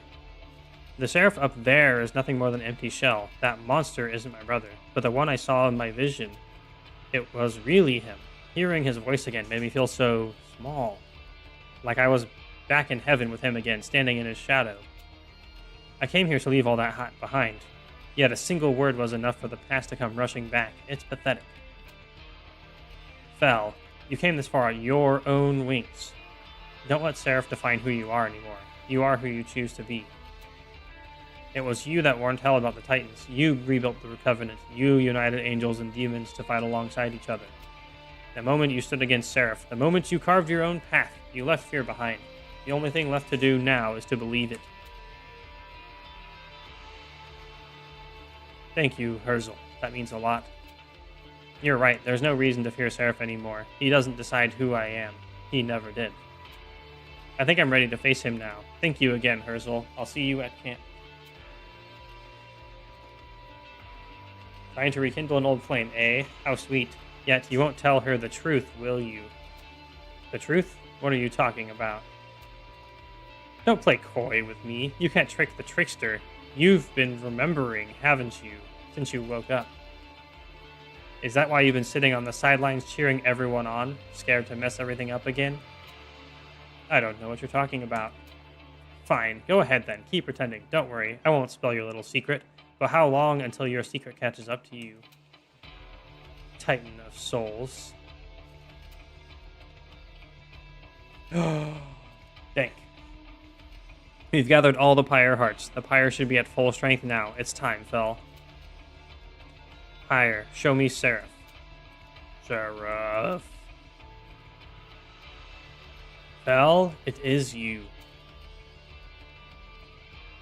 Seraph, I'm here for one thing only. Where are the Titans? How do I reach them? My, look at you. You've changed, little sister. You've grown bolder and uncouth. And those horns, are you trying to be one of them?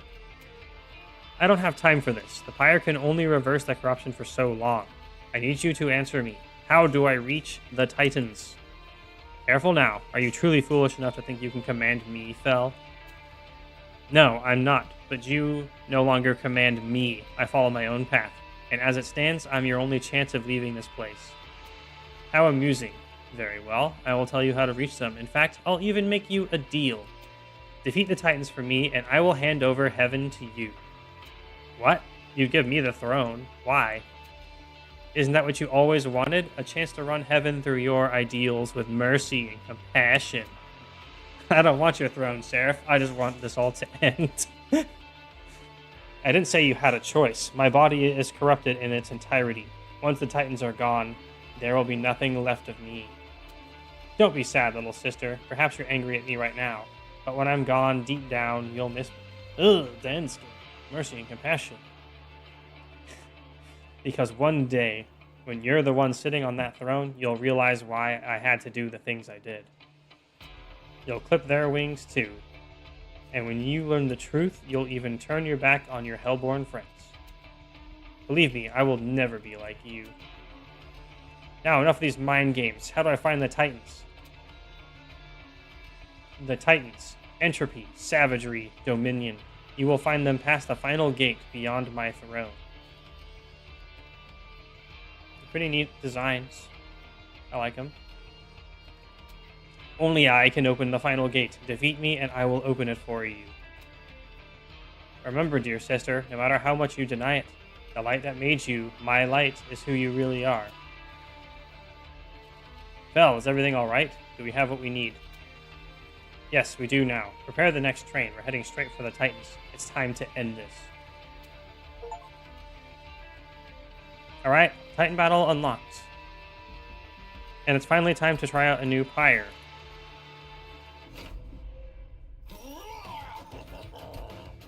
We're going to try Bogworm's Growth, because capacity is really good. It's very, very nice. Da-da-da.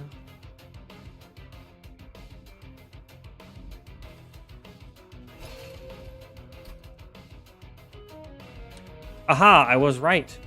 The Wormkin are not on this list. Get wrecked, whoever told me that they were on this list.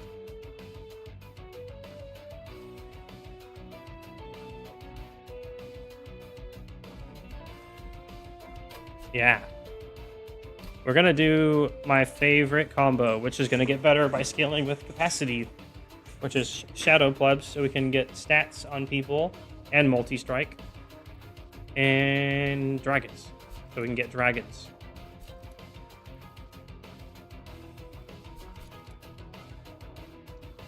Let's go.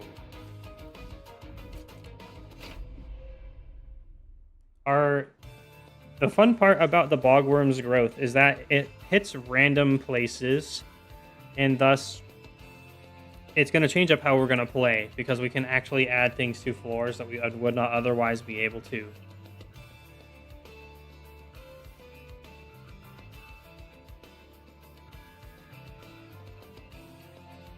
Yeah, boy, big floors.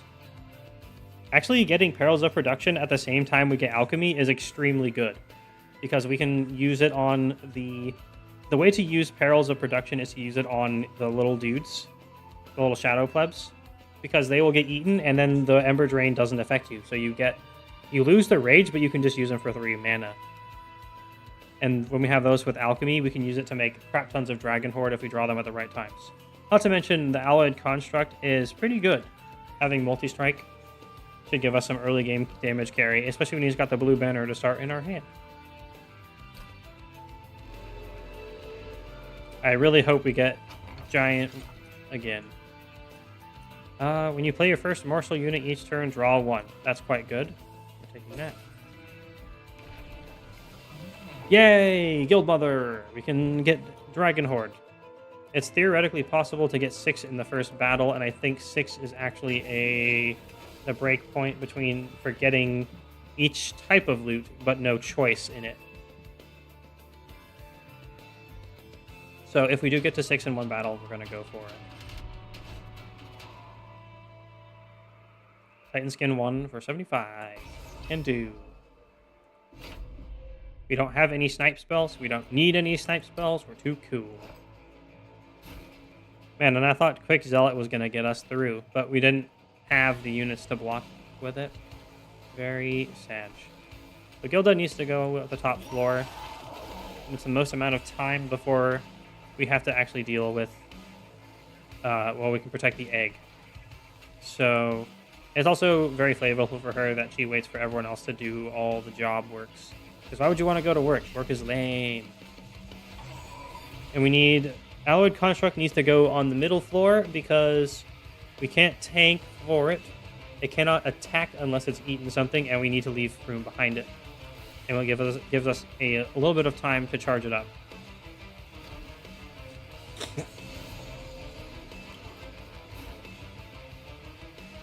Oh, look. Here we go. It's the perfect combo. A Shade Splitter to make a little Shadow Pleb. And the Perils of Production, so we can play Alchemy.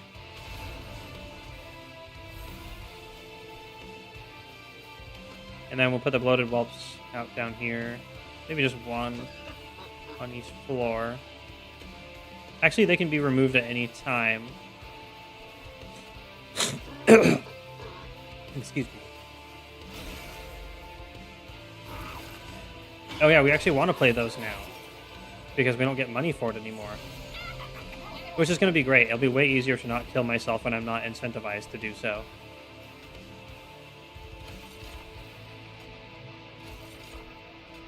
Alright, we don't actually kill you.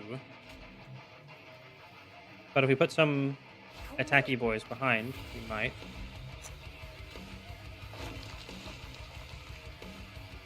Let's see. You need more damage still. Not enough.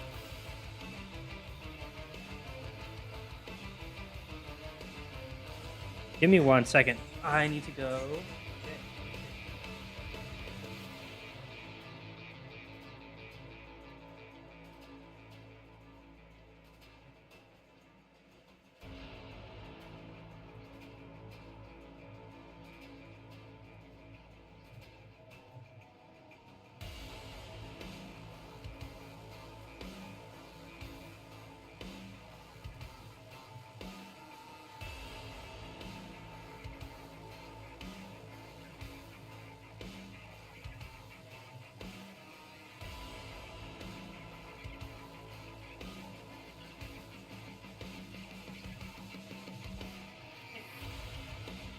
Okay, we want to stack as much fuel as we can in here.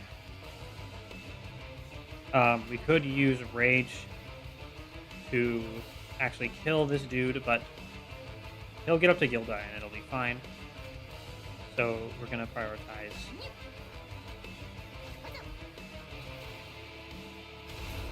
Oh, there we go. That's enough.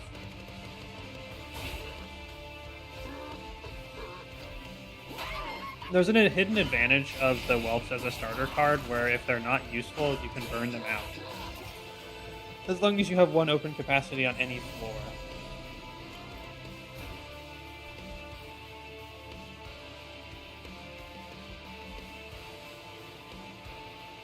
Need more fuel.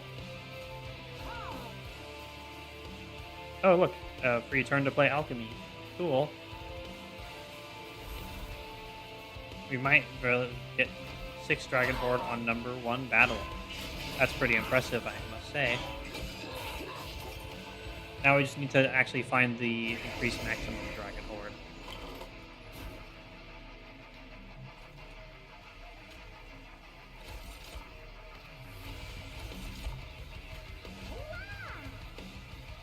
Oh, cool. We got another little flip.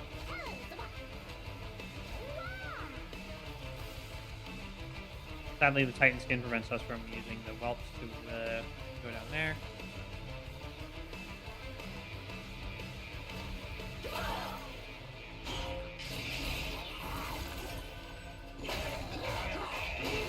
Our Fuel Boy is doing pretty good.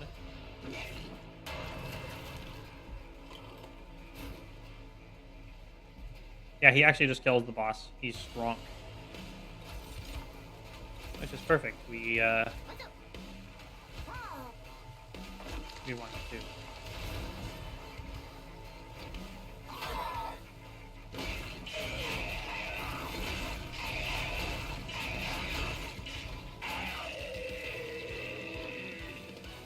Let's go, early game Murder Boy. We could grab a Golden Touch. So we may not need it with 2 alchemies. We don't have any burn or removal spells though. So picking it up as the single one is still a good idea, even if we can generate lots of Dragon Horde without it. Ooh.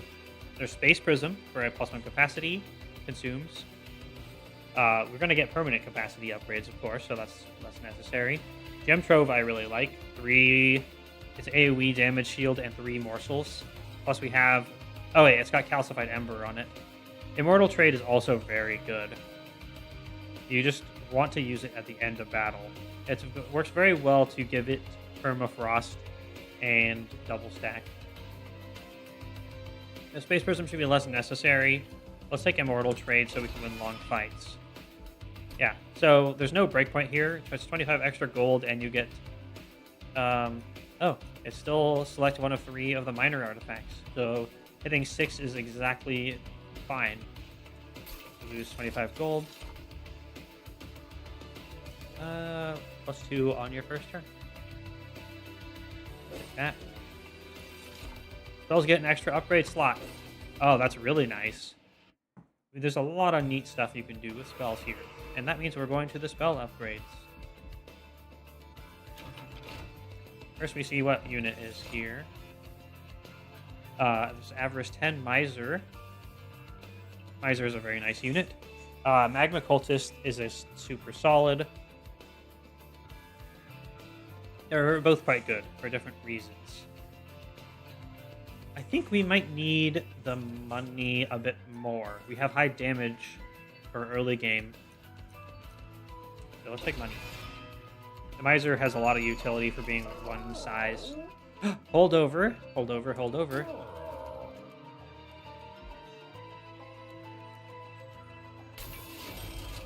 Spell Chain is an equivalent to Double Stack, but it can be split. So Spell Chain is going to go on the Immortal Trade.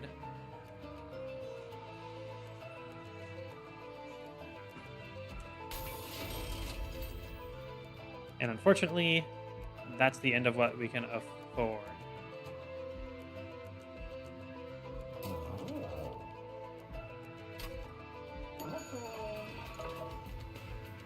Let's go. Mark of Invasion. We can trample the top floor. It will hurt the middle floor,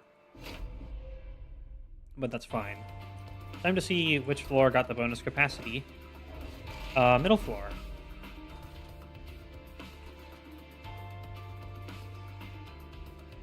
That means we could put like a Miser there.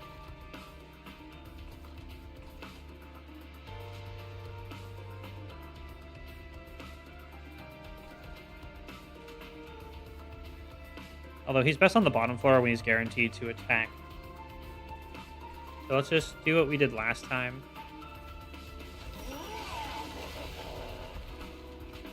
Well, almost guaranteed to attack. What it means is we at least can play more morsels on the middle floor.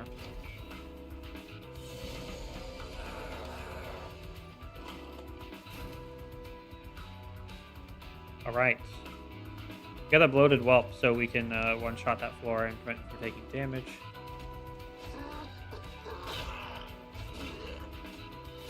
We should have drawn first, though, technically, because we get to draw from playing morsels, but it changes nothing.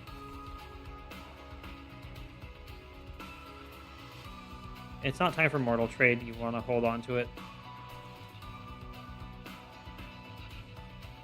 Although we don't have to play the Spell Chain option. That's why it's just basically better than Double Stack. Although if we put Double Stack on it, then it's still so much lifesteal. I think we can get away with not playing it. We can get Alchemy played.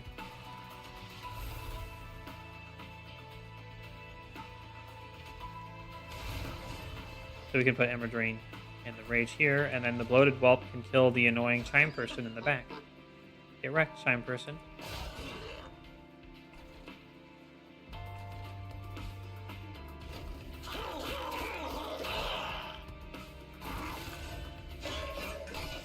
Rip Bellboy.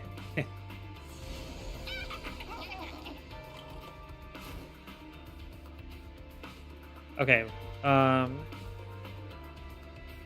let's see what we get from the morsel before we play other cards. Ideally, we get the ability... Okay, that's perfect.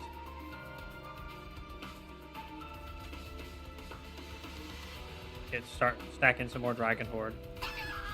As long as we are able to play the other Alchemy, we don't need to play that many times.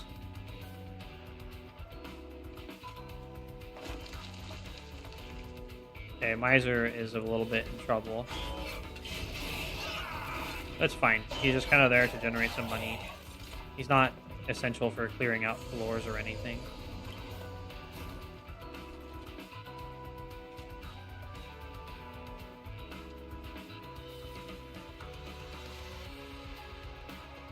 Oh. I think we need to go down here and explode the Chime Person down here. Very nice. We get to lifesteal because we got lifesteal from the last morsel. So we deal with one more Chime Person, but they'll get trampled at the top by Gilda.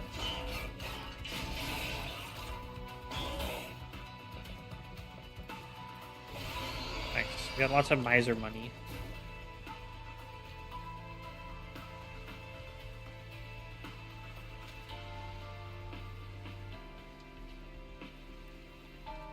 Let's draw with Shade Splitter first. Oh, cool. Barrels of Production. Allow us to play the rest of these.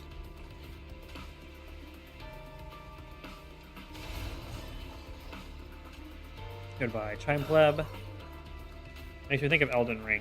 Can technically do 1 less damage but get 10 gold by putting you in front.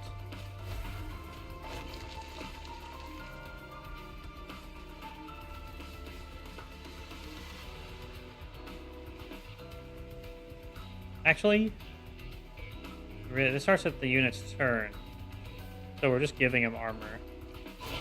There we go. We don't actually do any unblocked damage as a result, so we want to clear that out.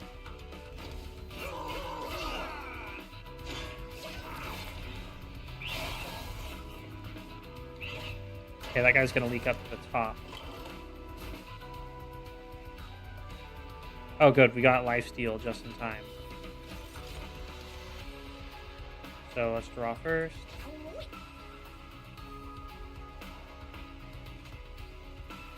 We need lots of morsels.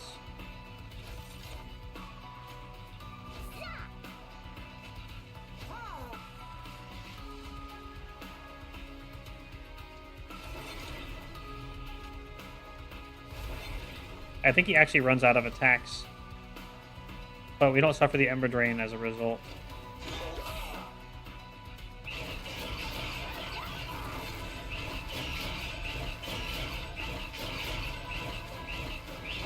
Yeah, he does run out of attacks. He's It's kind of sucky for Tankos.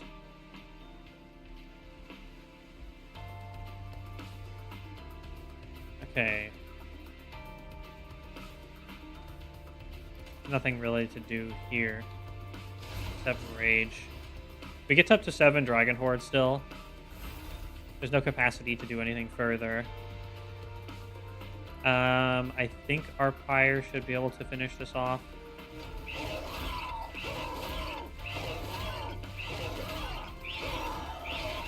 It would have been better if we put a life steal up here. Okay, yeah, we survived with 4 HP.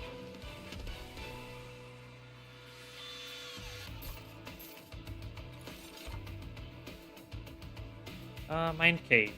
It's a nice utility to reduce cooldown.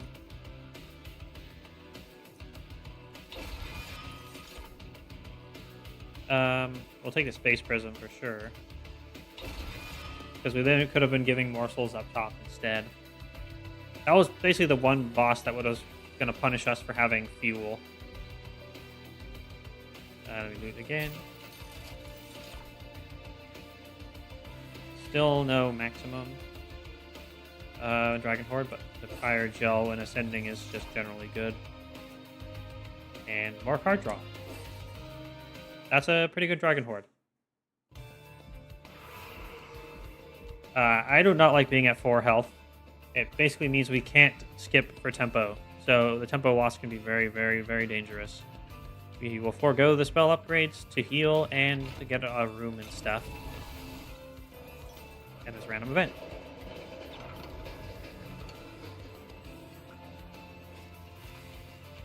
Let's see.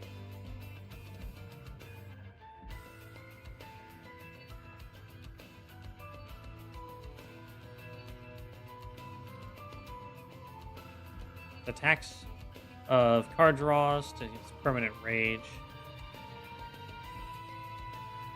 And also attacks on the deployment phase. I don't really want it.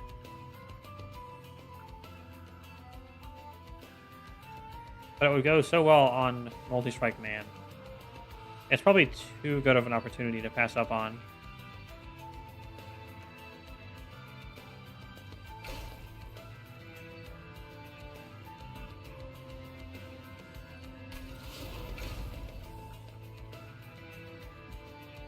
You reach out and touch the imp. As you do so, pieces of Savagery's corruption latch onto you, twisting deep inside. The heart of the helpless imp is imbued within you, and in exchange, the Titan Scourge is now a part of your soul. Doesn't sound that worth to me. No, poor imp.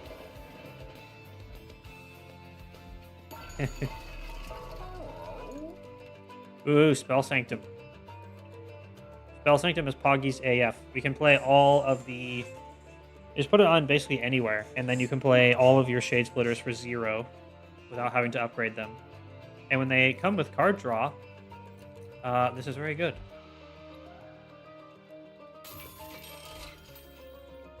Yes. I love that emote so much.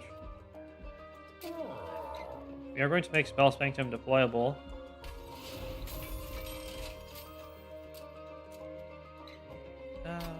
We can reroll here.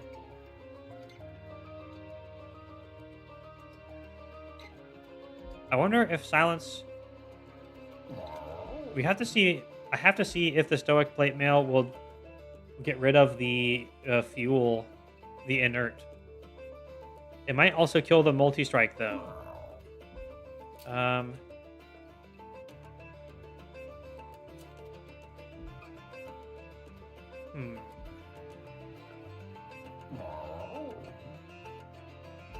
This is the best time to try it. Okay, rerolling is quite expensive, so we're gonna save. I will let myself reroll if it doesn't work the way I want. Wait, Titan Trial. In a Titan Essence. This is new. I guess we'll do it. Archeon gets +5 attack as well.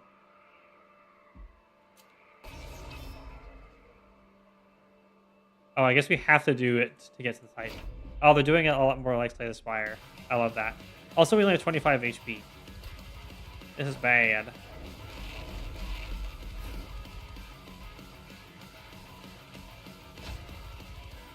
Okay, I don't think we're going to be able to start with Spell Sanctum. We give up deploying you. And a Miser. We got capacity up here. Yay.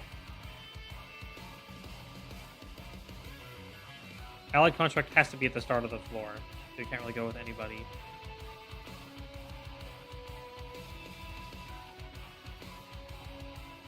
We might want to do bottom floor Miser still.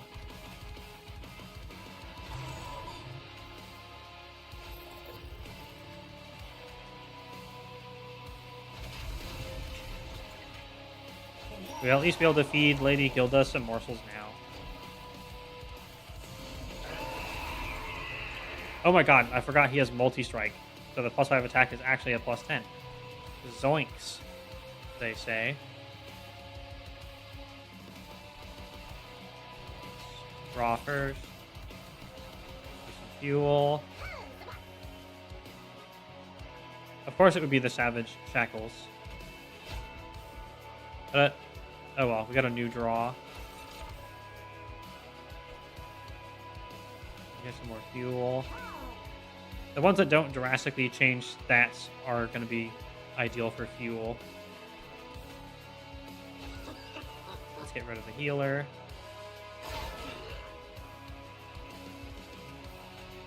I'll put a Spear Steward here just because we need the extra help. He's not going to interfere with eating, and we don't generally generate enough morsels per round.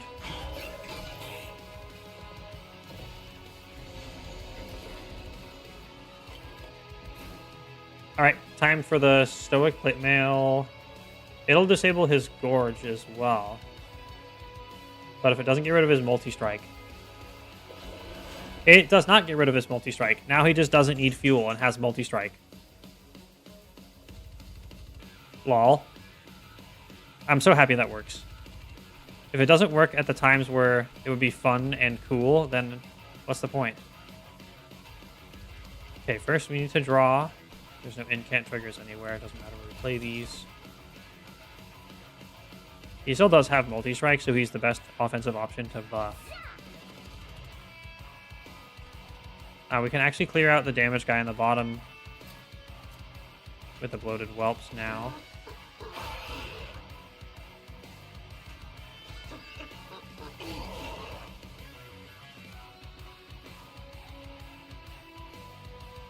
All right.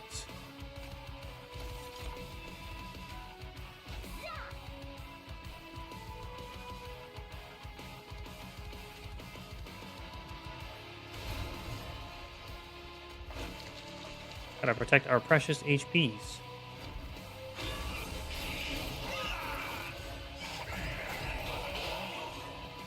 This is gonna be very rough. Our boy in the middle is super tanky now with all that armor at least. That's a big help.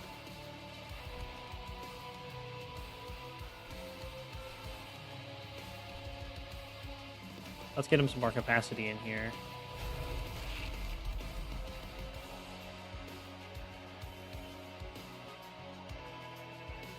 Might be time to alchemize. There's nothing to snipe with Golden Touch. And it would not be worth to kill our own steward. So let's just cast Alchemy.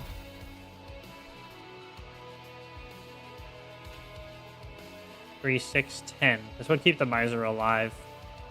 I suppose there's no reason not to.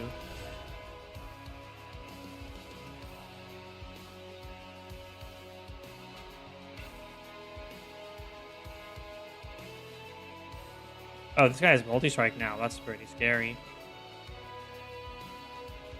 What's in the next hand? Oh, Spell Sanctum's finally in the next hand. It's going to go on the top floor because it'll have the most amount of turns to be utilized as a result.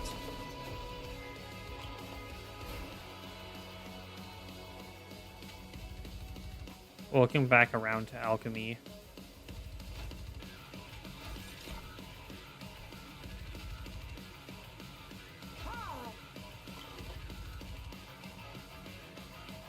Or not. 41 times 2 is actually enough to kill that dude. We're gonna take that penalty so he does not get up and kill Gilda.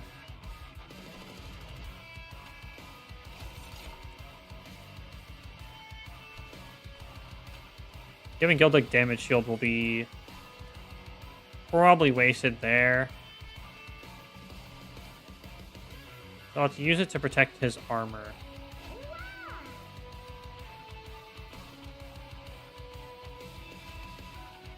We won't actually die to spikes if we play here. And then Alchemy can play it at the top floor.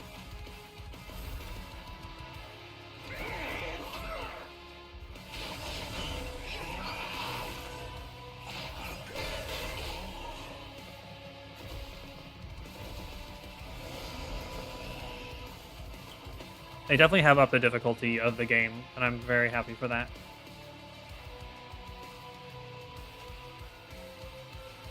Oh, wait, how did he... Wasn't he supposed to die?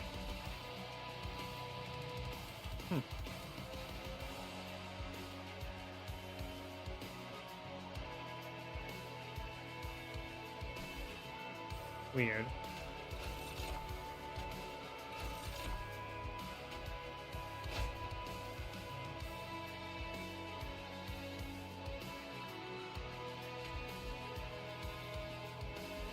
We do need to keep Gilda alive.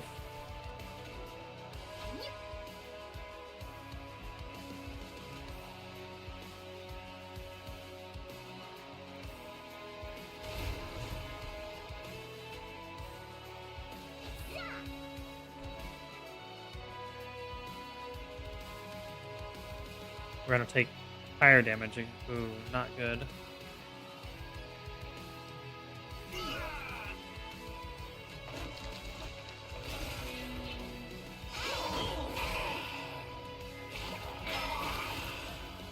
Oh yeah, he's not attacking.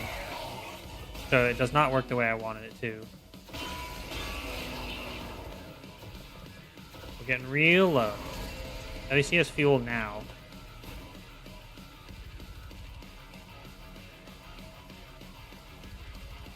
Oh wait, no, Gorge is gone, so he just actually never attacks.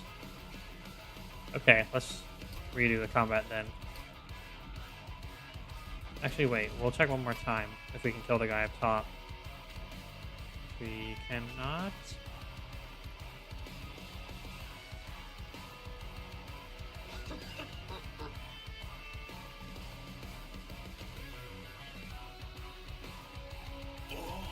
Okay, one check.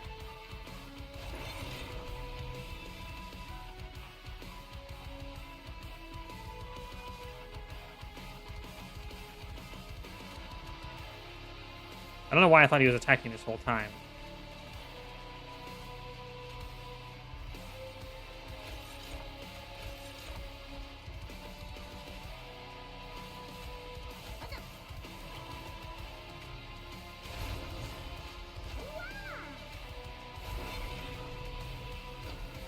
I'm pretty sure things were dying.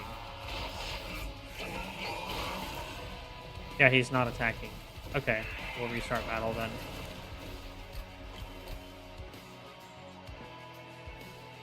So no cheese on that.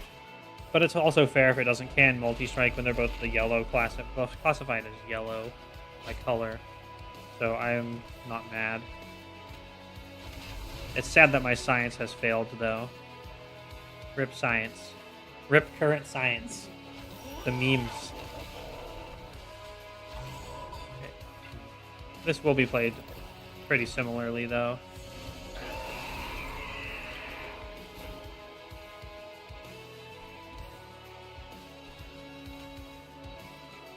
First out is Shade Splitter to draw. We're playing Morsel.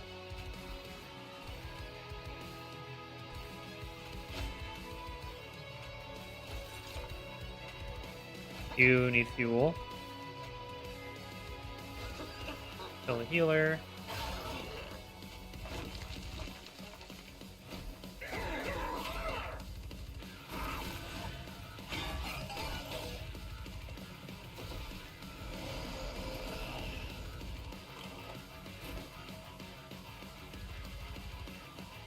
Stoic Plate Mill can go on the Terrain Steward because he has nothing. That's perfect.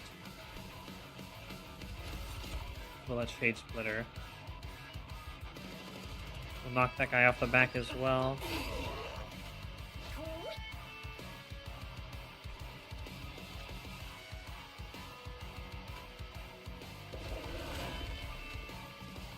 Knock out the healer. And we want more fuel.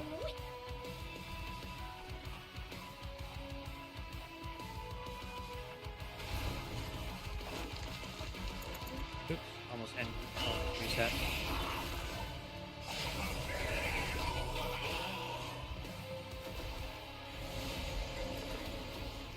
I was looking a lot better now.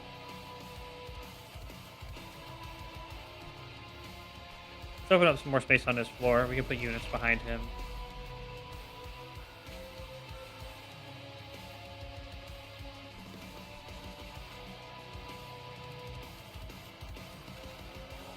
I'll have to skip on alchemy, it looks like.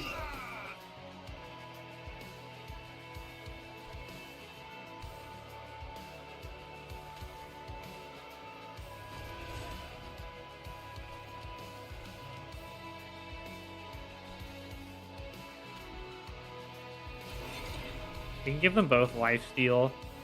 It's the same penalty as it would be to play them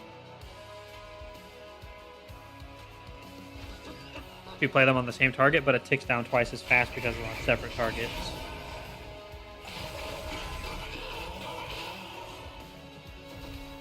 We will not be able to play cards this time, though. That's actually... we skip out Golden Touch, but that's sad. We do, however, heal Gilda for 35, and then another 18 next time. And Alloyed Construct gets to stay at full health. It's a sacrifice we just have to make. No way around it. Whelp's gonna die attacking the front anyway.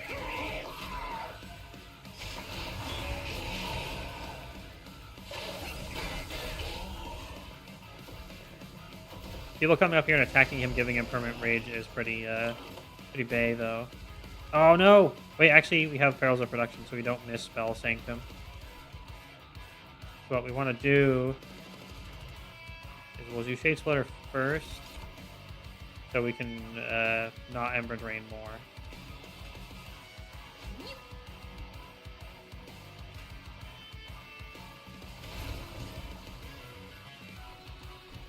It was actually important if the morsel had an attack, because otherwise he would have killed himself on the Sycophant, but he didn't. So yippee! This one also will not kill himself. Perfect. We'll just have to take the 2 damage and get no cash, which is sad.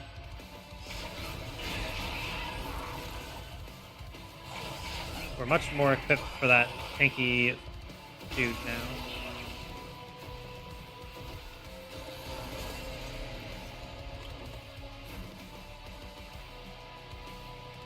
Golden Touch Alchemy.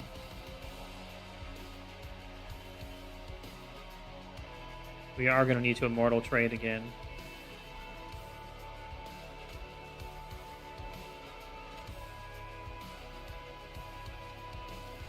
Oh, we can Golden Touch for cheaper at the top.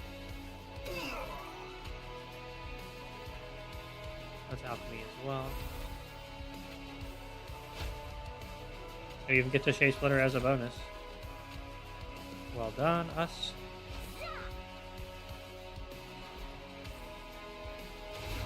Even play a Terrain Steward. A Shield Steward down here. And then the Immortal Trade has to get dropped again. You already have 2 lifesteal left on Gilda, so we're going to give him the lifesteals. They'll last a lot longer.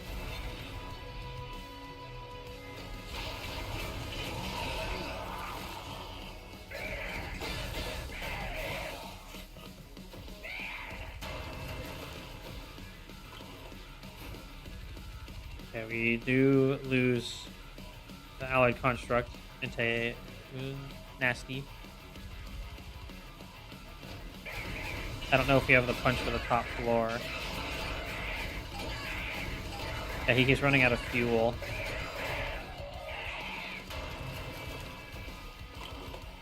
The lifesteal on Gilda will help a lot. Oh, we just threw it again. Thank you, help. No problem. It's me, the help. And Spell Sanctum is very good for this up here. We can turn the morsel into a Dragon Horde.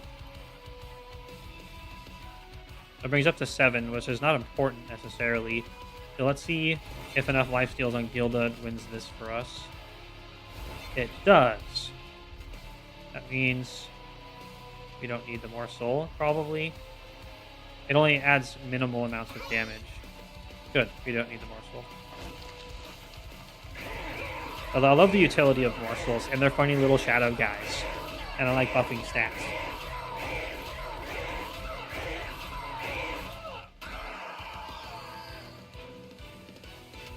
It's a good thing she has enough beef to survive and enough damage to make lifesteal work.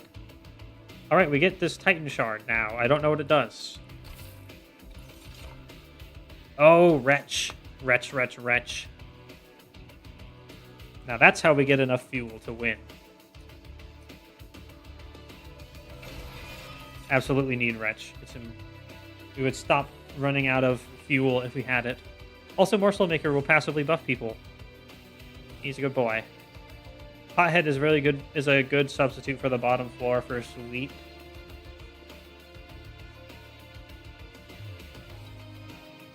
So much good stuff.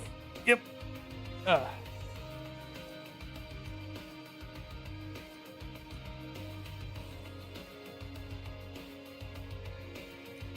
tough choice. We've been kind of doing okay-ish on the bottom floor with the whelps. They'll last a little longer. I think we'll take the hothead. No.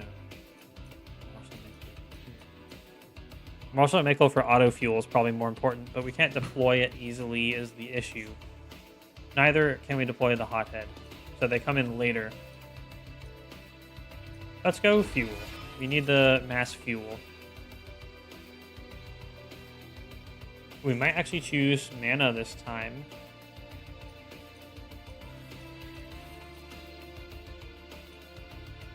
I think we'll choose mana, because we've been buffing the floors every battle. Time to loot again.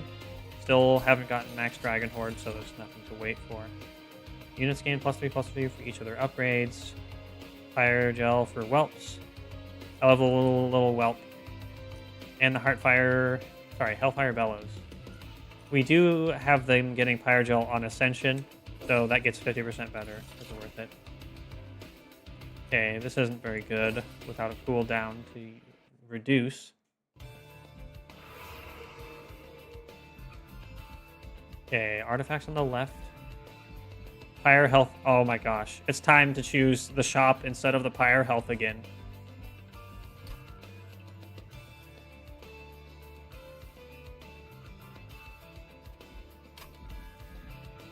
If that was a spell upgrade, it would be much more enticing, but it is not. Alright, more Dragon Horde.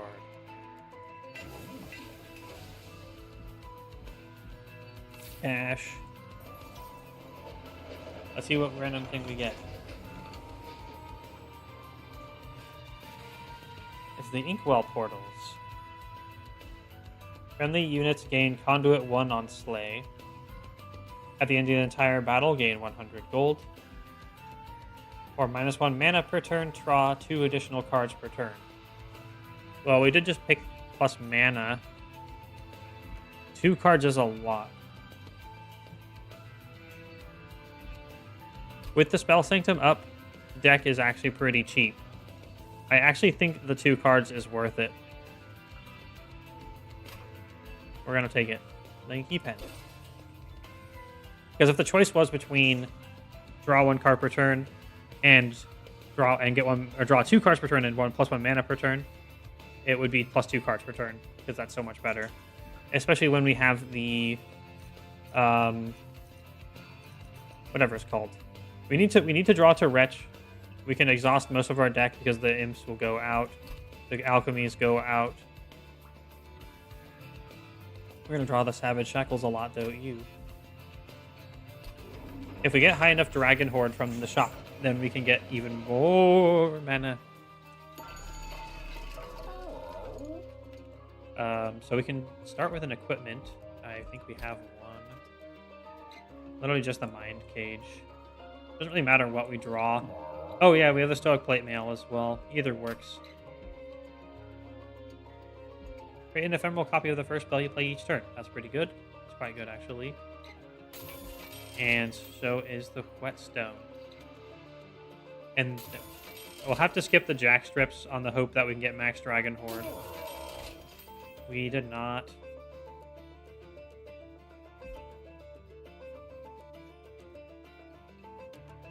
We could get the Sketches of Salvation. It's likely to put whelps on every floor. We lose some control in that it can summon the Morsel Maker if we don't play it. So it's probably not worth. We're not getting that many unit upgrades yet either. I think we're going to save our money. The deck functioned exactly as we needed it to last time. When we got to the end, we were able to play our lifesteal buffs. So we don't need to really mess with anything. Gotta save money for maxing out Dragon Horde. Let's go! Battle time! -1 mana. Come on! This game does not want us to have mana. Unfortunately, what that would mean is we would need the plus mana cards, which we're much more likely to have, to play the alchemies and such, and the spell chamber. But that's doable. So, go for it. Our deployment phase should be exactly the same as it was, because we lose one, but we gained one as well.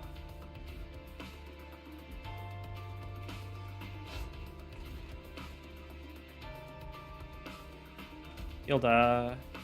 Oh, we got more capacity on top floor. We really should set up the auto fuel, though.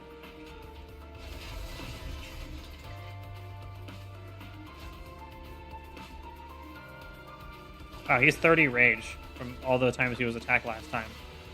That is pretty poggies. We have empty bottom floor, but we need time to build up fuel. We started with Wretch. So sad. Well, first thing we should do is draw from playing Morsels. So, Morsel. Oh yeah, and we create a second copy of it as well. We actually got Spell Sanctum. Wow. That was clutch. So that's a good turn for it.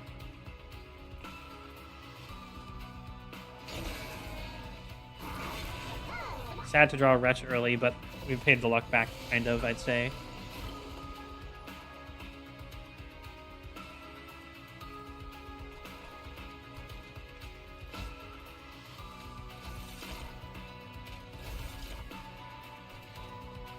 Alright, we're already wiping the floor with them. Get it? Because we killed the floor or whatever. You know what? You actually need the defense. You have low HP. You can have the tiny bit of extra HP, and Gilda will get the rest. Here you go, Gilda. Munch, munch, munch. Down the hatch. That's so dumb. Why am I laughing then? But it's so fucking dumb.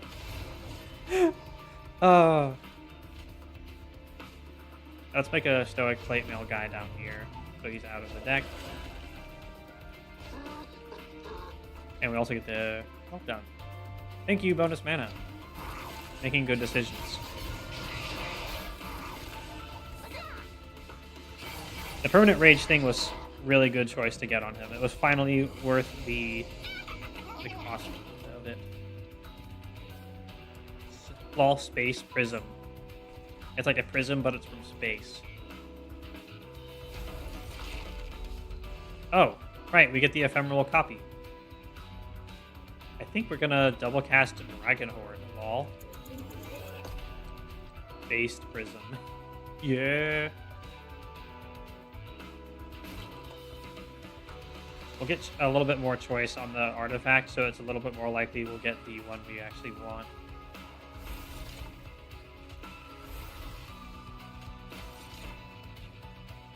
Oh, we got Perils of Production, so we can continue manaing.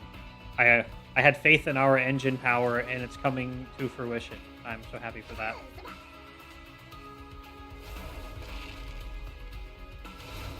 And now we can even get Golden Touch out, but there's no need for doing it, except the fact that we get to hold over it. We can actually triple Whelp on the bottom floor as well.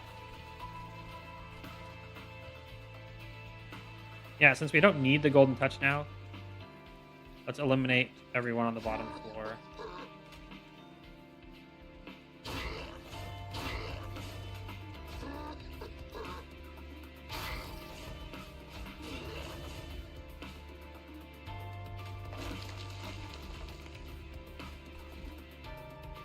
I don't really think we need to lifesteal yet. We get through the deck very fast. It's about 3 or 4 turns instead of would have been like 6 or 7 turns. Jeez. Oh, there's Wretch. Which we can play twice, but sadly that doesn't do us much good.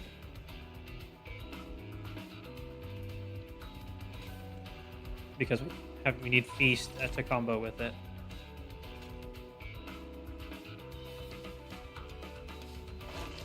I guess we can feed the Steward at the bottom. Yay, Steward.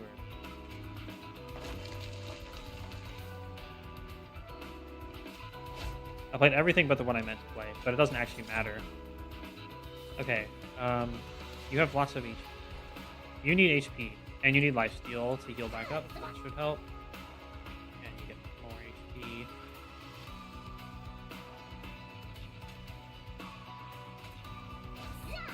Considering how many of these plus mana morsels we have, we can actually play Immortal Trade pretty much for free now.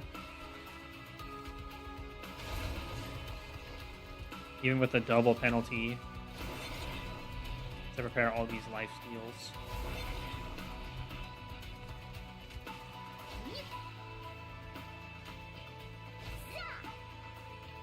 Wow, we have an overflow of morsel by 1.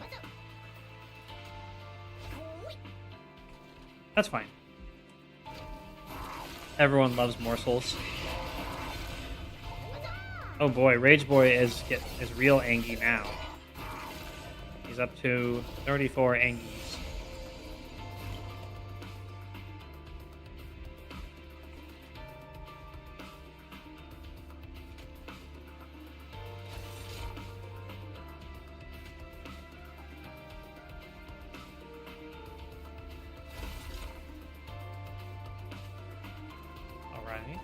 We can stack lifesteals on Gilda for later. Or in here. He has enough HP that the lifesteals will keep him alive now. So those will go there. We got Miser. Go generate us some gold, Miser. And we can up our mana this way. Golden Touch. There wasn't actually a reason to do that, except we get it for next turn.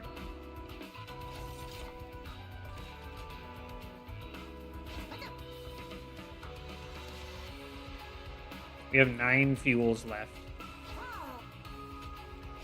To be fair, that 9 fuels goes like 1800 damage, so I'm pretty fine with it.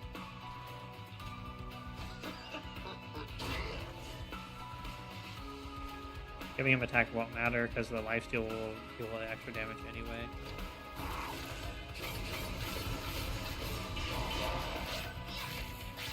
I love the morsel shooting people also.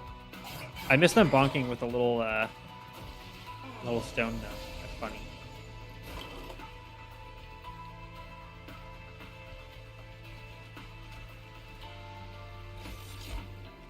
Okay, he's moving everyone down to the bottom floor. But that's not really a problem. We should probably clean them up. We can count the damage actually. 70, we'll have 79 HP.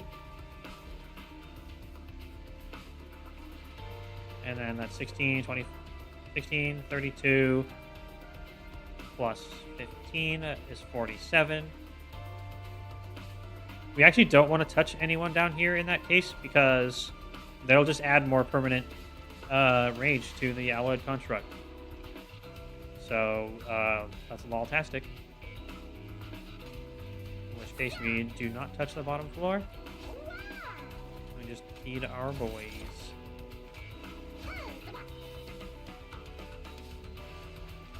The damage shield is redundant when we have lifesteal, so we don't do that.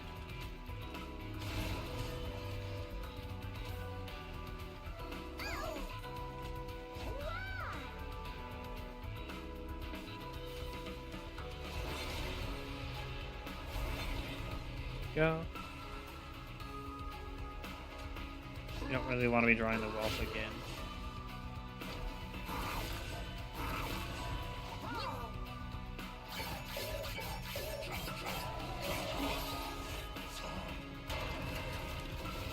Can they get past our Robo Boy? They cannot.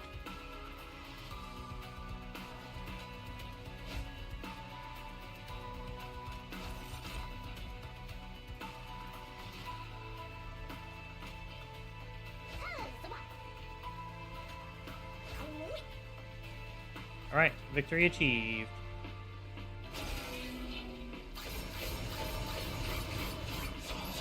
Oh, them having multi-strike is so bad for giving us permanent rage. Oh dear. Well, bad for them. It's great for us. His Robotron is so angry.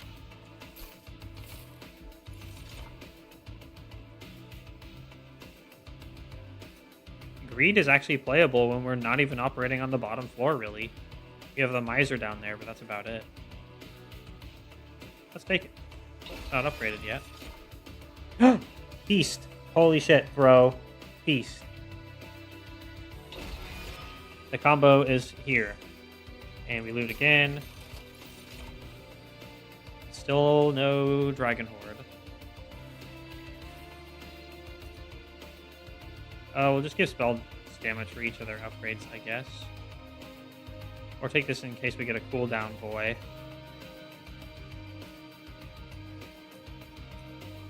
We already have equipment for that. Oh. If we hadn't made the Spell Sanctum innate, then we could reduce its cost to 0. Let's get merchant cost reduction. We have a lot of gold to spend to multiply. Okay, spell upgrade, card removal, and a duplicate over there. Oh! You want holdover on a feast,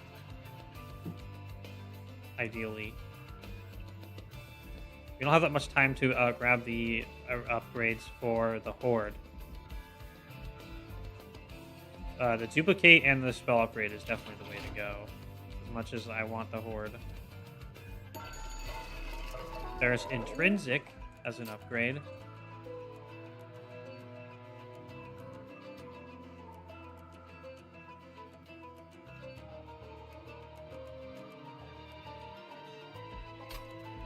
Frost. And -1 cost.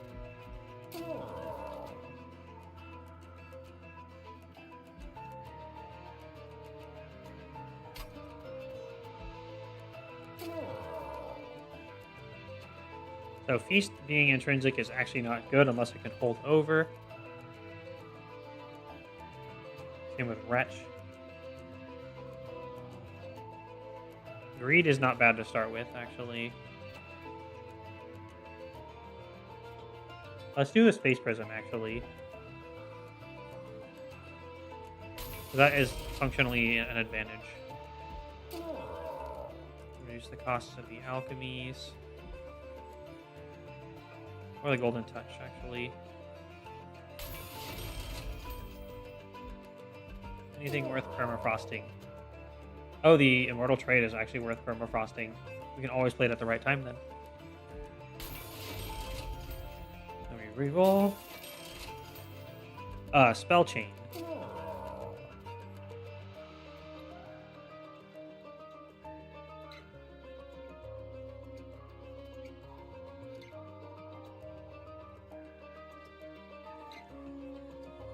We can start with a bunch of bonus capacity if we put it on Space Prism.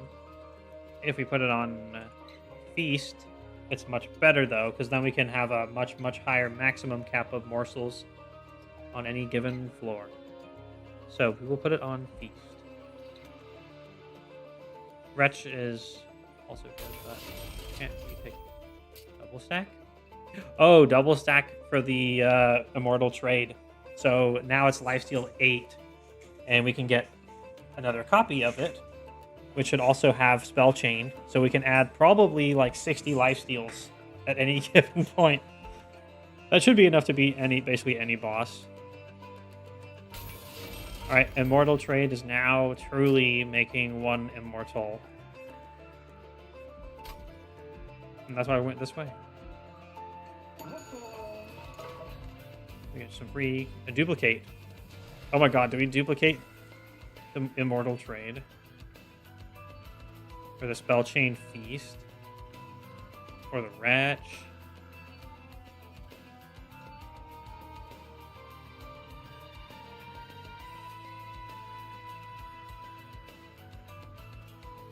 Holding on to the Immortal Trades all game does kind of mean our max hand size is reduced for doing Wretch.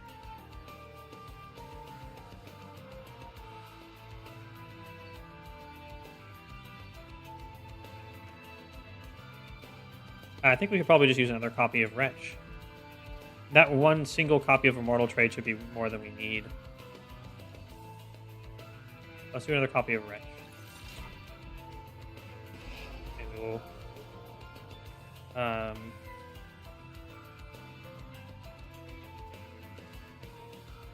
to get rid of the stewards.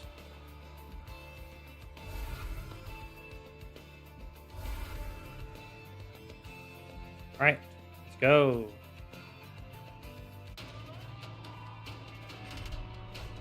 Titan Skin 4.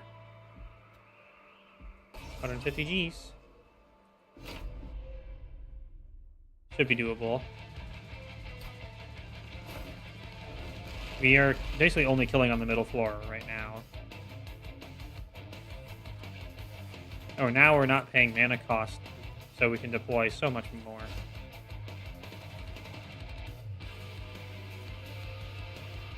So we have a Morsel Boy and Fuel Man. Oh yeah, 61 rage. Starts at 147 times 2. Not bad at all. Gilda. Wow, it keeps landing on top floor, which is fine. We can feed Gilda some more. We'll give you the Mind Cage just for the extra HP.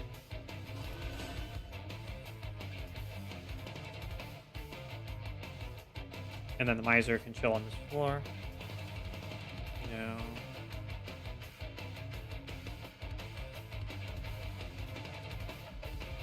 Yeah, Miser can chill here. We will only be able to have 4 Shadow Plebs down there. 4 of the morsels at a time.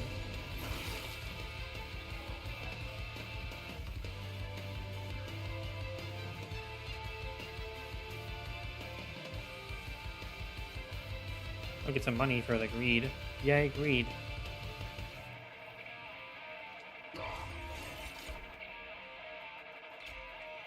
Oh yeah, we made a copy of it. Is that the one we want to copy? Probably not. I think we want the Space Prism. Ideally, we want this to have 4 slots open, so it's easy to play the morsels. So we do need to go this first. There we go. Now we can get greed and golden touch.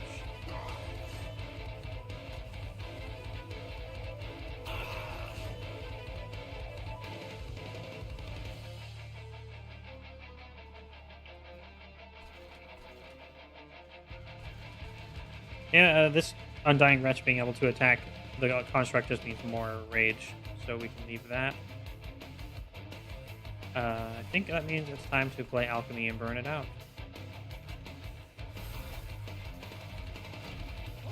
Immortal Trade will always be at the optimal time.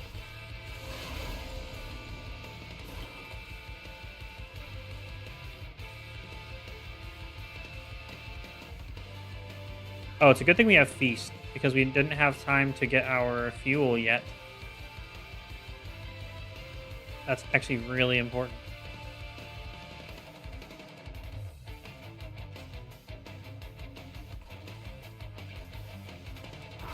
Which means we can now attack that guy. And we just get 2 copies of Feast, one with Spell Chain. Wow. That's delicious. We get the Spell Sanctum rolling.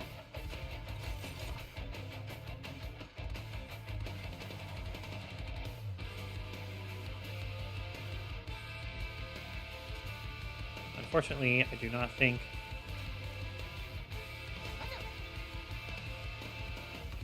Oh, good. We needed more mana to play the rest of this stuff. Burn this alchemy out.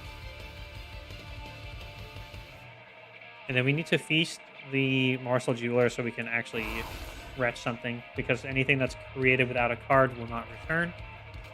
So we only get the 1 back this time.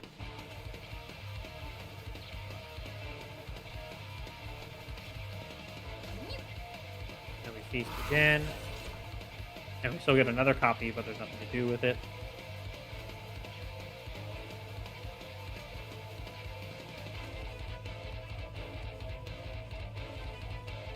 And then we Golden Touch. We're already almost maxed out our Dragon Horde. As long as we protect the egg, we win. If we don't, it doesn't matter, because we can still generate more.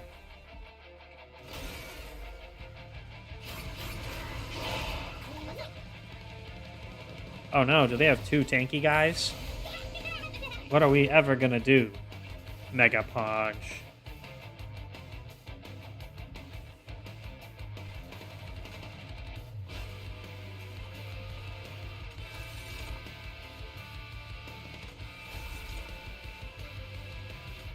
Lots of Shadow Plebs.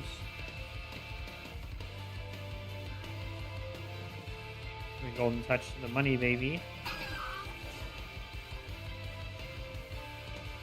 The ecstasy of gold is what we will now experience.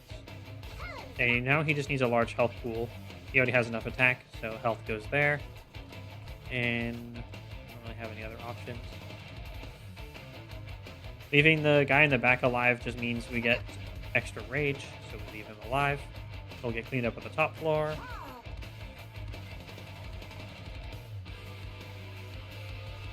And we can get these whelps out of here as well.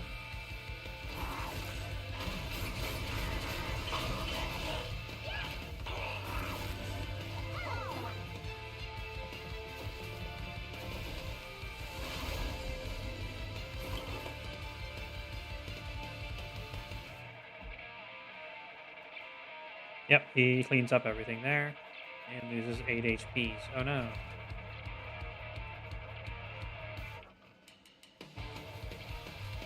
So right now, Wretch is online.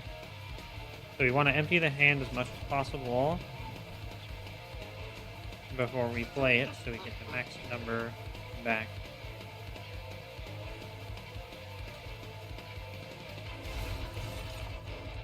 Oh shit, I forgot. We can't play that first, otherwise we won't double. That's fine. Just redo real quick.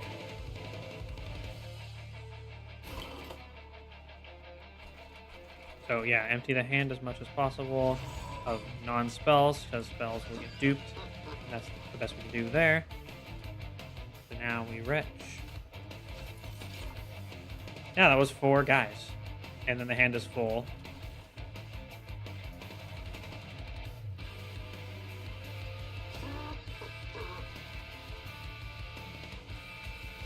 Page splitter.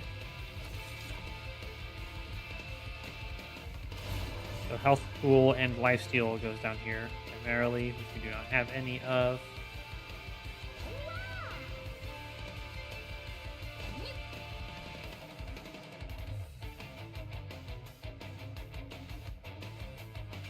More Dragon Horde. Now it's maxed out.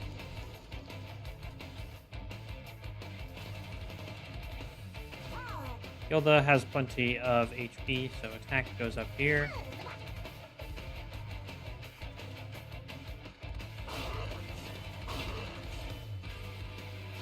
Might as well move more sleeves down here. Damn.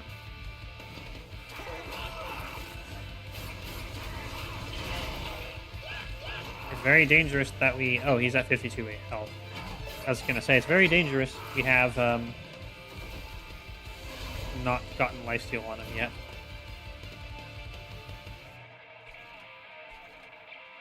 We got Wretch again, so empty the hand of spells. It's going to fill up our hand regardless, so it's probably better to Shade Splitter and see if we can generate other ones like the Lifesteal Boy.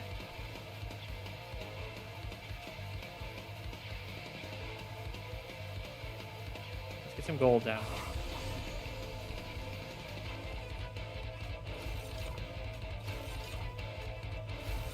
It's always all rubble morsels. That's the sad. It's sad when that happens. Well, we need more health because we haven't got lifesteal.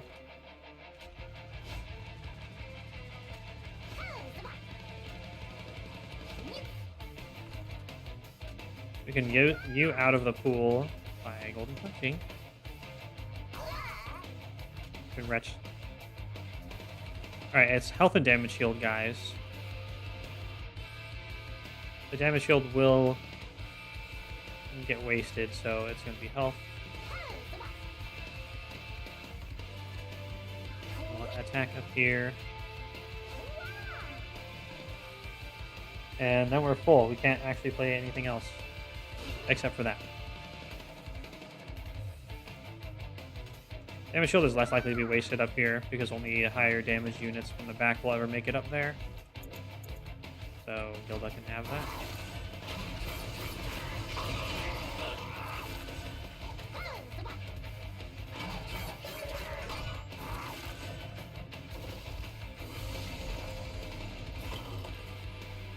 Man, Angry Bot sure is angry. Jeez.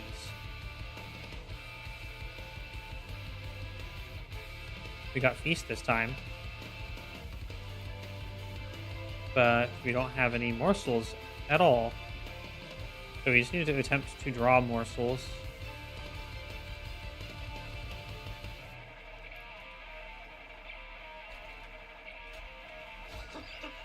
It's okay if we buff this guy, probably. I hope. He's gonna get killed on the next floor. We need to draw. There we go. We can finally have something to feast.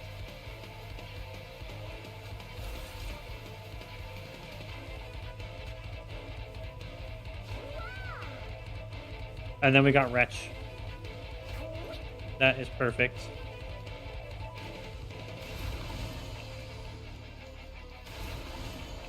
A lot of sap, though.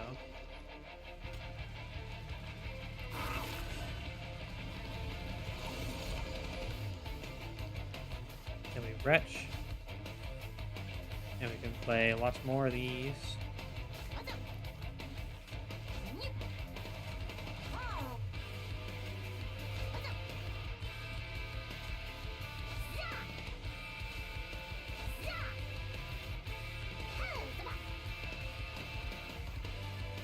Unfortunately, there's no point in playing further ones.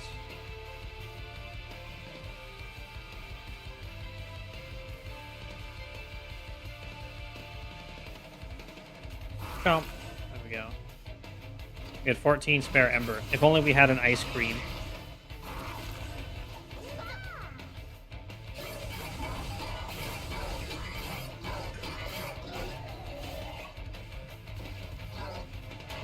Yeah, this is the guy that killed us last time. We actually have enough damage because we have so high damage over his Titan skin that he can't kill us.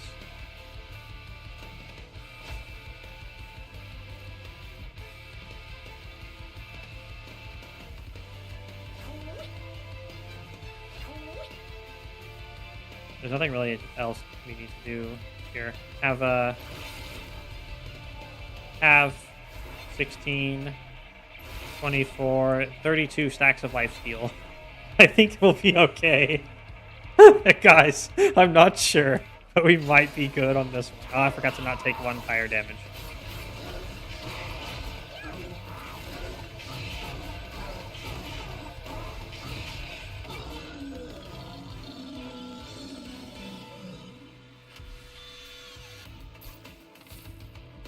All right. Oh, that's a Pyre healing card. That would actually be pretty useful. Take it.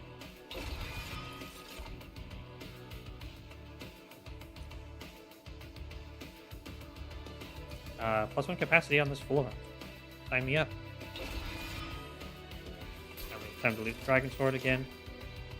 There's one of them. Max Dragon Horde by 2. It's useless without the other, basically, though.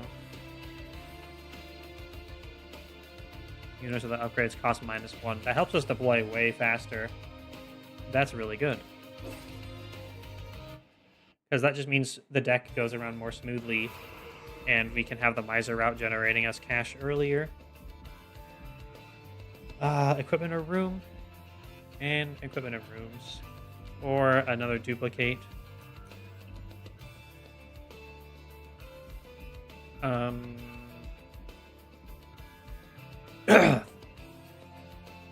We don't really need any unit upgrades. And having the Pyre health for safety for some things that slip by in case we can't get fuel, I think is safe. Otherwise, we have a lot of damage. And it's going to be fine. Overgrowth Carapace would be nice, but eh. The Void Armament, though, is quite dank. Equalizing Rings also works very well with Gilda because you get so much health. It's going to be hard to buff past it. We could also use it on the Steward with the Plate Mail, so that would work well. Void Armament.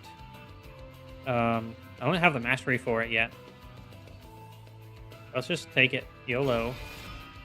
If we put it on Roboman and he fucking dies, I'm gonna be so sad. Also, hi. Hello. Let's see. Quick. And another Void Armament. Oh, God. We could use it to get rid of the Stewards. Chungus Dragon. Big Chungus. Big Chungus. Do we have the free equipment in deployment phase? We do. We need to make one of them deployable. Specifically this.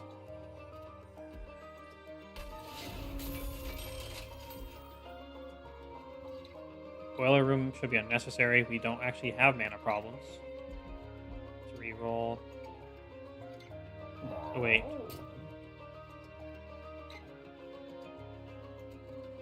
Actually, let's go. Oh no, I messed this up. If we got the other two, if we got rid of the other two, we could force cost it to 0 instead of it being at 4. So we can't actually do that. Let's re-roll and see what else shows up. Oh, Zone of Silence. That's a very nice bottom floor room. And every floor, really, honestly. Okay, we're gonna take this cash to the artifact shop. Woohoo!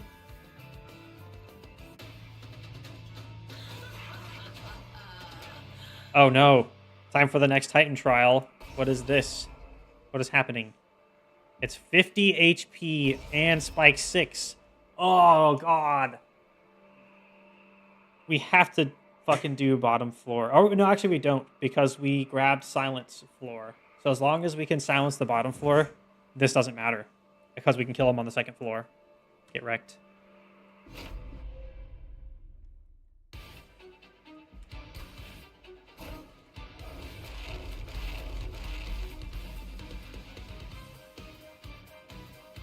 Which we currently cannot.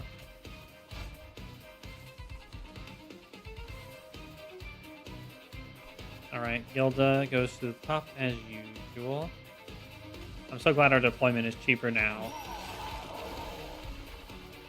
Construct in the middle.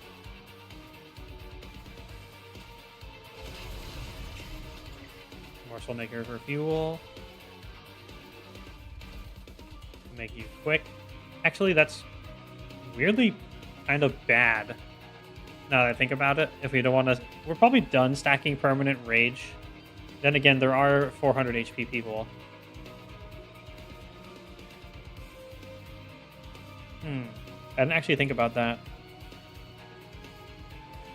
It's fine. The boss, it's fine. We have enough attack.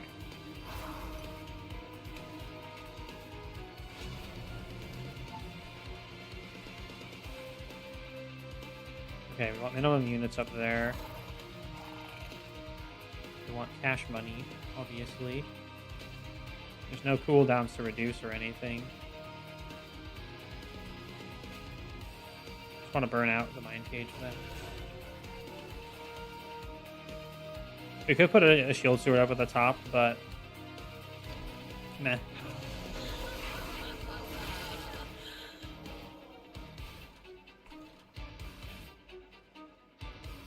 Okay, we want to get rid of those on the bottom floor. The misshapen fiends that corrupt on death. We don't currently have a means of doing so. We don't have a spell sanctum mount, so we have to pay for our spells. Gross. Ugh. Let's draw off the Morsel Jeweler, though. Absolutely need to make sure he's got some fuel. More mana without the Ember Drain. Loaded Whelp can go beyond. We need to be up to 4 capacity on this room, ideally. We can't double it. But we have the Crucible extension. There we go. That's set.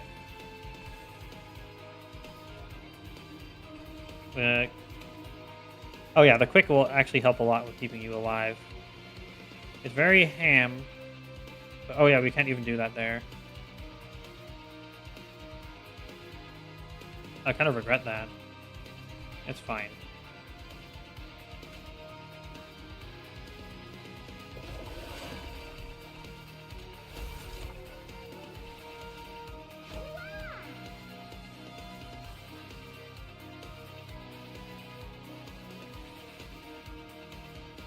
Oh, it kills all the armor as well to re-equip. I guess we're just not as good as Urza Scarlet at re-equipping. So we might choose to silence the bottom floor. But luckily we have so much attack punch that even with a plus 50 HP and spikes, we just go right through it. Weirdly enough, that means the spikes will actually contribute to our rage stacking. The fact will remain, though, if we don't silence the middle floor where things die or kill those on the bottom floor, we're in for a lot of pain.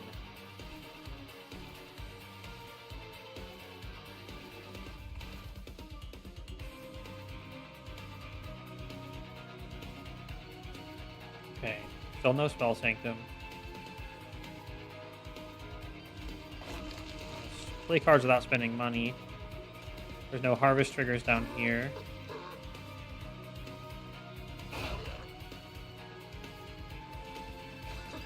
Did I say without spending money? That is true, but mostly want to avoid spending mana.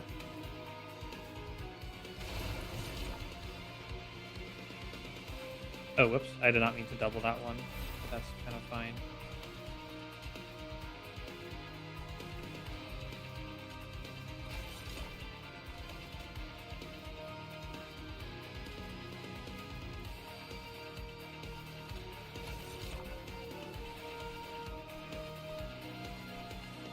We absolutely need survivability here.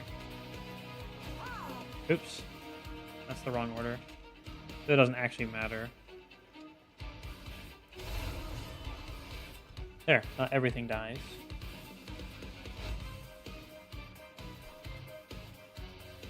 Greed would wipe out our Miser here.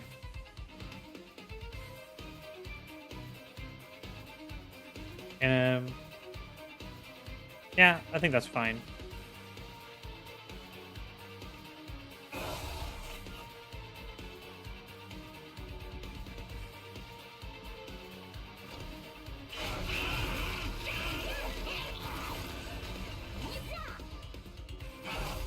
We actually really need health pool. Oh, that's two dumb chimes we have to deal with. Oh, we got Feast finally. And we got Zone of Silence. Which means Cherubs can't trigger on the bottom floor if we play it there. Bye, Discordant Toll.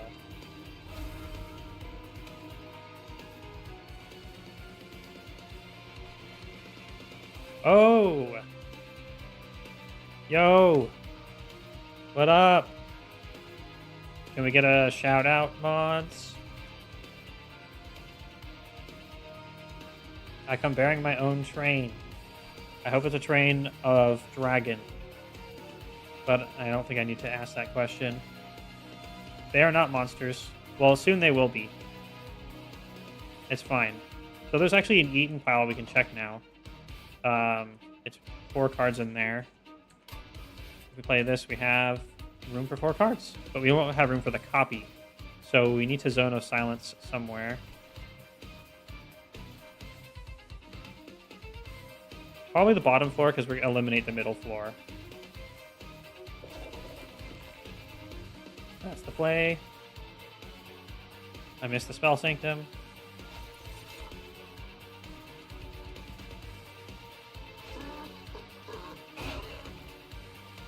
Love friends. Welcome, everybody. If you got any questions about the game, let me know. Essentially, it's a roguelike card game. You have a train, and you have 3 different floors. You put your little monsters on each floor, and they duke it out. And you want to protect the little pyre up here. If it blows up, you die. You get bosses that fly around every few floors and attack as well. There's like a bunch of different covenants, you can call it, where they have different things. Obviously, I'm playing with the dragon, and these little shadow dudes that bring yummy treats and buff your stats. Yeah, it's definitely some inspired by Slay the Spire. There's also there's an inscription reference that we've identified as well. Right now, it's definitely different. Yeah, there's 10 factions. There might be 11. There's one that's missing from the DLC from the previous game, which I can't help but wonder if will reappear. Big dragon. Big. He's the best. He spawns free treasure. Yeah, when I used to see this on Steam's listings, I thought this was just like the Spire, but different. But it's actually very different. It also auto-calculates damage dealt on each floor for you, which is, kind of cool, but also one of the things that made Slay the Spire more difficult is like fuck up your math.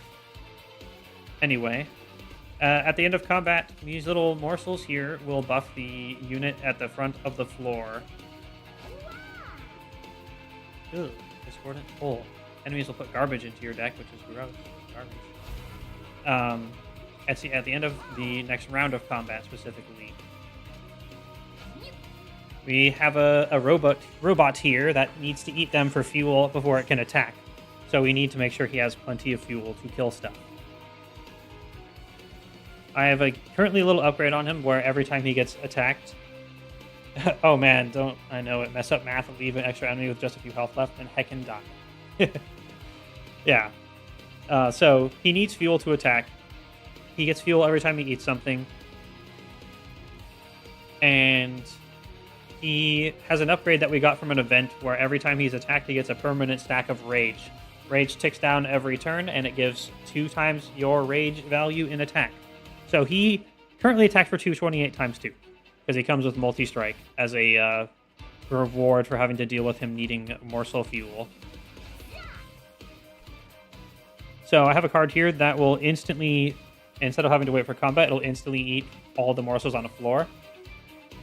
So we can do that, and this one here that's holding the little tiny orange gem will actually give us +1 mana, which will allow us to play more cards.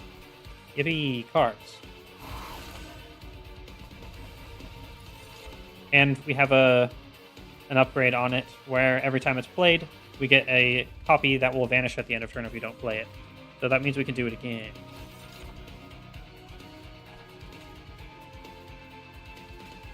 You need to make sure he does not run out of fuel, and he absolutely needs max health They also give +2/+2. So it's imperative to not run out of health, because if he heckin' dies, then we heckin' dies.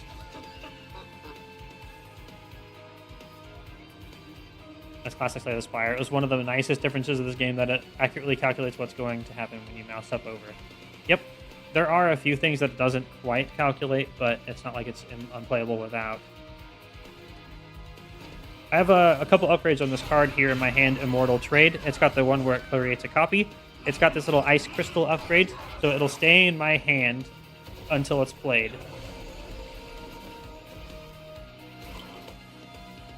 It gives 8 stacks of lifesteal, which is you heal for the damage you deal when you attack, and 4 what's called Ember Drain, which will drain your mana at the start of turn equal to the stack count. So we're holding it in hand so we can have mana for the entire game, and then we play it for lifesteal right when we need to fight the boss, where it's going to be multiple rounds of combat instead of everything attacking once. It will attack until everything on the floor is dead instead. We have a little rune here that will apply to only one of the 3 rooms. There's a couple things that can mess with that, but generally speaking, it only goes to 1. It makes all spells played on this floor cost 1 less. It does matter a bit more in this one, though. Things kind of resolves when you end the round. Everything attacks back up, forth, and such. Enemies move up a floor. There'll be way too many numbers to keep track of manually. Yep. It's so much math. If so. So, rooms. Now, every time we play a spell on here, it's cost reducted. We have these little things that are called blights, which are basically curses from Slay the Spire. They're cards that you have negative effects that you don't want in your hand. So, get rid of them if you can. Ugh, it's the Train Steward. Bleh. Nobody likes Train Stewards. Least of all, Train Stewards. We don't want to be drawing him, though, because he gets in the way of other things that actually help us. So we get rid of him. We have this thing here, an interesting equipment, which is something every unit can have 1 equipment. It's new to this game compared to Monster Train 1. It adds Multi-Strike 1, so we get an extra attack. However, this specific one comes with the downside, upside. If you want to shrink your deck, it's good for that, but if it dies while you have this on here, it's removed from your deck. I'm too scared to put it on my big dragon because I don't want her to die. I don't know if that's actually how it works, because it would be a little, sucky. Well, we have a little thing up here. Let's see, where is it? We have the first spell we cast every turn is also cloned. So we want to cast the best spell first for the situation, which in this case... Oh, we already cast a spell. It's fine. So we want to keep stacking defenses to make sure the robot dies, because it already has more than enough offense. So defense is out of the absolute must. And then the various other ones we can have Gilda eat up here.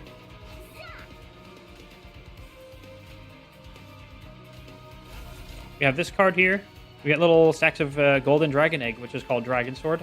At the end of combat, you can save it up, or you can choose to eat it for rewards based on how much you collect. We can collect up to 10. Gilda, this bigger Gilda, because she's big regardless, will summon an extra big egg, which we gain 4 Dragon Horde and 50 gold at the end of combat, as long as it survives. That's what the Celebrate trigger means. So we want to keep her alive, and ideally, we want to get at least 2 more Dragon Horde. So what we can do is this card that will do 11 damage on kill will generate 1.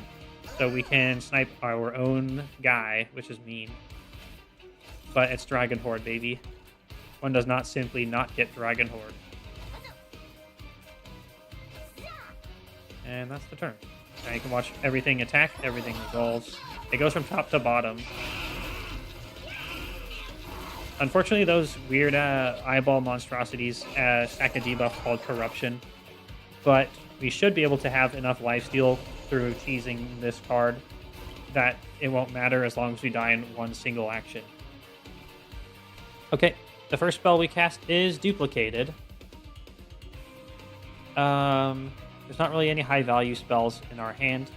We have a little relic where every morsel played, the first morsel played per round gives you a draw, so we'll draw first without having to spend our duplicate.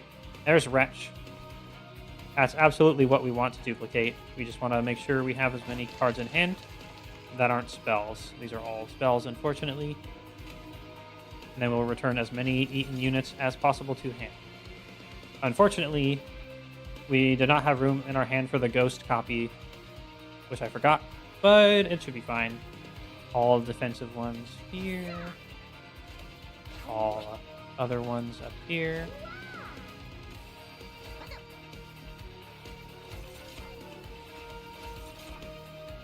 We actually have the ability to play so many cards in one turn.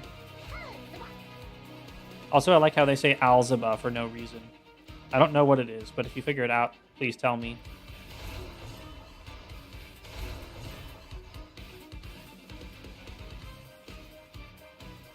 And we get Dragon Horde.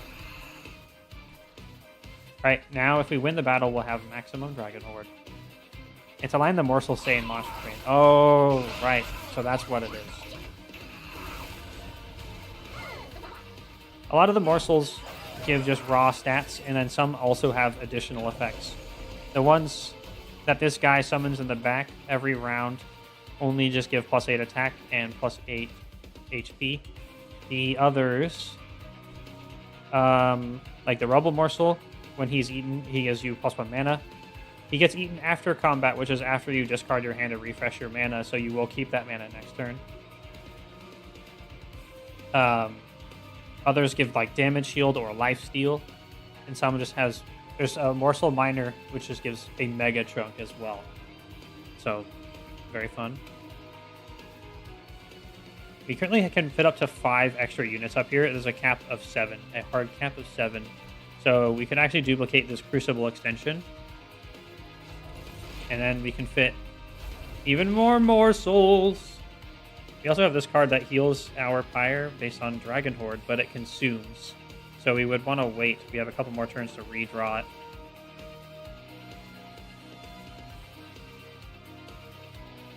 Anyway, let's go snipe something for Dragon Horde. Dragon Horde! This also gives us gold if it kills things. Let's make sure we have no other important spells to play, though. You can have offense. You already have lots of health.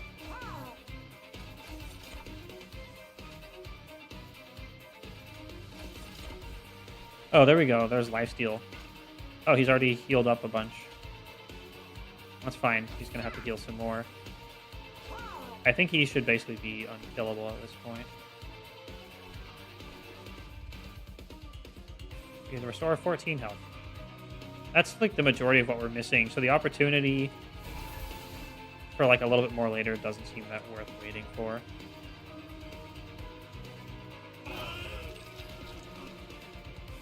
You don't really get much out of playing Feast, but we'll do it anyway because it's fun.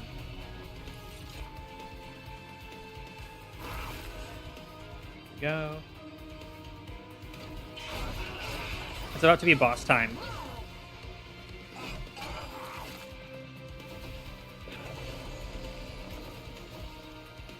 So this is where... Oh, one more waves. Shoot. We have enough room down here. We can start adding to the bottom now. And then we can start doing nothing with it because there's not much really worth doing down there. We need to get rid of that. It's one of these little cursey things. It makes our units cost +1, which includes the morsels. We can't, unfortunately, really get much out of duping Wretch because we have more units that'll ever fit in our hand. So it's better to dupe a Shade Splitter.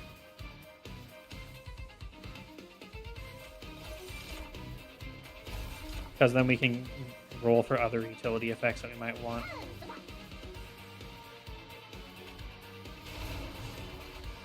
These little things give a stack of Rage 3 and Ember Drain 2, which is the plus attack and plus Ember Drain. However, it's at start of turn, so these guys will just get eaten, and then we don't suffer the ill effects, but can generate mana.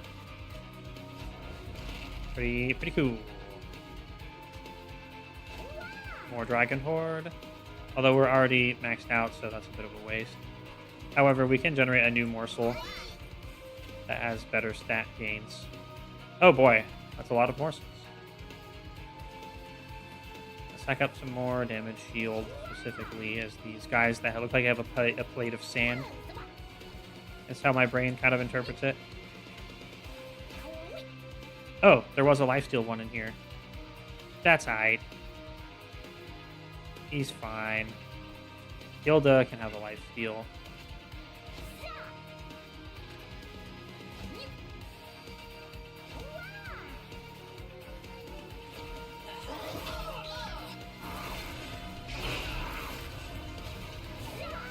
Wow, he's at 295 attack times 2. Pretty good. It's not the best I've had.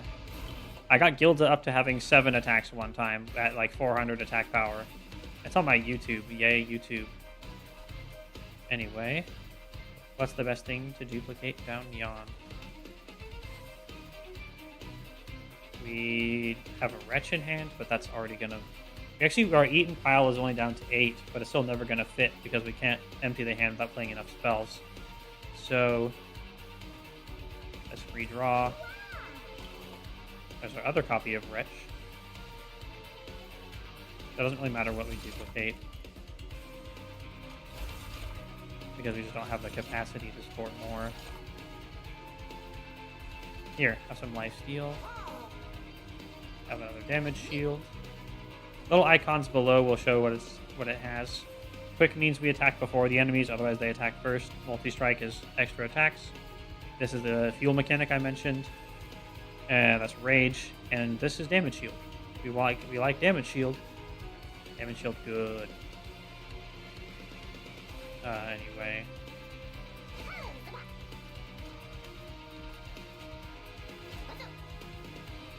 And to Wretch. And then summon a bunch of yous upstairs. Get rid of these that don't really generate stats, because we don't need the mana they give. They have a really nice utility for that, but we have no need for it. No more cards to draw. Good. There's nothing that's being eaten.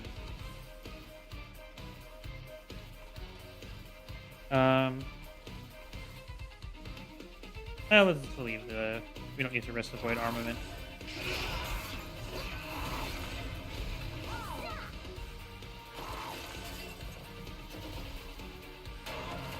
Yeah, this guy should get absolutely obliterated. No, actually, we don't. However, this is what we've been saving this for literally the entire game. As we can add 32 stacks of lifesteal and become immortal.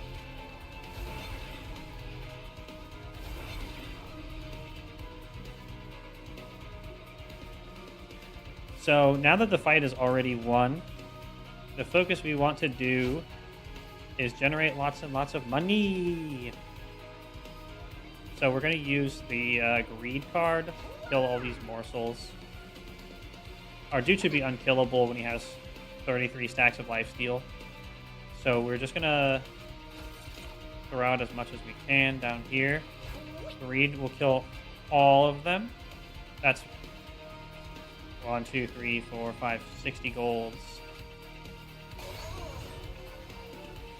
We still win the fight. We haven't thrown the game for it.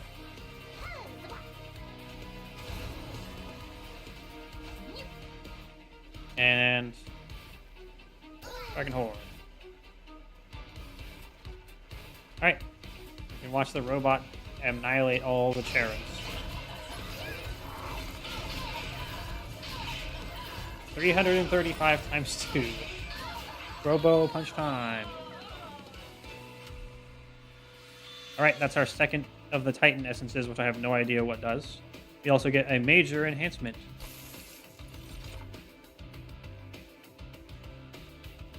Woo! So the major enhancements are very nice. Soldier of Fortune is interesting. It will add flat attack onto... It goes away, but it draws a unit from your deck. If you have gold, it'll apply a 30 attack power, 15 armor, and Avarice, which is when you do unblocked damage, you gain gold equal to the stacks of Avarice. So it could be a gold engine for us. And It's basically only going to summon whelps, because we only have whelps. I guess we have the miser, and the big stats is nice, though. It's probably not that worth it. The Cursed Dragon Staff is very good. We get a thing called Pyre Gel as a mechanic with dragons, is when they take damage, they all take additional damage equal to Pyre Gel. So Cursed Dragon Staff, when we can spam like 30,000 spells on top floor, we can trigger many, many times. So it's just a solid pick. We're going to take that. We took mana already. I don't think we need more mana. We're kind of fine. We don't need more capacity either, so I guess we just need more draw. It also buffs your Pyre's stats, so now it has higher attack. If something gets up there, it'll attack better, and it has more HP. And now we loot the 10 Dragon Hordes. We get 75 gold, 2 choices of minor artifacts, which are kinda not as good as standard ones, but they still can be very good. I hope we can get the last stuff we want. When you equip within the unit, apply Conduit 4. Conduit increases magic power on that floor, increases the damage and healing of all spells. We don't have any units with abilities, but they have actives with a cooldown and number of rounds. Giving everyone on the floor armor is good. The Conduit is the most relevant for us. Not really, because we only have 1 damage spell. And nothing that relevant for us here. So we'll just give dragons and whelps plus 8 attack. The second one is units gain health and attack for each upgrade on their card. That'll make it so a robot will die less easy and instantly lose us the game. Oh, here we go. We can start with an additional room card. We always will start with one of them we upgraded, so it's in our deployment phase is drawn. We can start with Zone of Silence now as well, and it gets reduced to 0. So it speeds up our setup. Yay. There's one more battle before the last battle, and then if we win that, we can fight the Titans, but I don't know what the Titans are or how they work. So have fun with that. We can get some fire health. We're doing good on that. This will be a random event, which we don't know. Spell upgrade is good. Rooms and equipment, always good. Card removal and gold. I think the right path is a little bit better. The healing isn't wasted. We have lots of spells we want to upgrade. We can make a spell cost 1 less and start in our starting hand.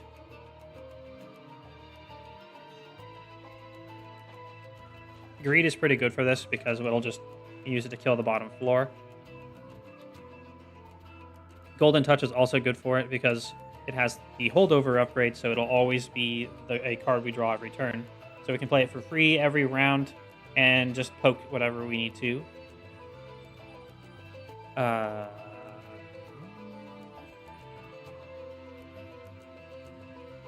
that's pretty good. However,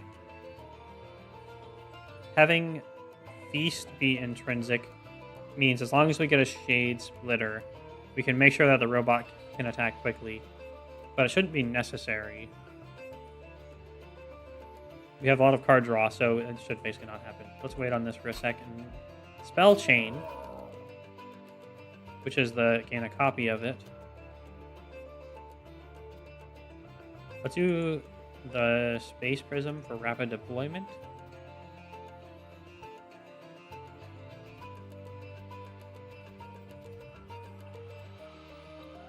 Actually, the Greed is pretty good for that.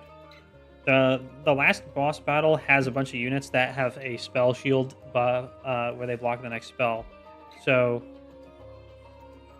having a spell that hits multiple times, and we can start with it. It'll also generate gold.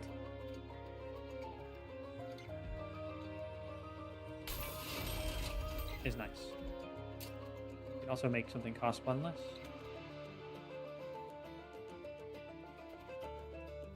Make this payoff cost less. We can repeatedly have it go around to heal with it. Oh, we can upgrade a spell to remove consume. So now we can... Bam. Now we have healing mid-battle. We're kind of full HP, though. You can also make the Space Prism never exhaust, but there's a point where it becomes not necessary, just like the other upgrade we have. So let's put it on the payoff, because then we can recover mid-battle from things that go wrong. And holdovers for things we want to draw every round. Oh yeah, Feast. Duh. Feast is like one of the best cards in the game for the Umbra Legion. So it's obviously Feast. I'm glad I took time to think about that. We can have a spell gain consume. The Crucible extension is no longer really necessary.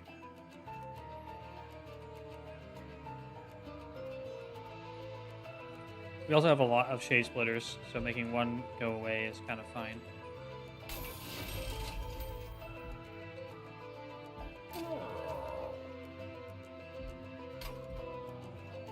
Alrighty.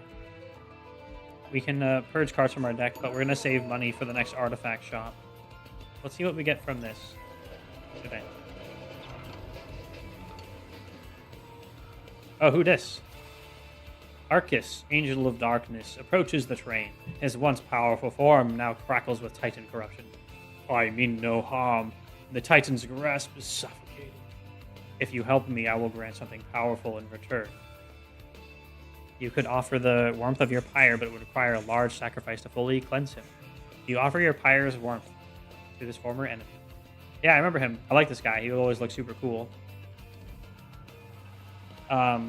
So remember how we can just heal our pyre health mid-battle?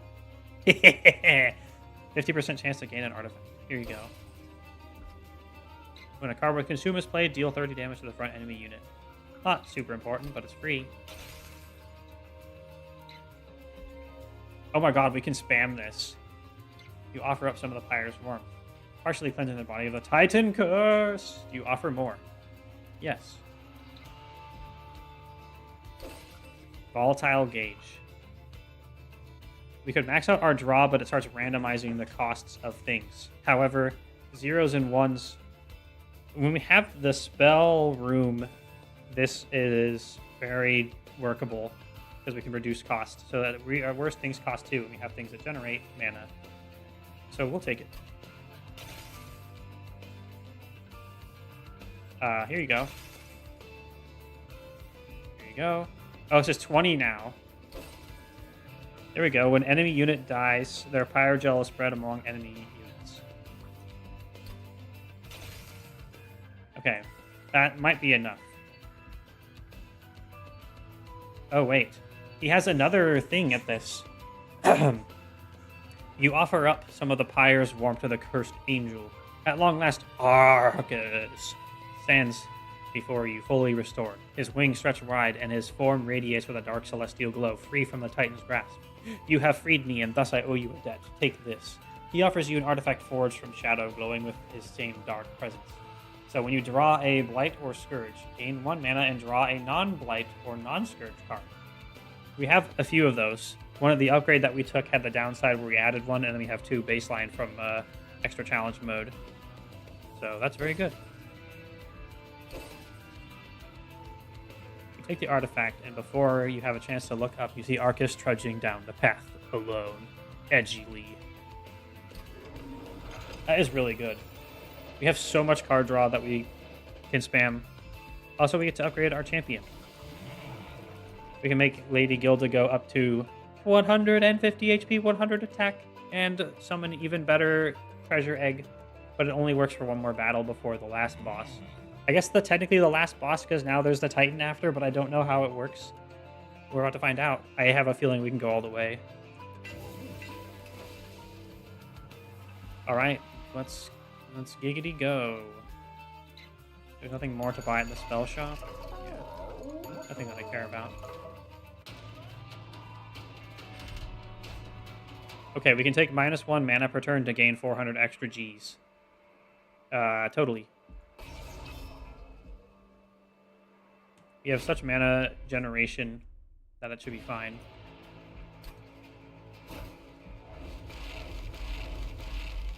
especially because we get to start with Spell Sanctum for 0 cost. We put that up there. The Zone of Silence goes down here, so annoying enemy abilities that add cards to your deck and shit do not trigger on the first round because we deploy on floor 2. Get rid of this because it's the curse we took for our very strong upgrade. Makes everything in hand cost +1. Well, units. And we set up Gilda on the top, so she has the most time to be protecting the Eggy. Wait, why do you... Oh, it's a randomized costs. That does screw with this a lot.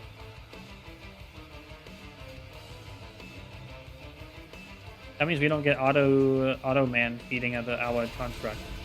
Could we have just Throne, possibly? Maybe. Let's find out. As long as we can summon a morsel every round, we'll be okay.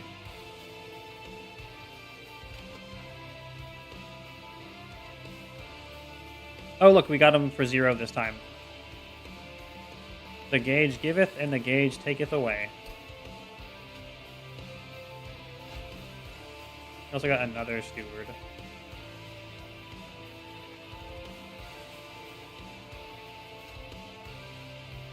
We don't have anything that generates mana.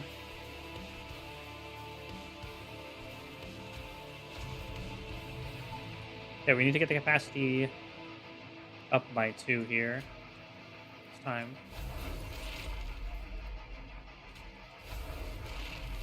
Get rid of this stupid thing again.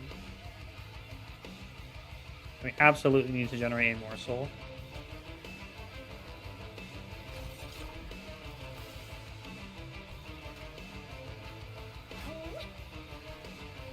Oh, good. It's our plus mana card.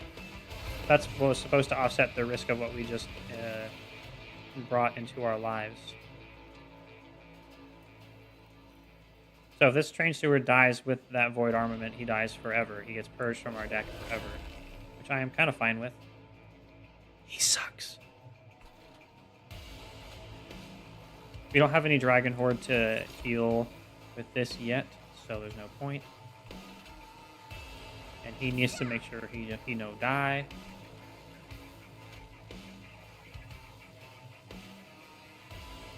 Get some more gold. It will kill our dude in the front. But fuck that guy!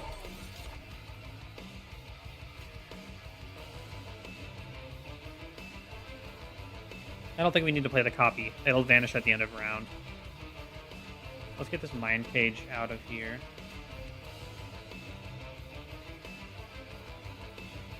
Doesn't really matter too much where it goes.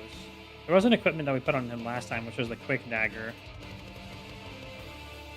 But I think we'd rather put that up on Gilda instead. Because we want him to get hit to stack Rage, which helps immediately in this combat and in future ones. It was definitely a mistake to grab the Volatile Gauge. Maybe. It's hard to tell, because we also get more draw.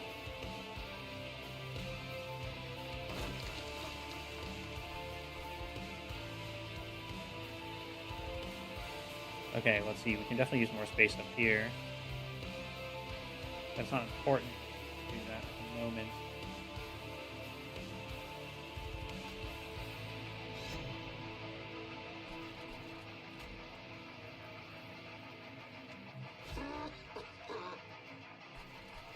Oh, there's Feast. Delicious. Okay, first spell is copied. Let's go ahead and copy the Crucible extension. Have more room up here. We can get Alchemy played. And Alchemy also played.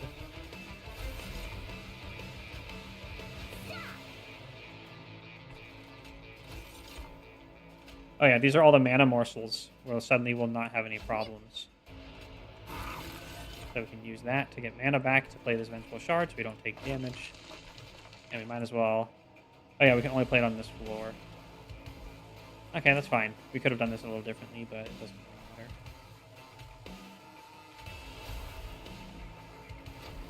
I like how the egg is holding a stack. We just like taped it onto the egg. We use Pyrogel to glue it on, actually. That's the in-character lore version.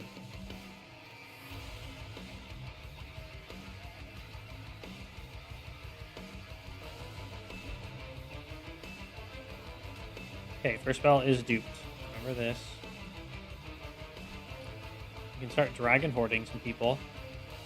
We get 6. We're already actually maxed out as long as the egg wins, so we don't need to worry about Golden Touch anymore.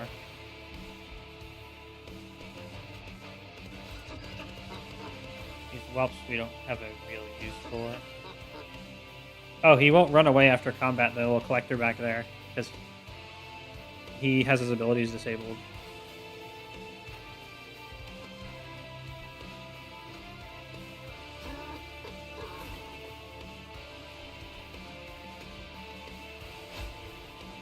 And that was such a bad idea to take that. Holy crap. The greed is so real.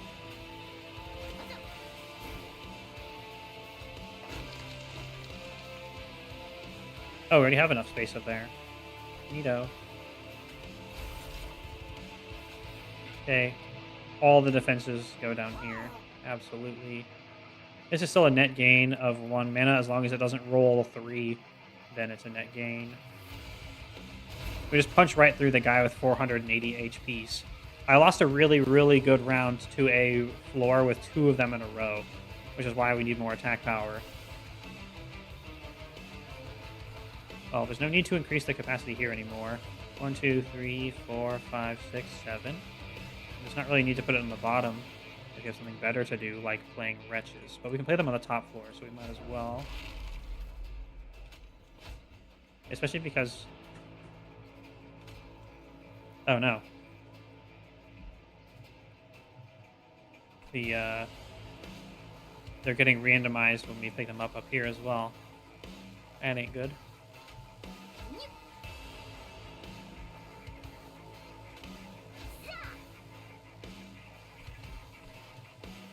Well, we can snipe something for free, so we might as well.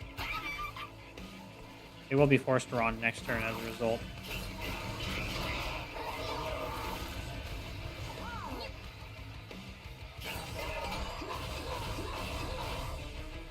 We are able to take free damage on the Pyre because we can feel it. Yeah, also, notably, this will re-roll in cost every round as well. Oh yeah, we can already restore 10 HP. Yay, us. That is something that we do get out of using the Golden Touch.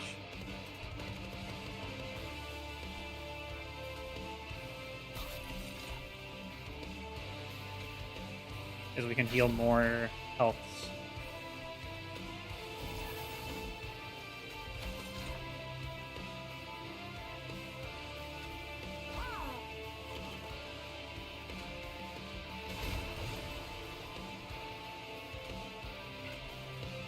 Oh my god, we have so many whelps on the bottom floor. It's just an army of them. Unfortunately, they can't really do damage to but you can explode them to AoE the floor. And there was a guy back there that will apply the corruption debuff, so we do not want them there. Oh my god, we can get so much greed money down here. Greed money!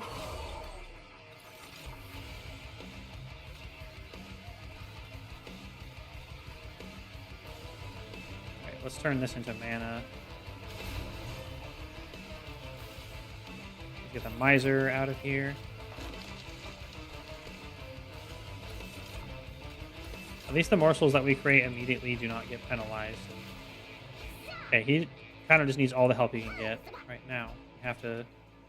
We don't want to have to pop this early.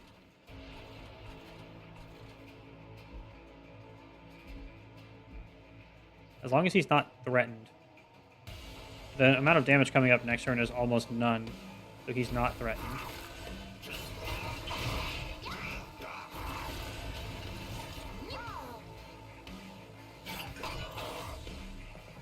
They are going up to Gilda's floor now.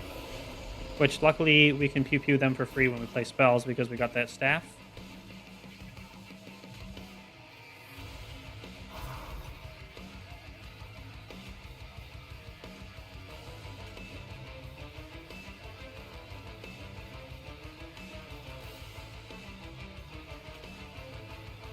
you.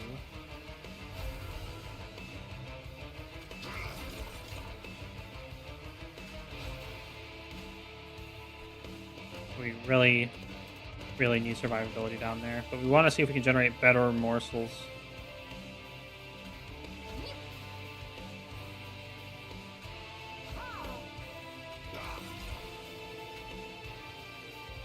Oh, lifesteal. Lifesteal has to go down here. That'll fill his HP bar up in a nice way.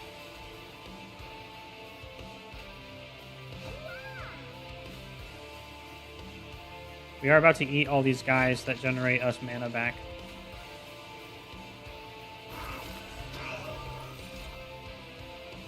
We need to play a couple more spells up here. Shouldn't be hard.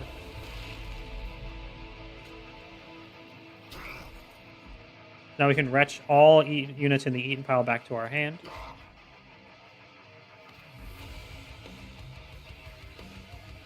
And then we can feast to eat them, and then eat them again. Okay, you absolutely need to stay alive down here. We don't have any other defensive ones to throw out. Just these little stat guys. Unfortunately, this one costing 2 is just not gelling. However, we will get 1 mana back for playing Feast down there. It needs to be 2, though. So if I had played another one down there, we would have returned enough mana to play the damage shield one. But I think we should be okay. There we go. I'll have lifesteal next round. We do have a crap ton of damage coming in. So I think we have to do this now. There. Now he should weather the next round. And Gilda can finish that guy in the back off, no problem.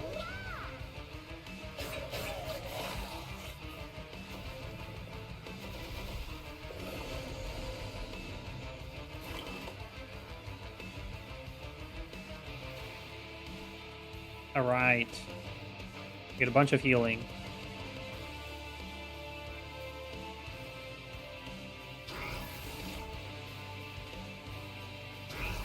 Back up to 94. You've gained a bunch this round.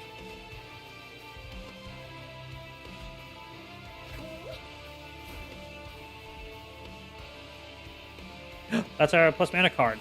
We need that so bad.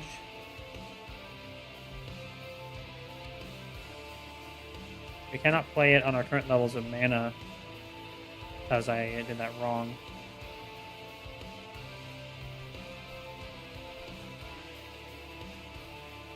Let's restart the turn. You can. The undo button is such a nice thing to have in this game. We have to. What we have to do is we need to play that on a. We need to play 2 of those on the floor so we can get a net gain of mana.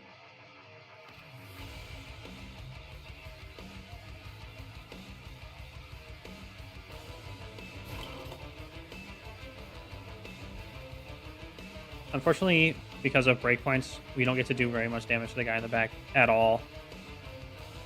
And they get to apply a bunch of corruption to our boy. Bad.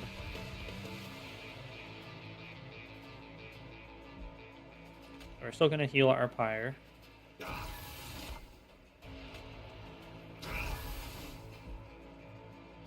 And then we need the rubble morsel to be played on the top floor.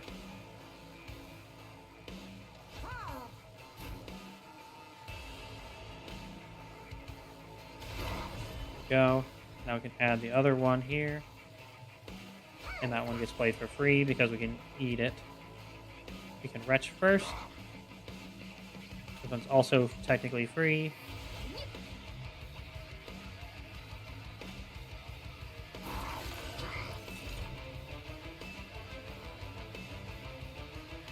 We get another feast, so we can generate a bunch more mana by doing the same thing.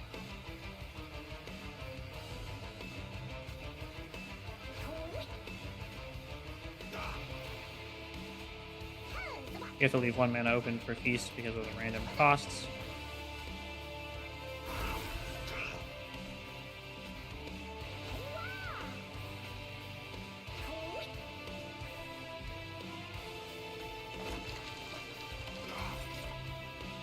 Oh, look, more health for our boy.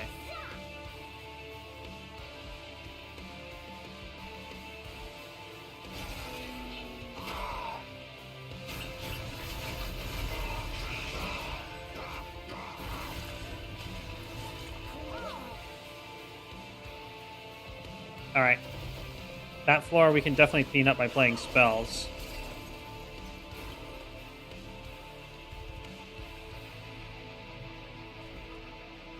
Like Greed. Unfortunately, Greed will damage our Eggy. Which is bad. Egg is good. Lifesteal stacks are one of the most valuable things we can have down there. Because that just buys us straight up rounds of combat.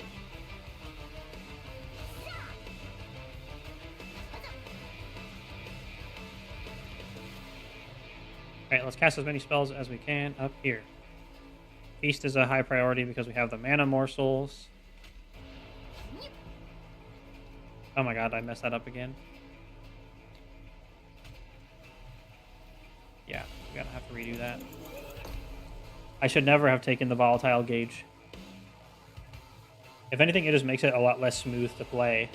It's not necessarily a downside because of the extra draw.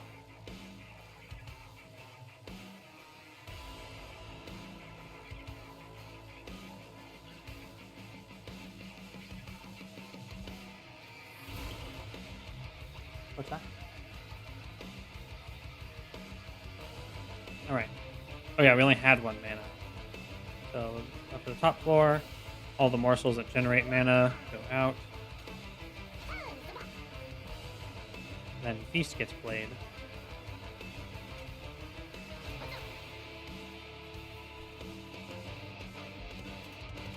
We want to have the second copy ready. Oh, we have 3 copies now. And we keep getting mana morsels, which under normal circumstances would not be ideal, but it is kind of working.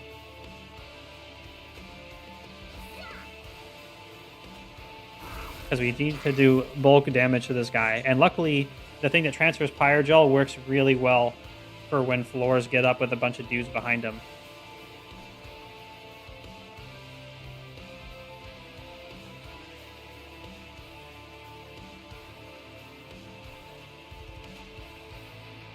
We kill all of our morsels and our generator guy, so that's just not worth. We can play you and Feast one last time. Or put the HPs down here.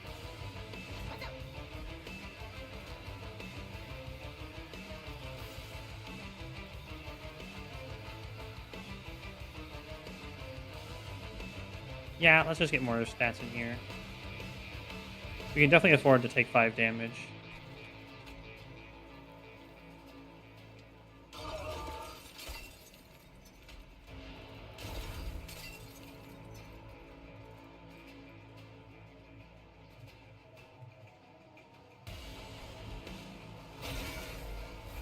Alright, time to see if we can handle the boss. That guy will get to hit our pyre, but we still have a net gain of life. And can potentially just re-heal that anyway.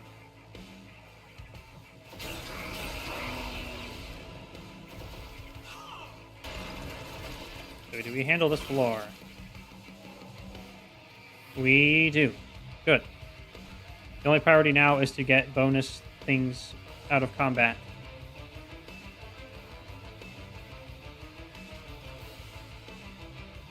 Like extra gold.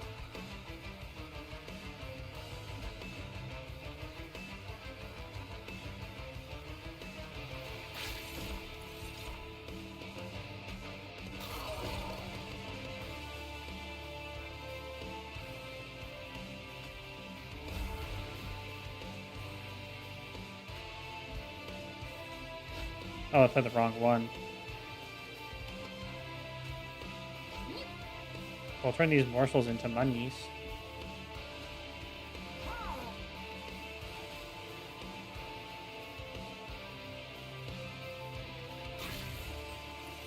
And this won't kill our egg.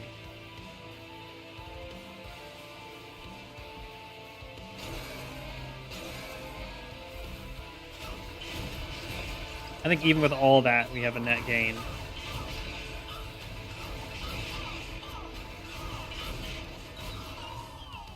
Of HP. Alright. Money.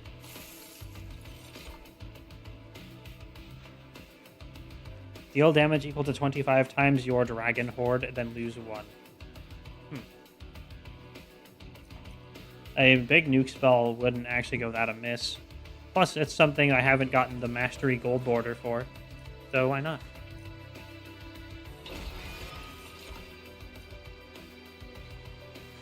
Grovel is real good.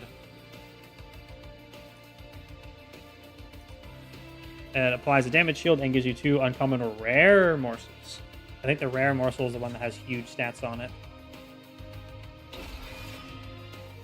Time to loot. We need to equip friendly unit, apply conduit core. We still don't have an ability, so cooldown refers to abilities as well, so we take this. It's the only valid choice.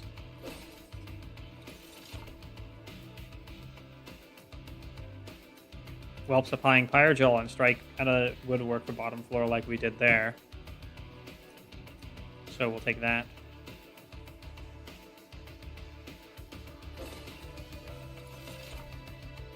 When you play a spell, spells in hand that cost less are reduced to 0 for the rest of the... Okay, that just entirely fixes the downside of the the one we just picked up. Ah, cool. Although it doesn't actually, because our units still get wrecked. I think so too. Being more medium rare morsels would be great.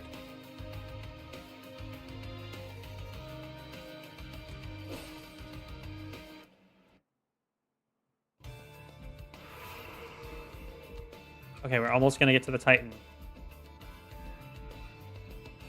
Okay, there's a Duplicator, a Money, and a Merchant of Steel, or Restore Pyre Health.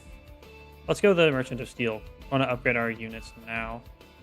We don't really need the removal. The deck's been functional just fine, even with it getting messed up. Being able to duplicate something. Upgrade a unit with Endless. Endless means if it dies, it just goes back to your hand. It's a very, very good emergency thing to put on something. I'm tempted to put it on our Alloyed Construct, but getting one more multi-strike on him is kind of a priority to help with Big Chunk. So we'll put it on the Morsel Maker in case he gets sniped or something. It's too good of an upgrade to not buy. Titanite just makes you take half damage.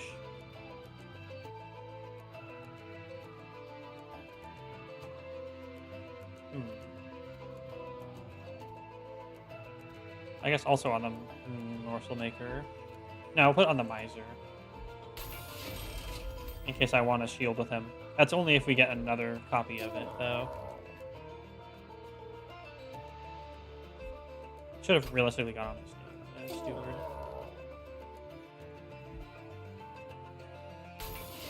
Now that it doesn't really matter too much where these go, and realistically.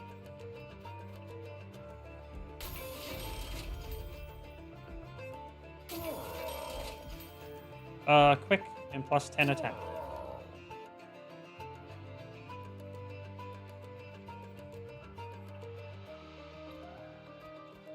Well, we can put that on the Allied Construct since we're not going to have a chance for multi-strike.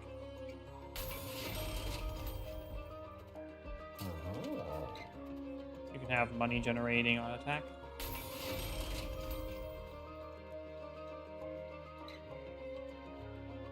Oh! We could have had twice as many rage stacks to gain them. It's fine. We'll be fine.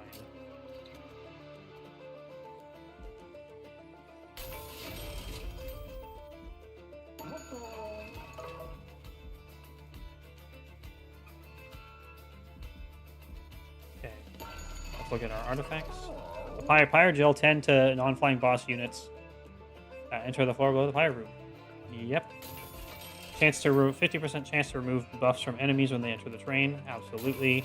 Friendly units gain Avarice 2. Also will pay itself back. Oh, Gorge triggers an additional time. That triggers when units are feeded, which would be our dude, our Robo. So we want that. Also, when you play 20 morsels, deal 200 damage to all enemy units on all floors. That's fun. We could balance the deck a little bit better. But I don't know what we really want to change.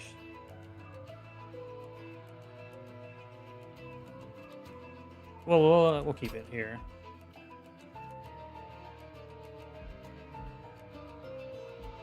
All right. We will duplicate.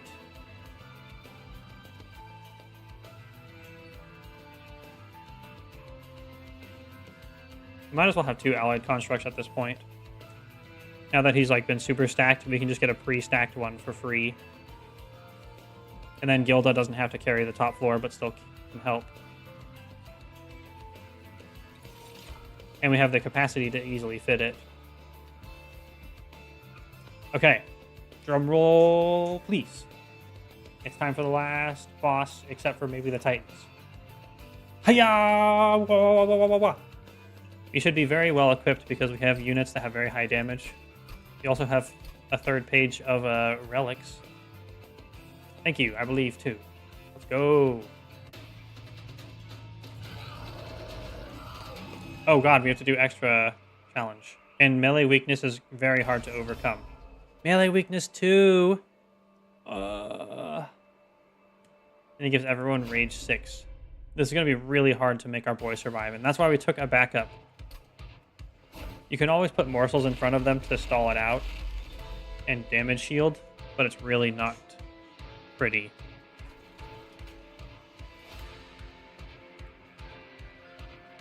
Oh my god, everything's getting its cost randomized after it would be at 0 is so bad.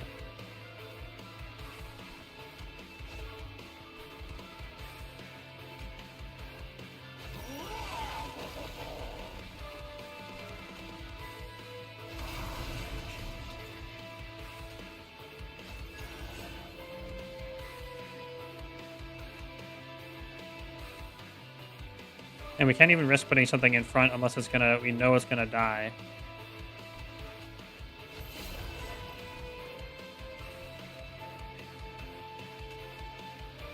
Well, that's how it's gonna be. Our deployment really sucked on those rolls. Gilda tanks the melee weakness, obviously, because she has so much HP. That means we can recover her with a lifesteal or something.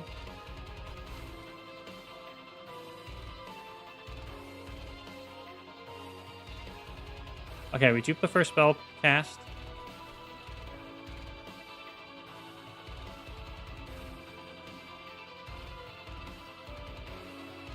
We already have basically enough up here. We only need one more capacity. Actually, we do need more than that, so we can put the other Robotron up here. So overcapping this is fine.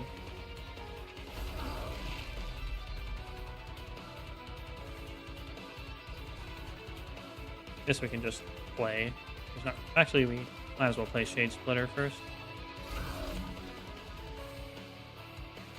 We actually do want to generate 4 Dragon Horde again to max it out.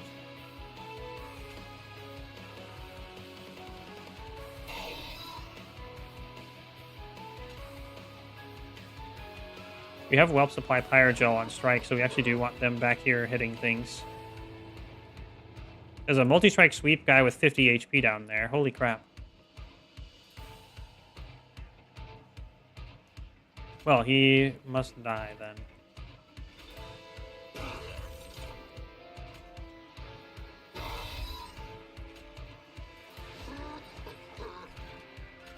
Got some fuel.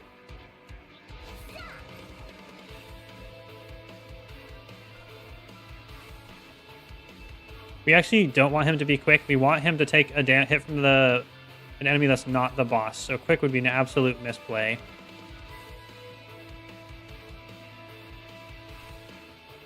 So what we'll do instead is we'll make Gilda quick. She'll tank up much better up at the top floor like that. And yay, we can get 2 health back because we waited for the Dragon Horde card. Yay, us. So it pays for the one we take here.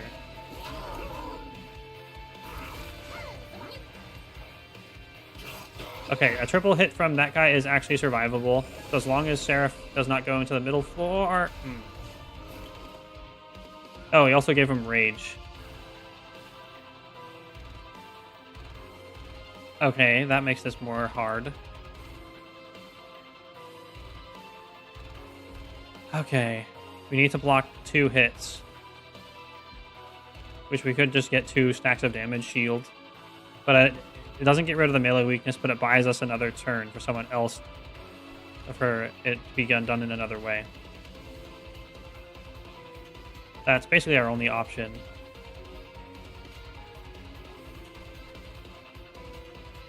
There's a Sweepy Boy down there again. Sweep attacks all enemy units.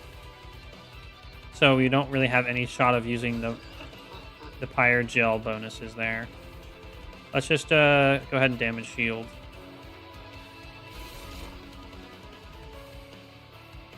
And then we just need HP buffer. Lifesteal would also be nice to have. We can get another plus mana by playing up here, where the cost is reduced. You never increase the capacity down there, so that's as much as we can actually slap out at the moment.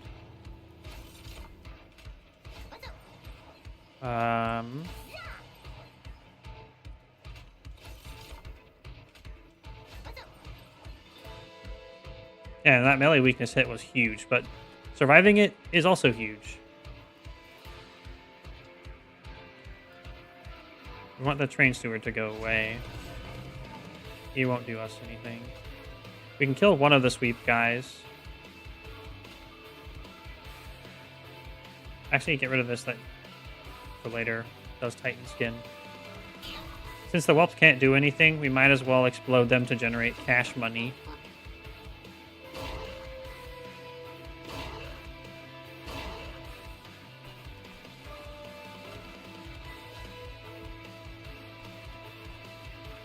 Alright, that'll do it.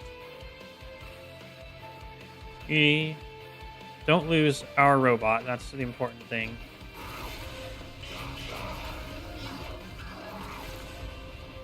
He might be able to survive the next floor. And if that melee weakness is gone, we are much, much safer. Oh, we actually draw 10 cards per turn. That's kind of awesome. We survive. We need to get rid of the sweep plebs, though. They must go. That's what we have Golden Touch for. Because they attack all units on the floor.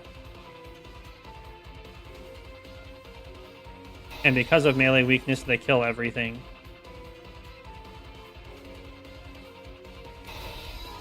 There we go. Since we have a copy of the Alloyed Construct, I think it's time to actually give him a multi-strike again. I don't think I'm going to regret this.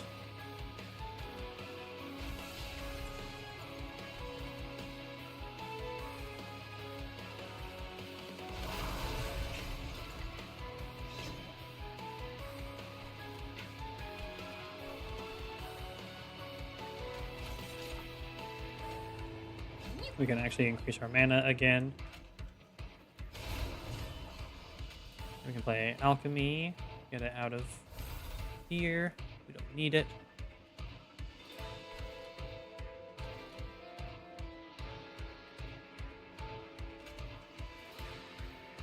I don't know why we need him to stay alive, but we might as well.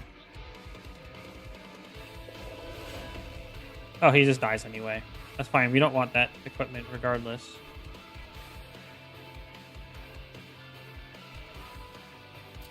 Okay, well, we are safe for the next round.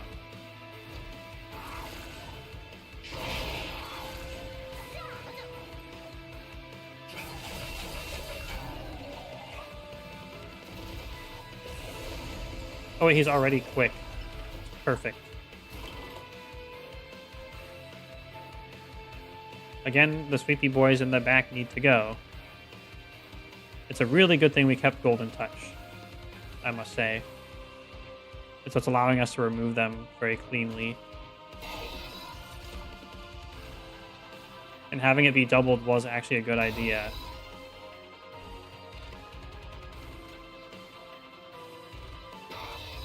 We turn them into cash. This will allow him to actually tank a sweep hit if we put it here. It's not a priority, though, by any means.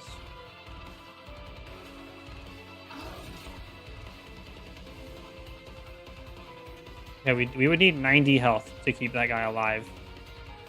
So what we can do instead is we'll shield with a morsel.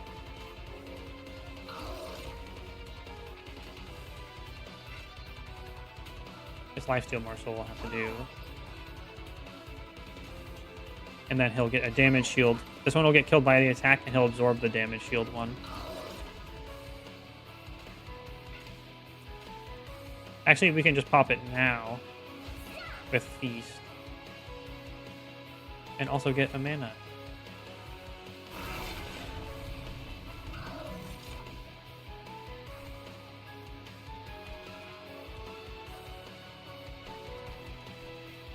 We do need more capacity on the middle floor.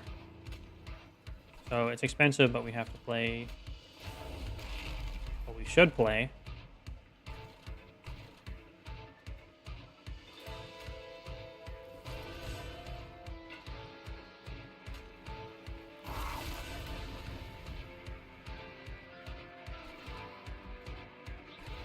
And Gilda gets a lifesteal for 90. Delicious.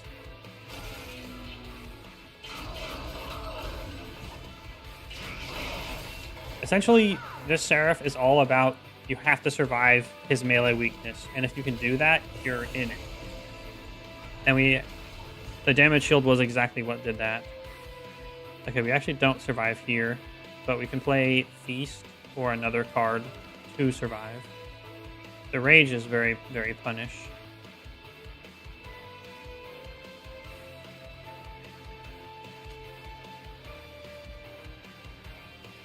Just doing like one more hit, just like a little bit more attack would be enough. So doing Feast will be good here. It'll be fine.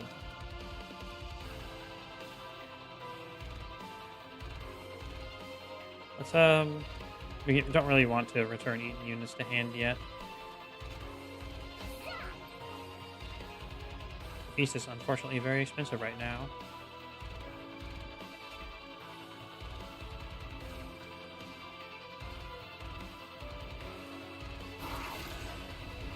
That should be enough attack to keep him alive. Not, it is actually, luckily.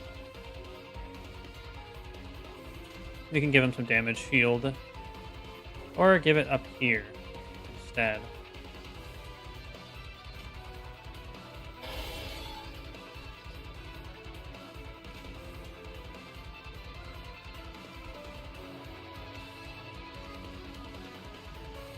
Okay, yeah, we just need one morsel. Oh yeah, we played a lot of morsels and exploded everything. It's very fun. And it takes you by surprise because I'm never remembering it.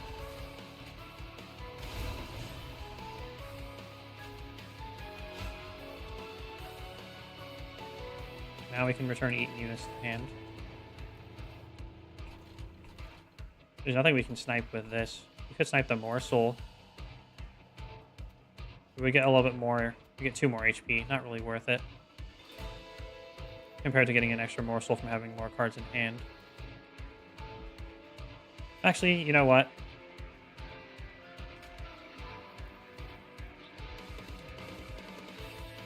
Wait, Martial Jeweler?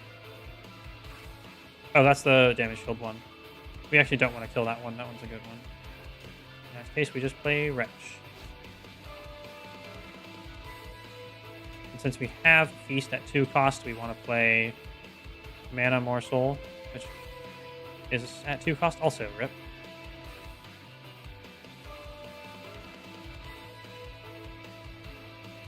We need HP and damage shields to be able to tank a hit and not die.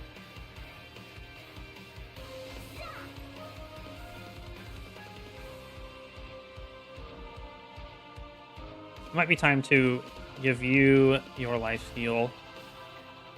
Because you have to predict it a turn early. Although Seraph won't be able to go there. It should be fine.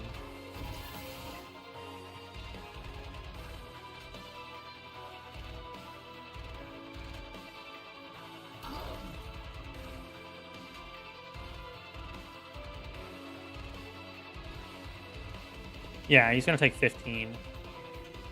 But thinking one more turn ahead of that, I think it's worth it. I think it's time.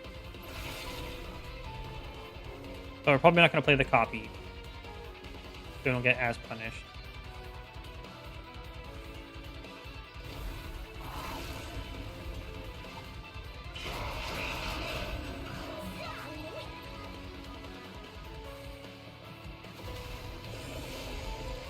Oh my god, that's so much health down there. That's over 1,000.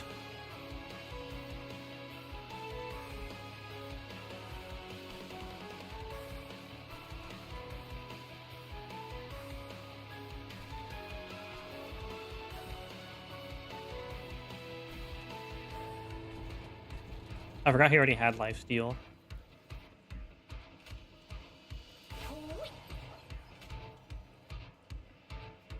Oh, 16 more pyre health. Nice.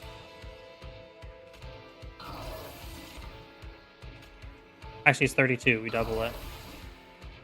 But we really can't play anything else this turn. That's quite bad. But our dude's alive. That floor is also dead.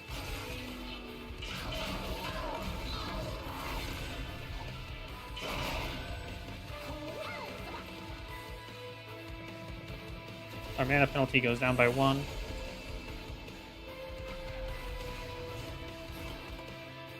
That's so much rage. Oh, we're going to lose this floor. We need to do something.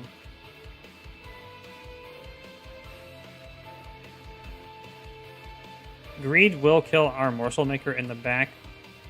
But since we don't have the Dragon Horde snipe, it's kind of the only option. We don't have anything that we can really play and draw without ruining our mana. Actually, we can play Wretch.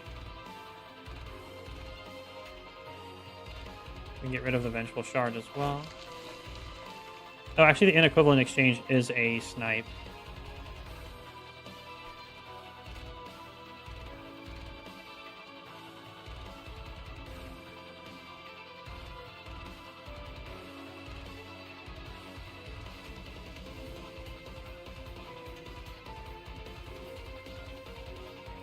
Well, we get to play it. Okay, he survives now. Let's kill the other one that's sweeping all of our other units off the board. There we go. Now this floor is stable.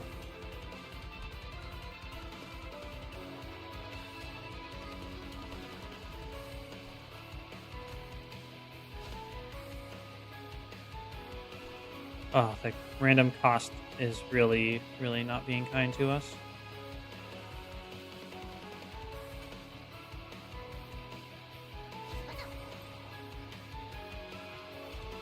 Let's get another sack of lifesteal.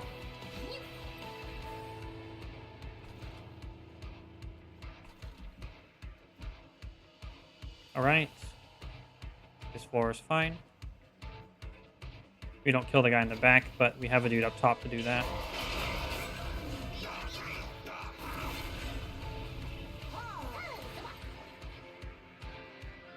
Now that floor has so many thousands of hit points.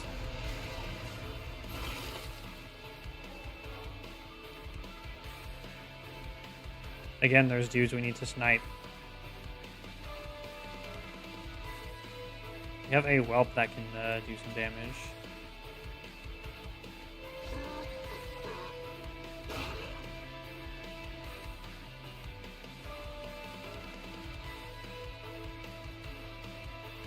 We need to play morsels so we can draw.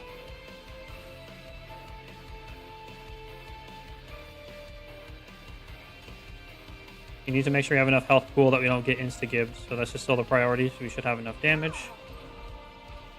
We drew Golden Touch. Oh, that's exactly what we wanted.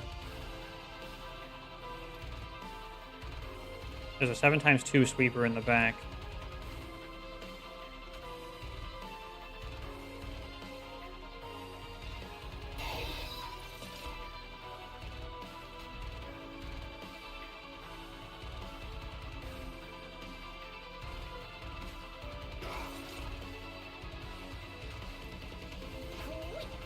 We need some way of dealing with that.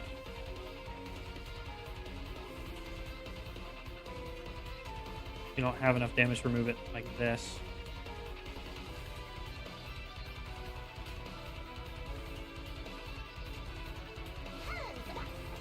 Well, we don't need it. As long as our guy doesn't die, we survive, obviously.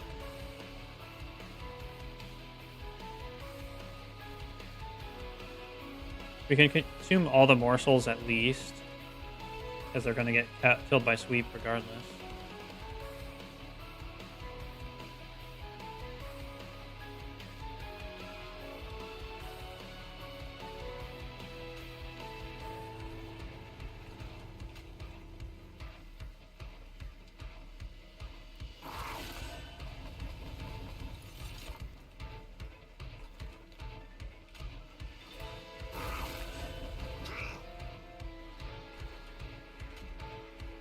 Not enough damage there. But we can make it so this guy gets killed. Then we can get a third hit on the guy afterward.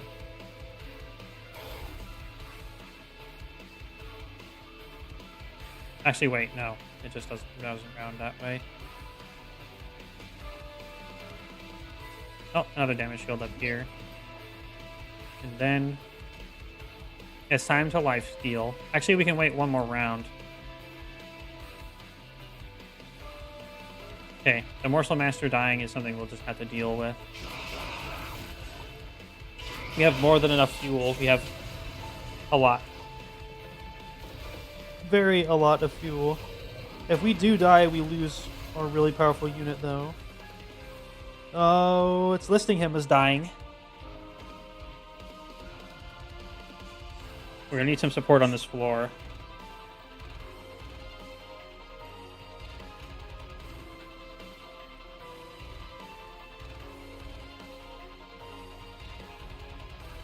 It was all about having enough HP.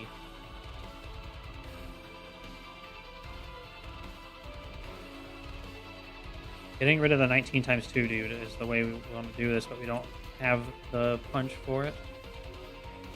But he's endless, so we can actually put him in front. And that should do it. Well, let's see what happens here.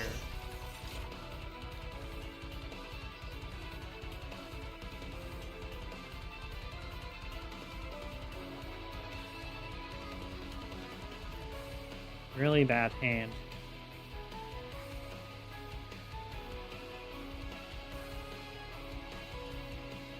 We can jam a shield into him, actually, with this morsel in hand. Where are you? There you are. You cost 3, Mr. Morsel. Jeez. It's still enough to feast afterward, though.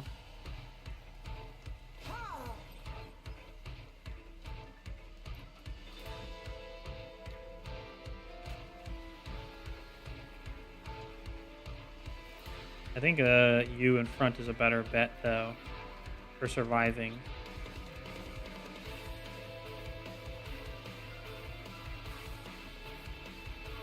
Saves us 18 HP.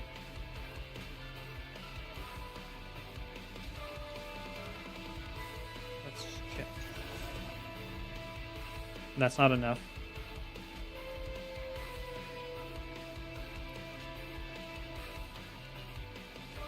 Oh, you're out of lifesteal.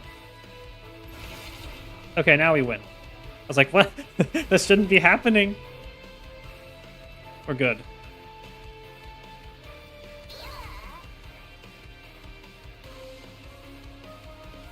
Okay. I was so panicking there. I was like, how did we not have enough damage? We have attacking for like 1200. Yay.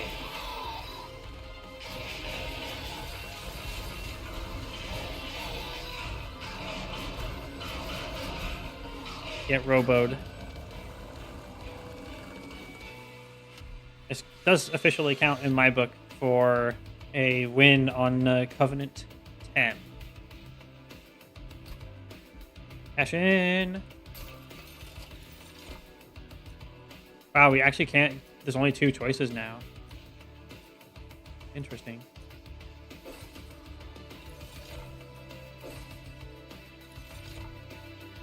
We can get +3 mana in the deployment phase, so we can get screwed over a lot less.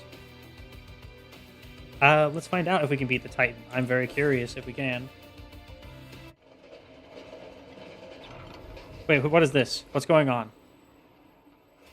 You followed the rail through the gates of heaven and defeated those sent to stop you.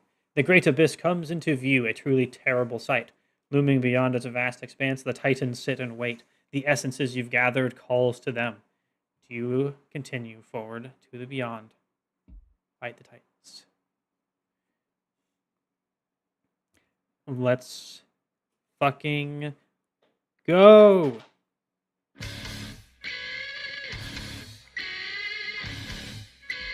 The great abyss opens before you. You enter past its threshold into a vast expanse, a place beyond even heaven itself.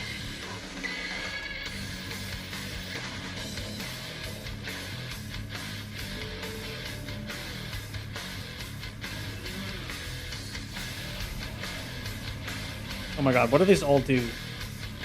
Savagery, Fate Link, live to fight, trample, resolve, gain rage 2. If you have no units on the floor, it deals 5 damage to the fire. Loop, gain multi-strike 1, 3,250 HP, 15 attack. Fate Link, cannot be killed until all units with Fate Link are at 1 HP, immune to Rooted, and Entropies immune to Daze. Instead of entering the fire room, this unit moves back to the bottom floor. Trample, when attacking excess damage, paying multi-strike. Fate Link, Immobile, Pyre Bound. Battles the Pyre Heart once a turn. What? It's so good we have a Pyre healing.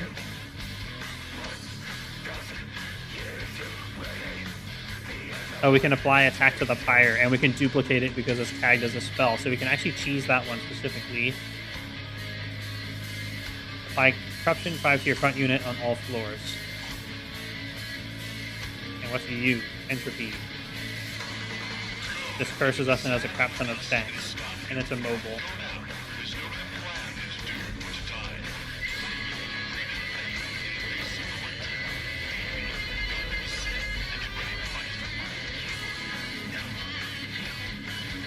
Oh god. How are these at 4 cost? That makes no sense. Oh. What's this? Well, there's no sense in trying to preserve Gilda's board this time. But, pick the plan. Oh, these guys cost 1 now. Which one has the most rage? You do.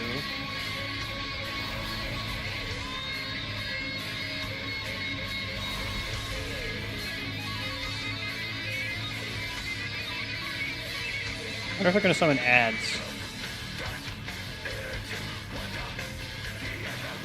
If so, we do want quick.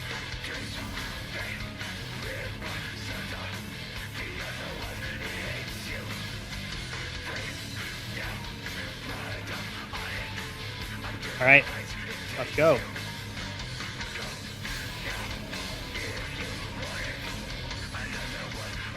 Okay, so it looks like I'm gonna guess that Savagery rotates between floors, right?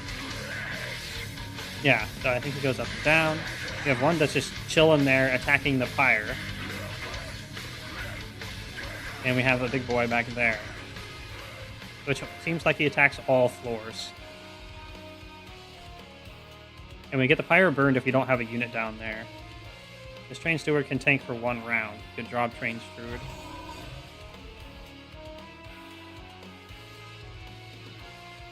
We did not get the spell thing during our deployment phase. We should have played Greed down there before we played the Train Steward. We gotta take this seriously, bro. Play Greed down here.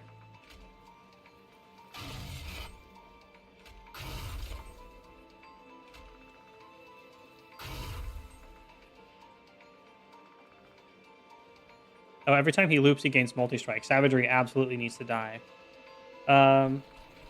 It's probably Dominion, I don't know, that can see the future. One of them.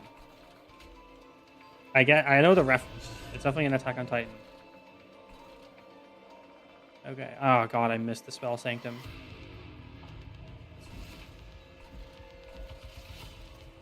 I guess you need the damage shield the most, because next round. And if we have a backup Gilda at the top floor, so...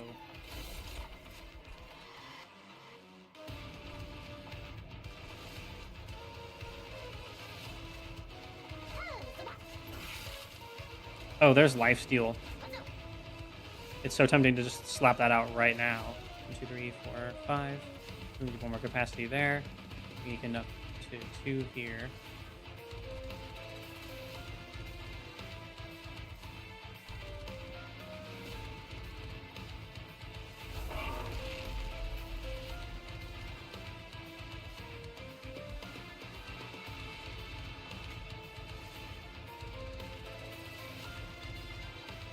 We actually do want the Bloated Whelp out, adding Fire Gel to people. They're actually extremely valuable when they can't get killed off the back line like last battle. We might have to aggressively take fire damage to get spells cast. We need stuff happening.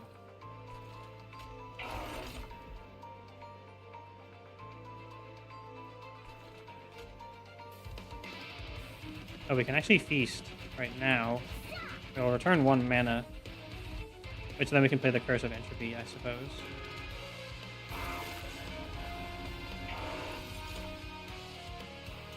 Oh, and this one costs 0 now because of that.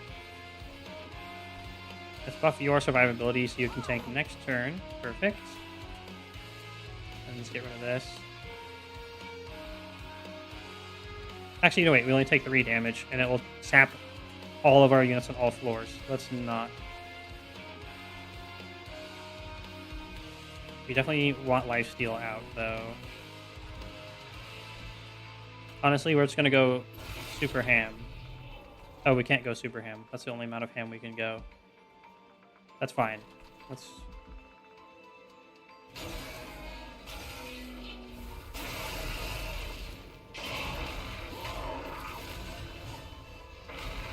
It's definitely a good idea to dupe these when we can.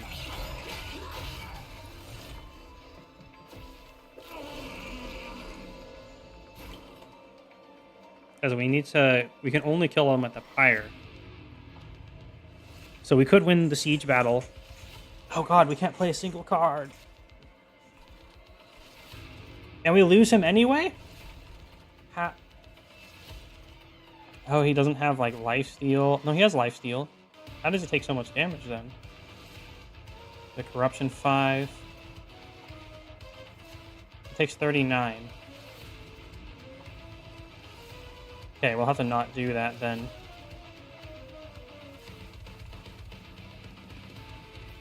I kind of wasn't sure about it anyway. If we lose him, we're not going to be able to win. And not being able to cast the cards. Just bad. Bad idea. Starting over. Sorry.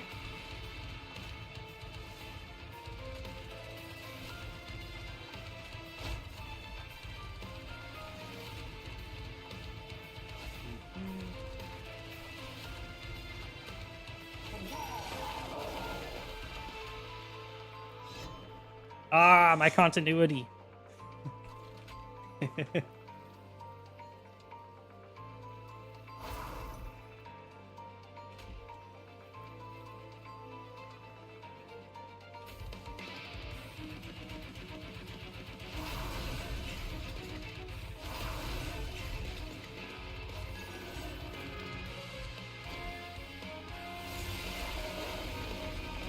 Welcome to my savage world.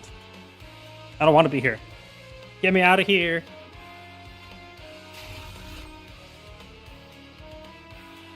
You know what? We should have doubled the Space Prism. Oh, shit, fuck. One more time. Let's go around one more time. No, the only point was that we played that spell opportunistically before we played the greed that hits everything, including our allies. So we absolutely want extra capacity.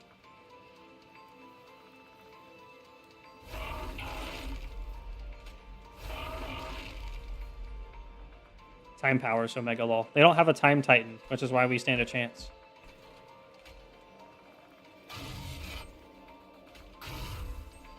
Alright, there we go. Now the steward can go out. And the whelp. And we needed a grovel to tank. Was supposed to tank us the next turn, but it didn't. And then we did put the HP up here to survive one more round.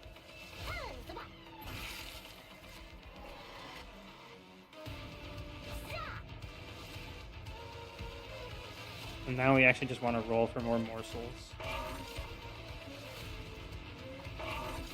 Oh my god, why rebel morsels? Why?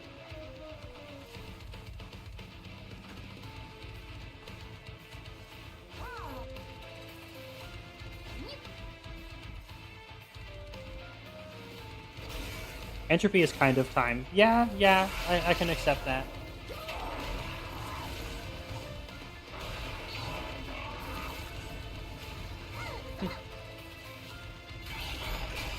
Interest.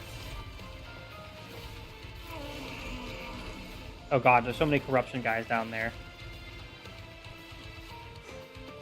Wait, why is Zone of Silence on the middle floor? It's supposed to be on the bottom floor. Fuck. We have to start over a fucking again. I put it on the bottom floor, because that's where these guys show up, and that's where we pew-pew them. Ugh. My continuity. It hurts.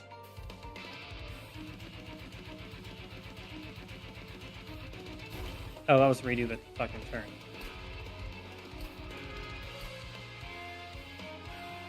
It is 2 a.m. That's definitely why I'm misplaying. I never make mistakes. Don't worry. Okay, Zone of Silence. Bottom floor. Unless... I don't know what happened.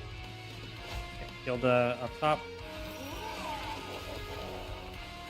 Big boy. Big boy 2. Fuel for boy. Quick.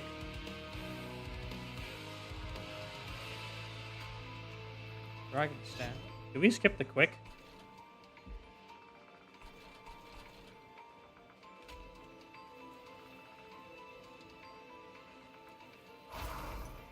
No.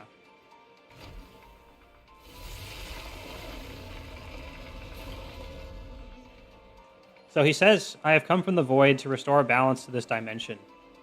They're definitely playing around with expectations around here.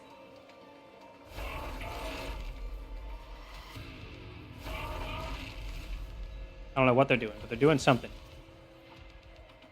That we agreed before the train steward.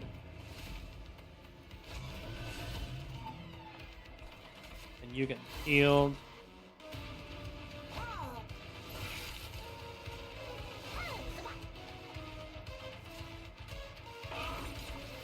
Feels like I played something differently this round. It rolled different morsels, and that was not the intent. I don't want to cheese RNG, I just want to not make the misplays.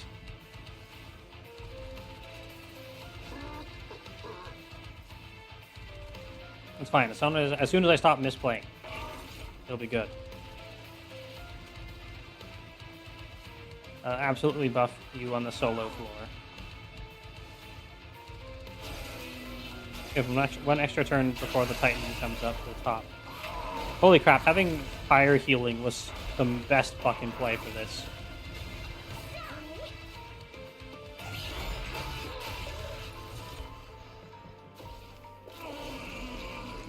Finally, now they're silenced. As it was meant to be. You have to do so much damage. You're expected to play these pure lights. Okay, you survive down there. You die, but we could put a shield in front of you. The Miser is not the endless one. Right now, payoff, we don't have any Dragon Horde. We have to generate it.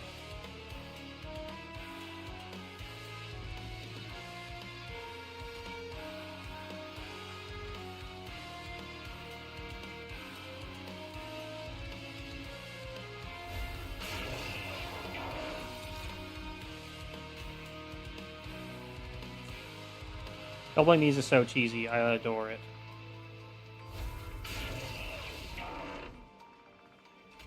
We have to block with a Miser. Although we could play this to card draw, because this will be our third card. We should do that first. Even if it doesn't heal us anything. Oh, the Spell Sanctum. And we got +1 mana because we drew the thingy. This thingy. The Blight. So now we can do all this and more. Oh, it's the Shackles increasing the cost of everything too. Alright. Both of our robots are alive. The Whelp dies. Is that because of Trample? Oh wait, no, they just have enough attacks. Okay, fine. Pop.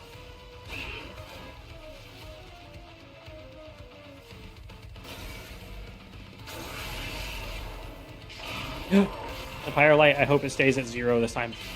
Oh wait, no, it's just because of top floor. So we just need to check the proportions of how much health it has up there compared to the rest. And then we double it based on that. Doubling it early when it has flat added damage is extremely smart, though. Keeping our robot alive is even more smart. I don't think we're going to survive all that corruption, though. Okay, he takes 954 damage. You up there, only taking 105. At least he only attacks for 3. He's corrupting all of our front units. This is where we would have wanted to make somebody endless. And I don't remember who we made endless. If we even did. Oh, it's the Morsel Maker. He's one of the worst choices for it, in hindsight. Anyway, we're going to double this again while it's still early.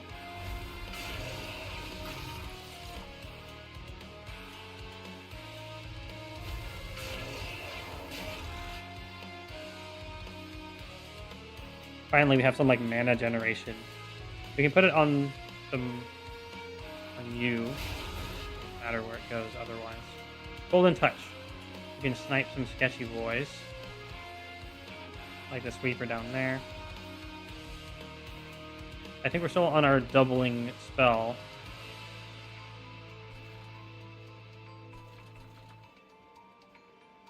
He does have lifesteal. It's entirely possible for him to survive. But we need to get rid of stuff in front of him. How much health do you have? 63. That should be enough, even with extra corruption. We'll summon a bloated whelp in front of him to take the corruption first. Then we snipe you and you.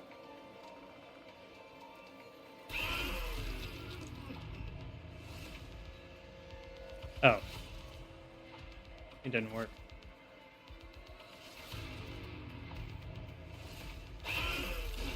That still eats the corruption from the second guy. And if we lifesteal, he should have enough health to survive, even with the corruption. Good. Good, good.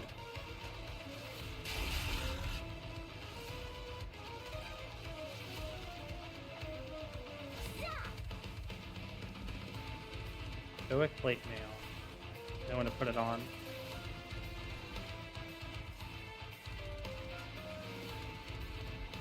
Except for the Miser. Getting Alchemy roll. Well, we do have Dragon Horde now. Getting it rolling would be good. You also want to return the Eaten units to hand. There's 4. We have 1, 2, 3, 4, 5, 6, 7 cards in hand. Get rid of 1.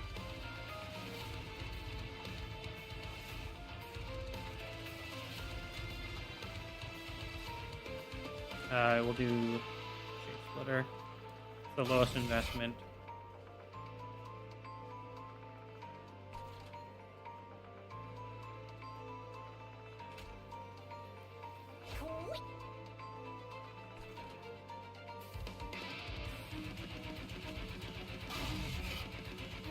Oh wow, that's a lot of HP. It's all HP boys that got put back into our hand.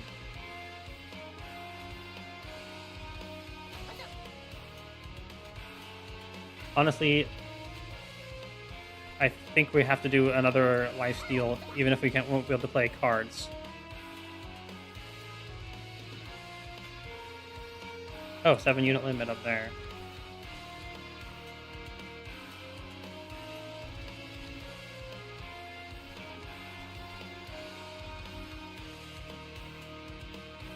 Well, let's equip the Miser. Have it buy some more time.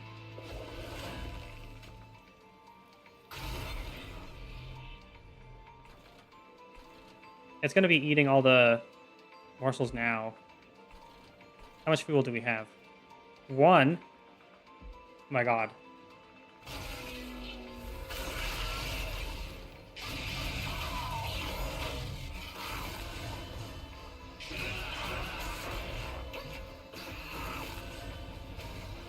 At least this guy can carry. Maybe.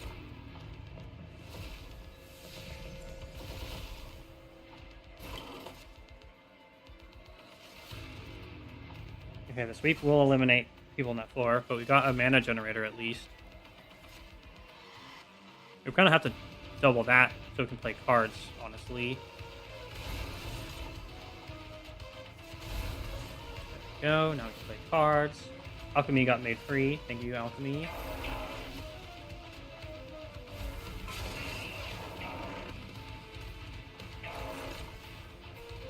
It's definitely snipe the sweeper.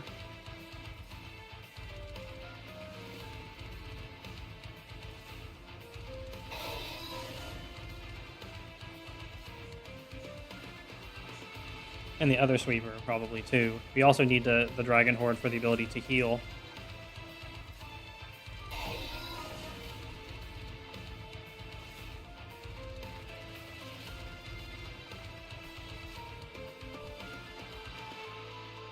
We don't want to be playing stuff up here. We need the Miser to die. To free him from his prison. So we're going to stack HP on you. You have the lifesteal especially.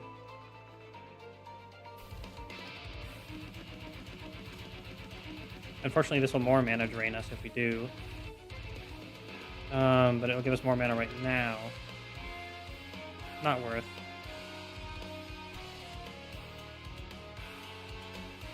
Okay, we actually don't have space there.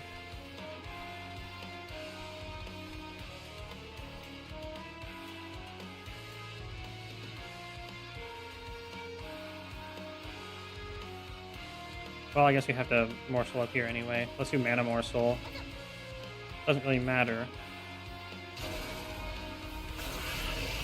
Okay, we're winning the pyre fight up there, even with all these extra chips we're taking everywhere. He's all lifesteal charges on there. And he has quick, so he attacks first, so he gets to utilize his full HP before taking damage. Hopefully we put enough HP into him that he doesn't die. Oh, that's close. 2 HP. He's almost down. We need to apply damage to the back boy.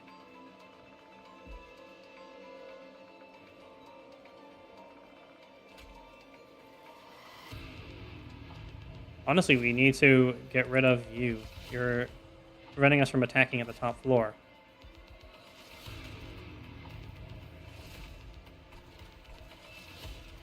Oh, restore pyre health. Yay. Those guys have spell shield down here. We removed some of the spell shields.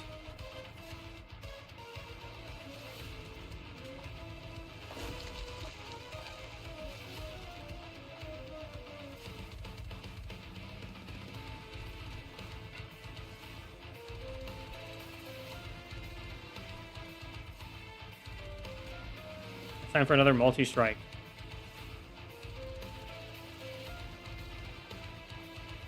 It's free to equip right now.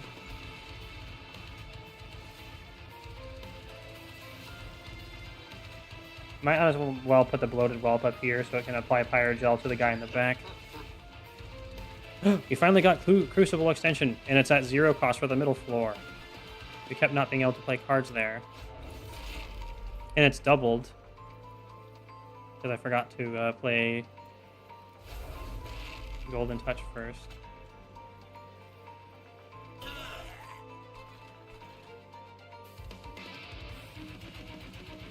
Okay, you're basically taken care of in a few more rounds.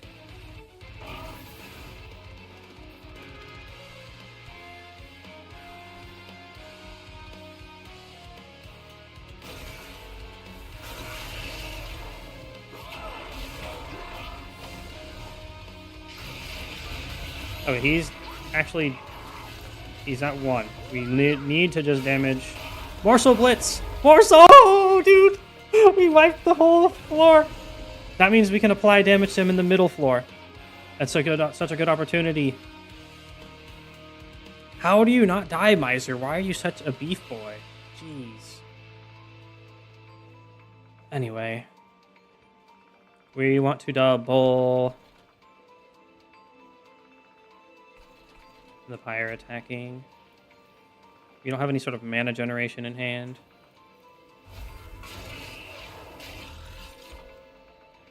Okay, next turn, he's dead.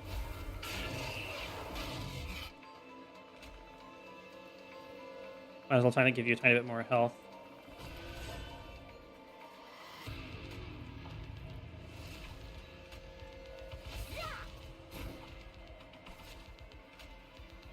Ooh, we got damage shield.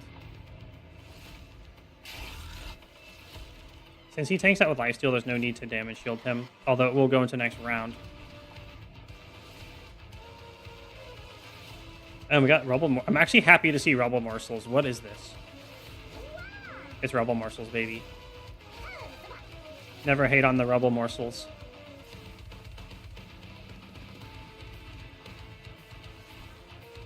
Okay, we can only play this up top.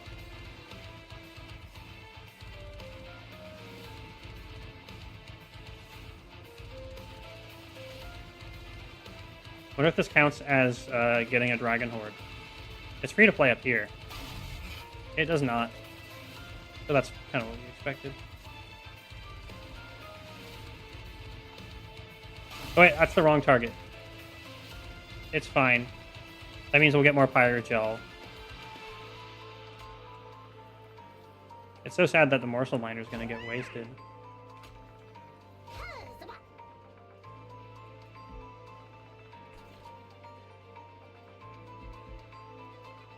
That's our last lifesteal down there.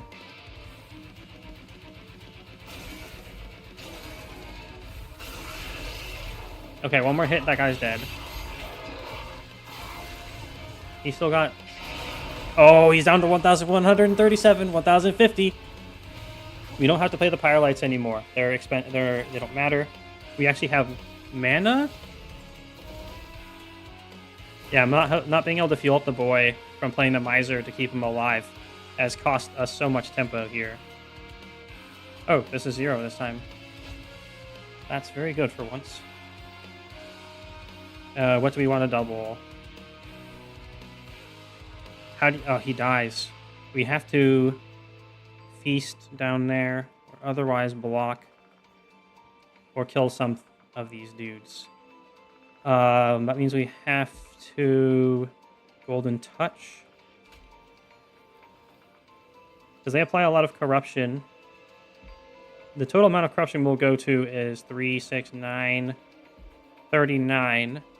His effective max HP is 1... Oh, he's at 117. So if we lifesteal him, he should still actually just survive with just lifesteal.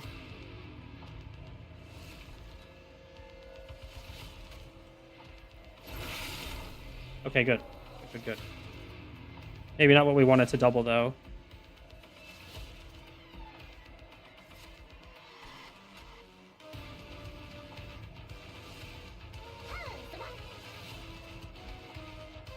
Fire HP. Yay.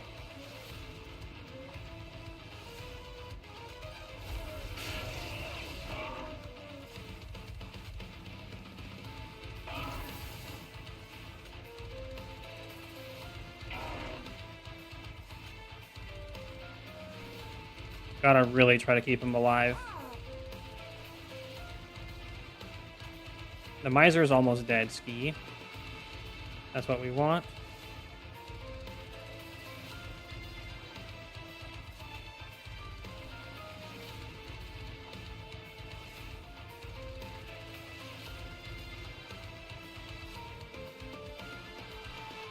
Okay, let's try Wretch.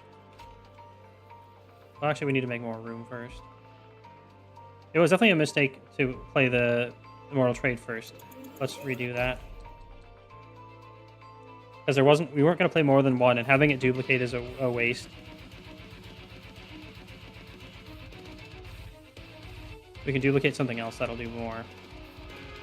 Or at least not clog up our hand.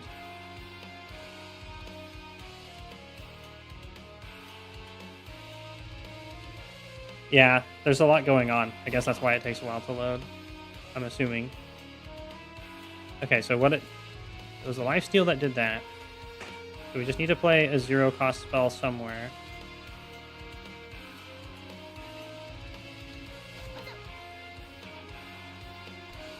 Like payoff. Perfect. More pyre health. So you don't get suddenly sniped or something.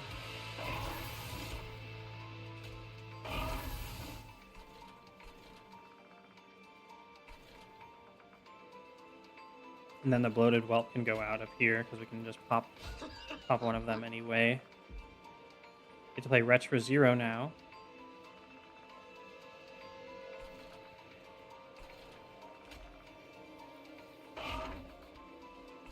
And then the lifesteal was enough to survive. Oh, he's already surviving now. Not sure what we did differently. Perfect. We still need to expand the HP pool because the increasing corruption every round is going to eventually overtake if we don't.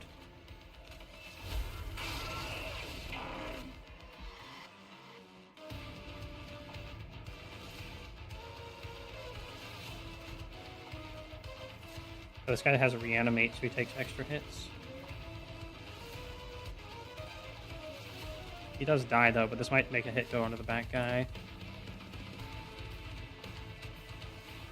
Don't want to damage shield him. We want him to just die. He just won't die. He's supposed to take more damage. Oh, he has Titanite. That's why he's such a beef boy. We can actually snipe him with Inequivalent Exchange finally. And start fueling up our boy.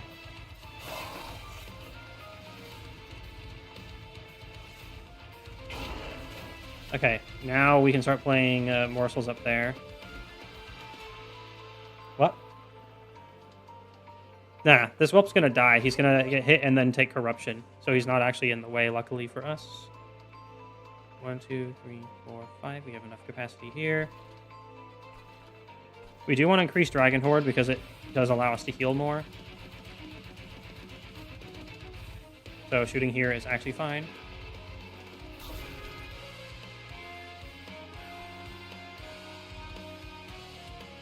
He actually has lifesteal left over, so we don't need to penalize our stuff even more. And then we just play a spell up here because it tickles. Tickle.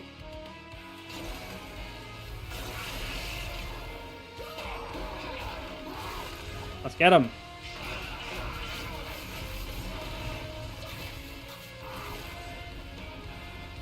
We can finally attack on the top floor.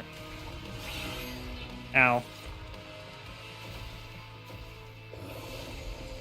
More dudes. Yes, we're showing that it's winning. Also, the whelp didn't die. Huh. I guess that's fine.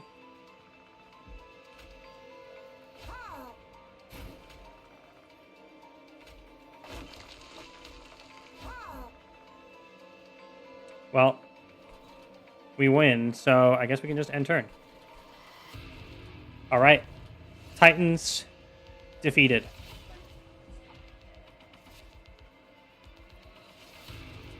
You ready? Let's end turn.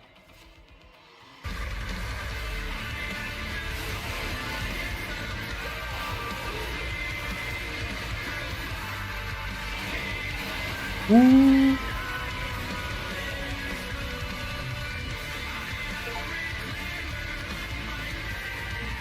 Fucking did it. It went so well to have the guy get rage every time he got hit. It allowed us to have very good DPS very fast very good DPS very quickly. And that's why we couldn't be overwhelmed by units on the way. That's allowed us to get damage in where we needed to for the Titans. It allowed us to not get overwhelmed and just PK everything in Seraph. Had we not made that choice early, we would never have had enough damage to go through any of this. I don't know what else could have possibly saved it.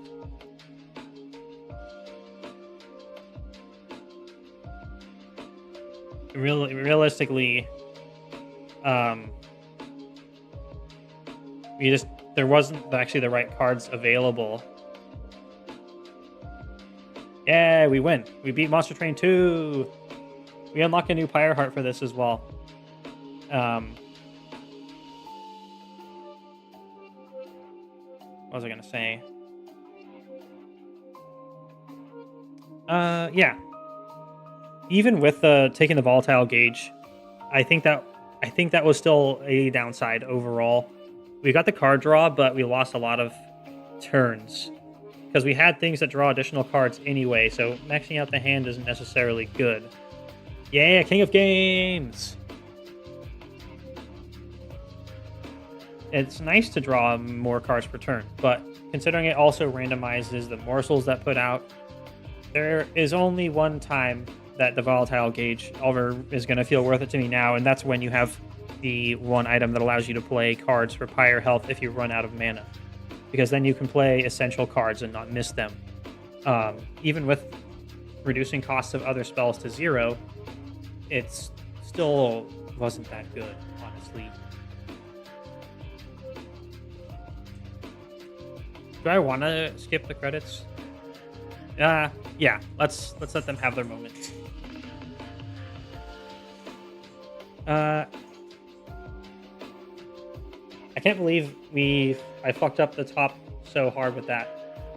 A potential different play that could have been done to keep the Robotron alive would be to put a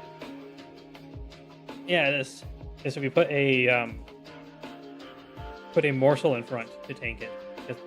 It's just supposed to die because we need him to stay up front. But there was like the problem of other turns happening as well. Because we might not have been able to get Feast to give him his damage shield. So we wanted to like set up more, but didn't actually get it. It was literally just the guy in the middle floor basically doing all of it. And then the spell duplication helped a lot for winning Titan at the Pyre.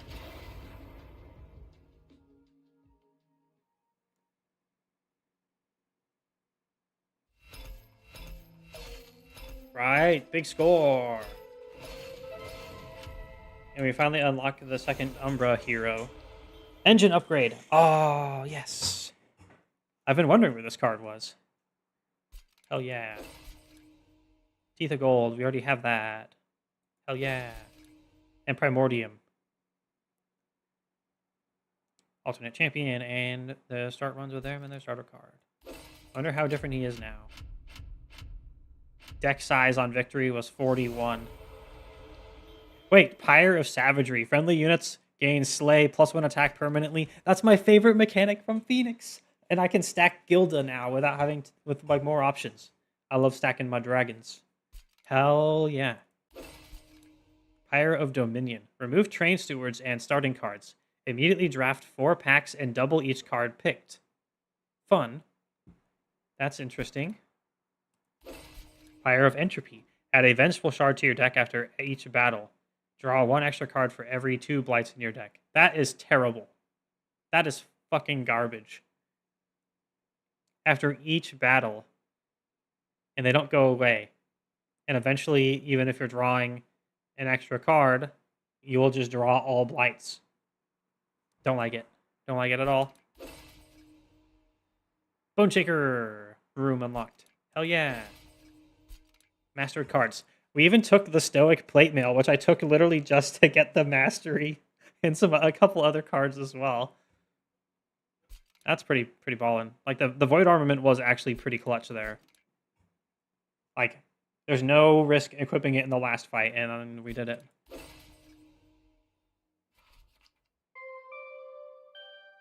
All right, we have a Covenant rank 10 crown. Gee, I wonder if you can tell which factions are my favorite.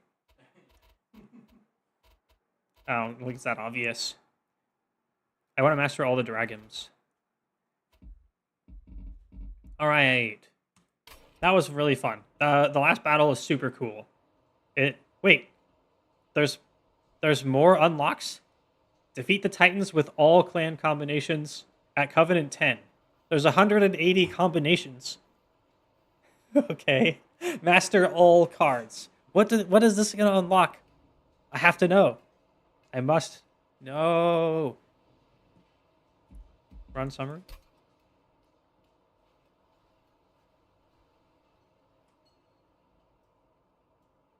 That's a big goal. Yeah. Yeah, these are the Vengeful Shards that get generated every time. Unless you have some weird Blight synergy, there's no way that's going to work. Which is not something I would ever count on. Wow.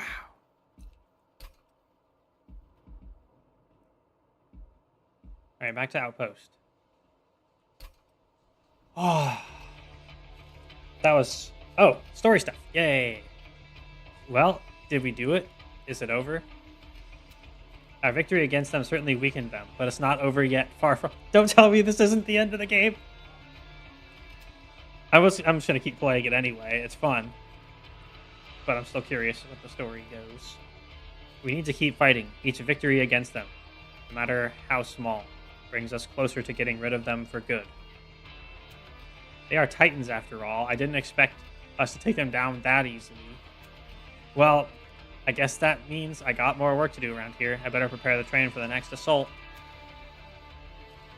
Herzl, there's one more thing I need to tell you. In the pyre, Seraph said something to me. He told me that defeating the Titans would be the end of him, and once he's gone, he wants me to take Heaven's throne. If he's telling the truth, then somebody needs to take the throne. Heaven's light needs a steward. But should that person really be me? What if it changes me, turn me into someone I'm not? What if I end up like my brother? You are not your brother, Fel. Seraph ruled through fear and cruelty. That was the only way he knew how to lead people. I have watched you bring hell together, not by force, but by giving them hope. That's something Seraph never understood. And you won't be alone. You've got Hef, you've got me, and all of hell behind you. Will you come visit me in heaven? I'll miss this place, after all. Of course we will, and you better come visit us here, too. That's why I built the rail, after all. Maybe once this is all over, it can be like old times again. Me, you, and Hef. I'd like that. I'll be looking forward to it. Oi! You two finished yet? Fel, your troops are waiting. The train's almost ready. You better get to it. One battle at a time, right? Right. Time to get to work. Okay. I did not expect to go to 2:30 a.m., but I also did not expect to beat the Titans after it took so long to actually beat Covenant 10 at all. So, it is now time for me to get some sleep. I had a super blast. Hope everyone else had fun too. This was great. I love this game. It's very, very good. Let's click on this real quick. And scroll from here. Oh, you could scroll down. Okay, so one of these is the Gilded Vault. Bone Trigger.